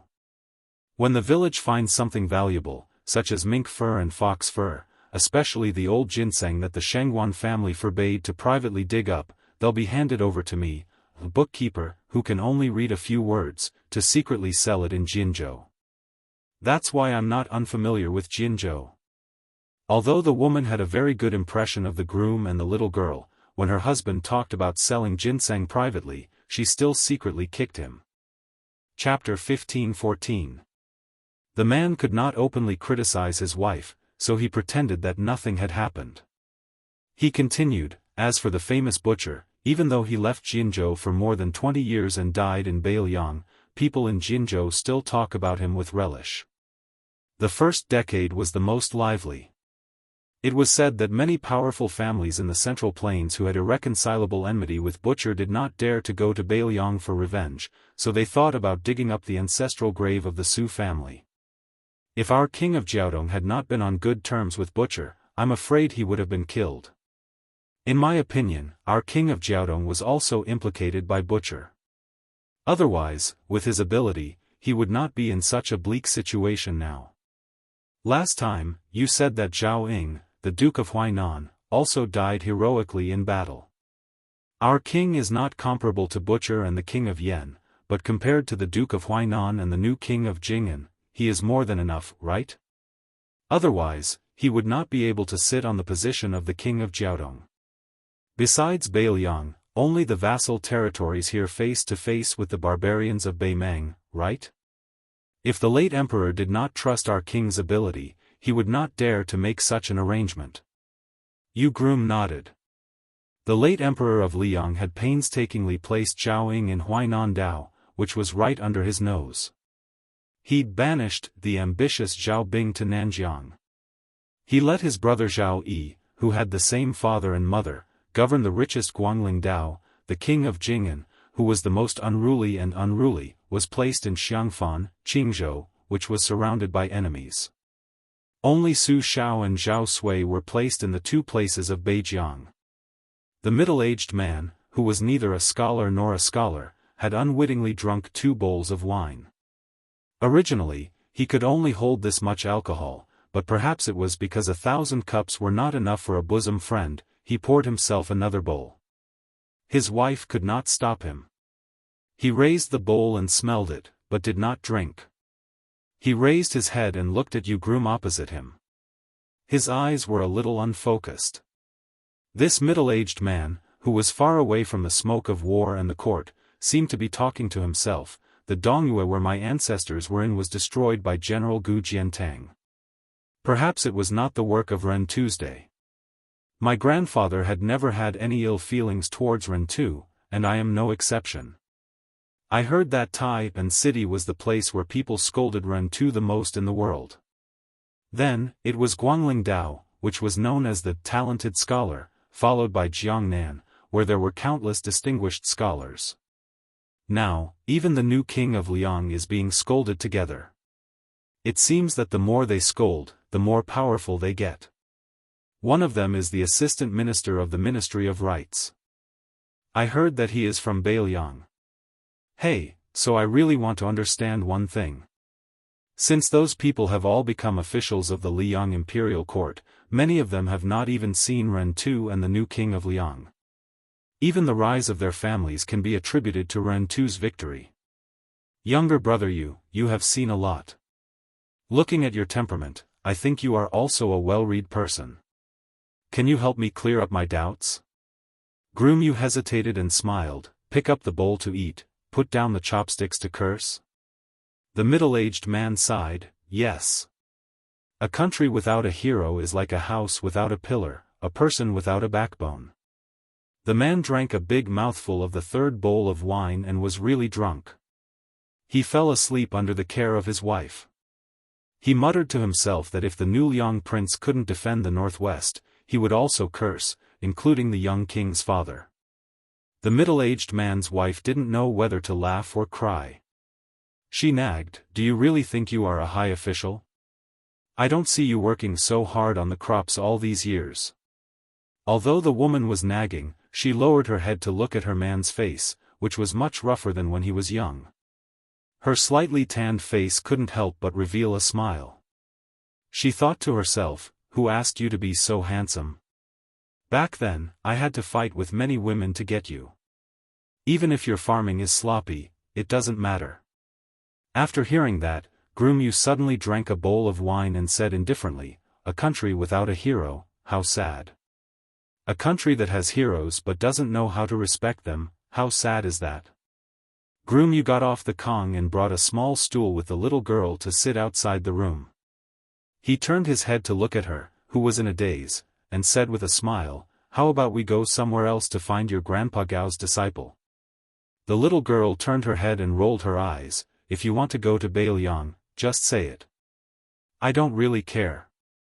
Groom Yu was a little embarrassed. He was about to say something when the little girl said seriously, Go. I miss Uncle Lu anyway." This Uncle Lu, when he was still in Wu City, he didn't know how to take care of himself. "I don't feel at ease with him away." Groom Yu rubbed her little head and smiled, yes. "Uncle Lu, Uncle Gong, and your Aunt Lin, they can't do without you." She hurriedly shushed him, "You have to call her Sister Lin.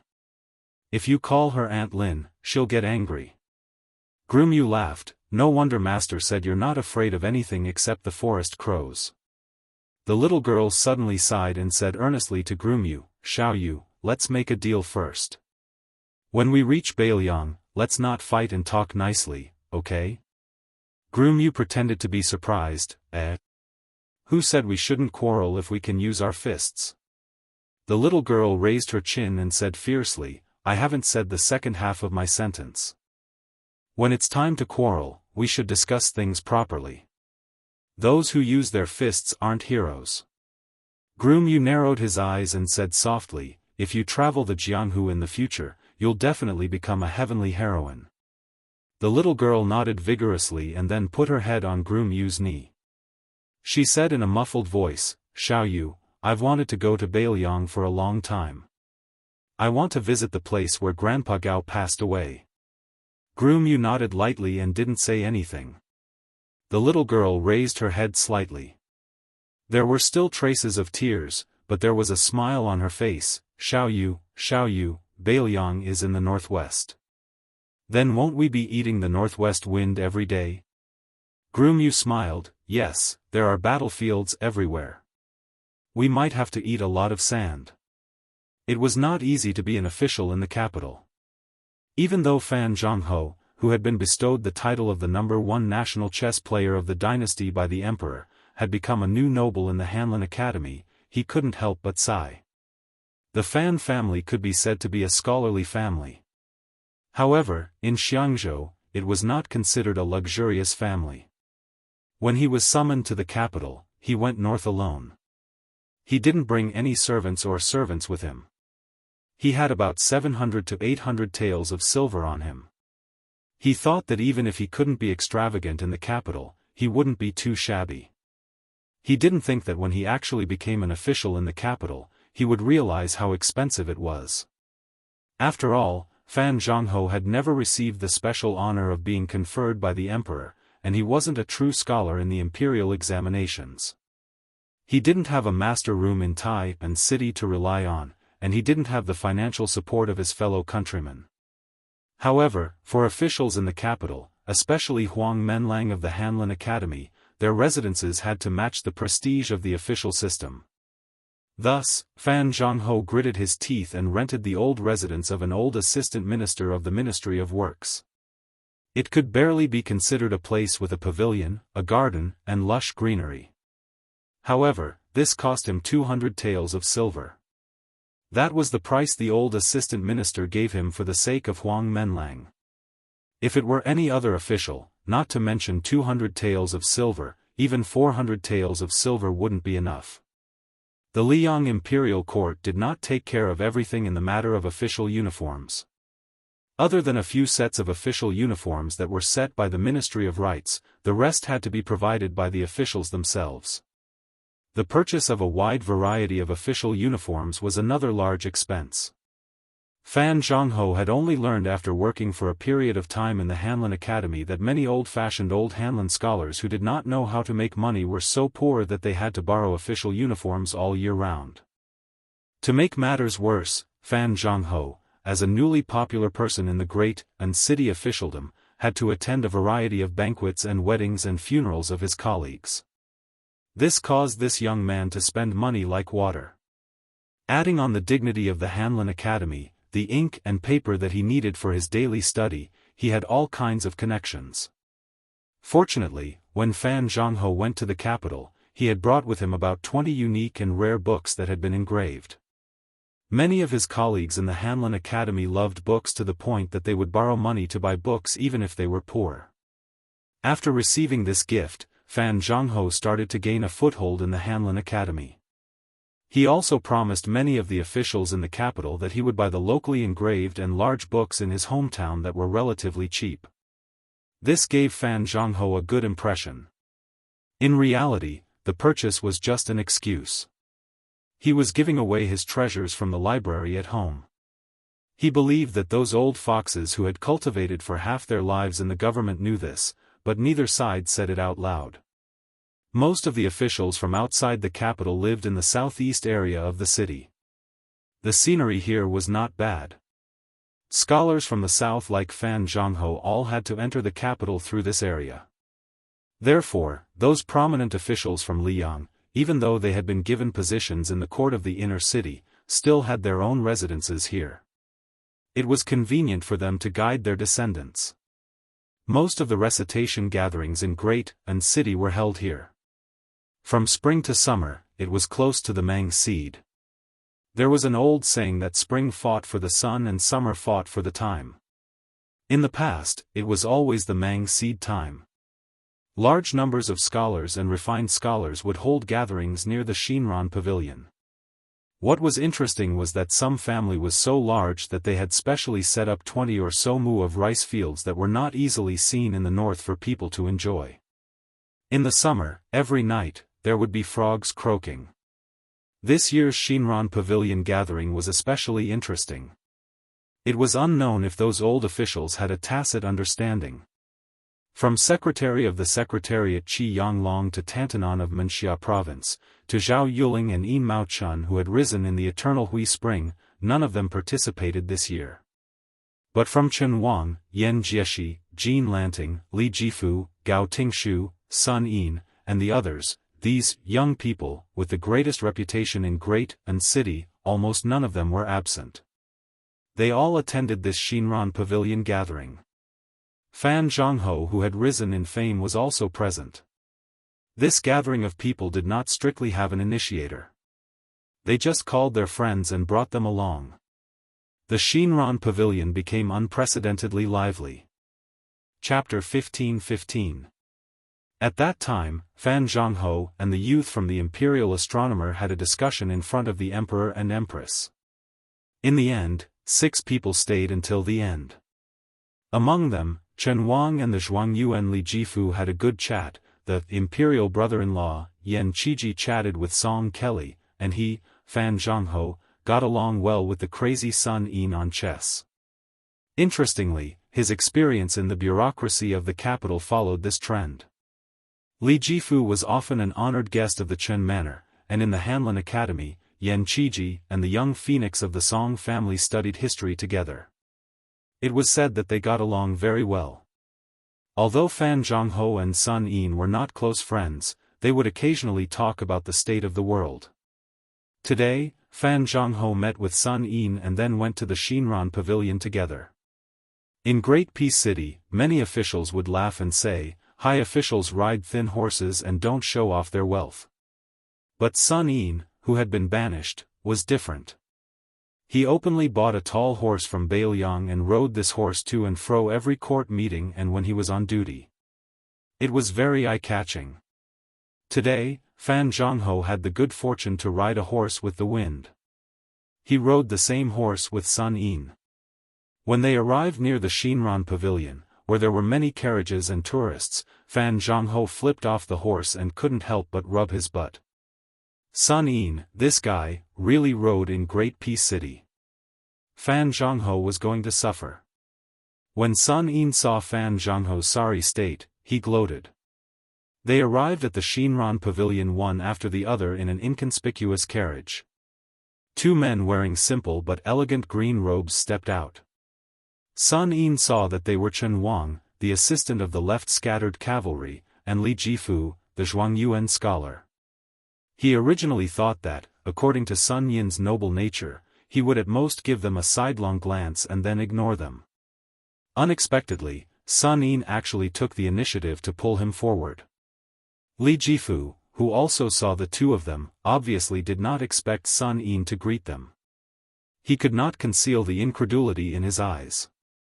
On the other hand, Chen Xiaobao, who was the most successful official in the entire Liang dynasty, whose official career was comparable to that of Jin Saburo, did not show the slightest bit of surprise. He warmly smiled at them and said, "Brother Sun, Mr. Yuetian, let me make it clear in advance that I still won't drink today. I can only use tea as a substitute for wine." Sun Yin coldly snorted and said, "So what if you drink tea? I'll drink wine. Let's each have a cup. I can still make the assistant go to the toilet 4, 5, 6, or 7 times. Chen Wang bitterly smiled and cupped his fists to beg for mercy. "Brother Sun, please don't bully a fellow countryman.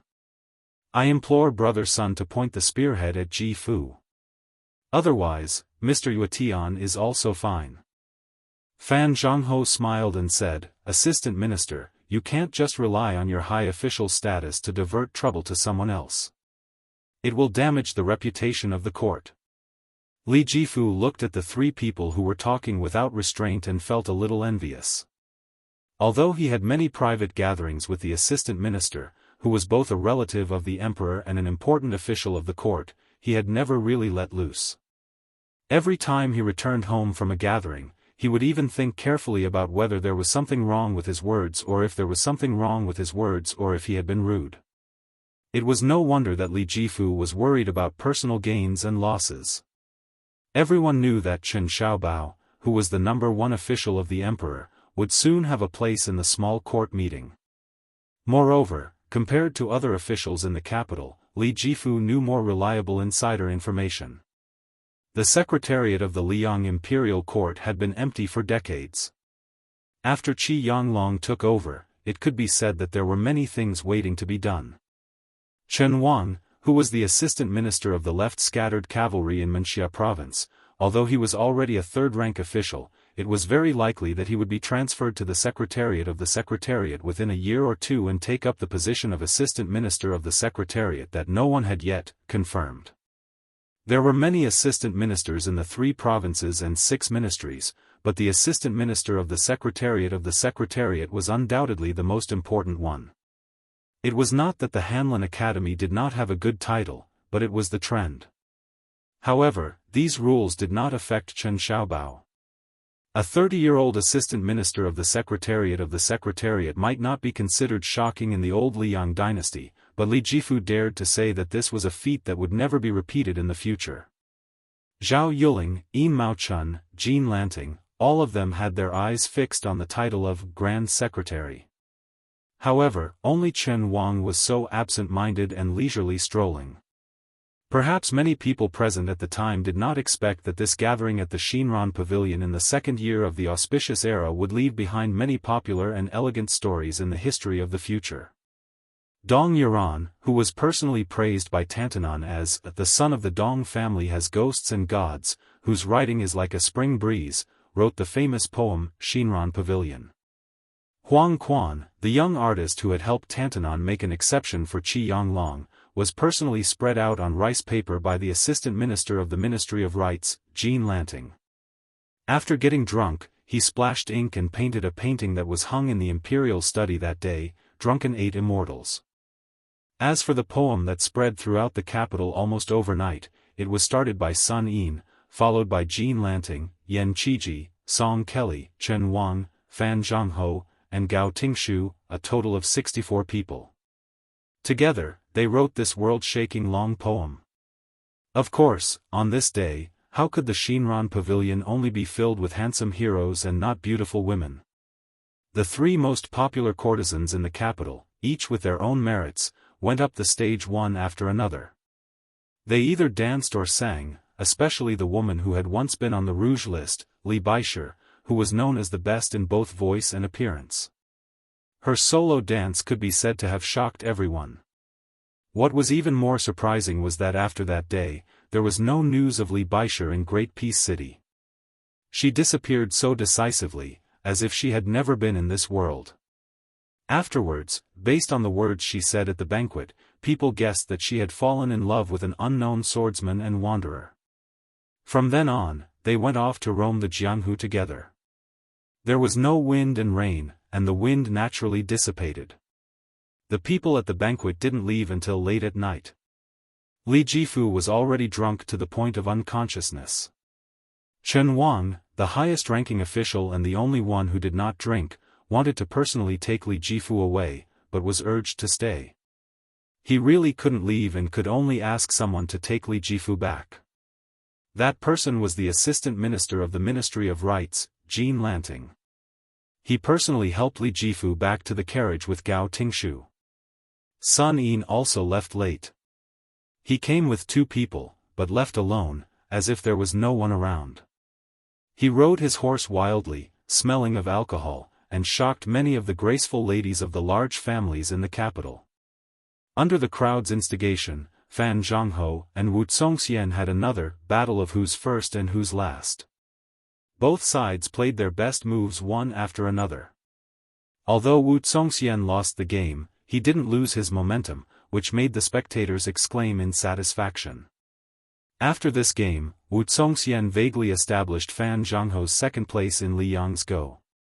Yan Qiji, Song Kelly, and that fellow villager nicknamed Kong Wuqi left together. Shinran Pavilion, Drunken 8 Immortals, and Heroes Travel to the Capital, were all given to this young relative of the emperor. He would immediately send them to the imperial palace. Deep in the night, the lights were still bright. There were only a dozen people left in Shinran Pavilion. Everyone in the capital knew that Chen Wang, who usually did not touch alcohol, was the last to leave. Fan Jianghu and Wuxia Xianxia had already finished their game of Go. The latter and a group of friends left in high spirits. The people still in the pavilion were all new nobles in the great peace city. They were also willing to put down their faces to get close to Chen Wang, a high official in the central government. However, they were all scholars. Even if they drank too much, their chatter and actions did not diminish their scholarly habits. And Chen Wang was never the kind of person who liked to put on airs, so he got along well with them.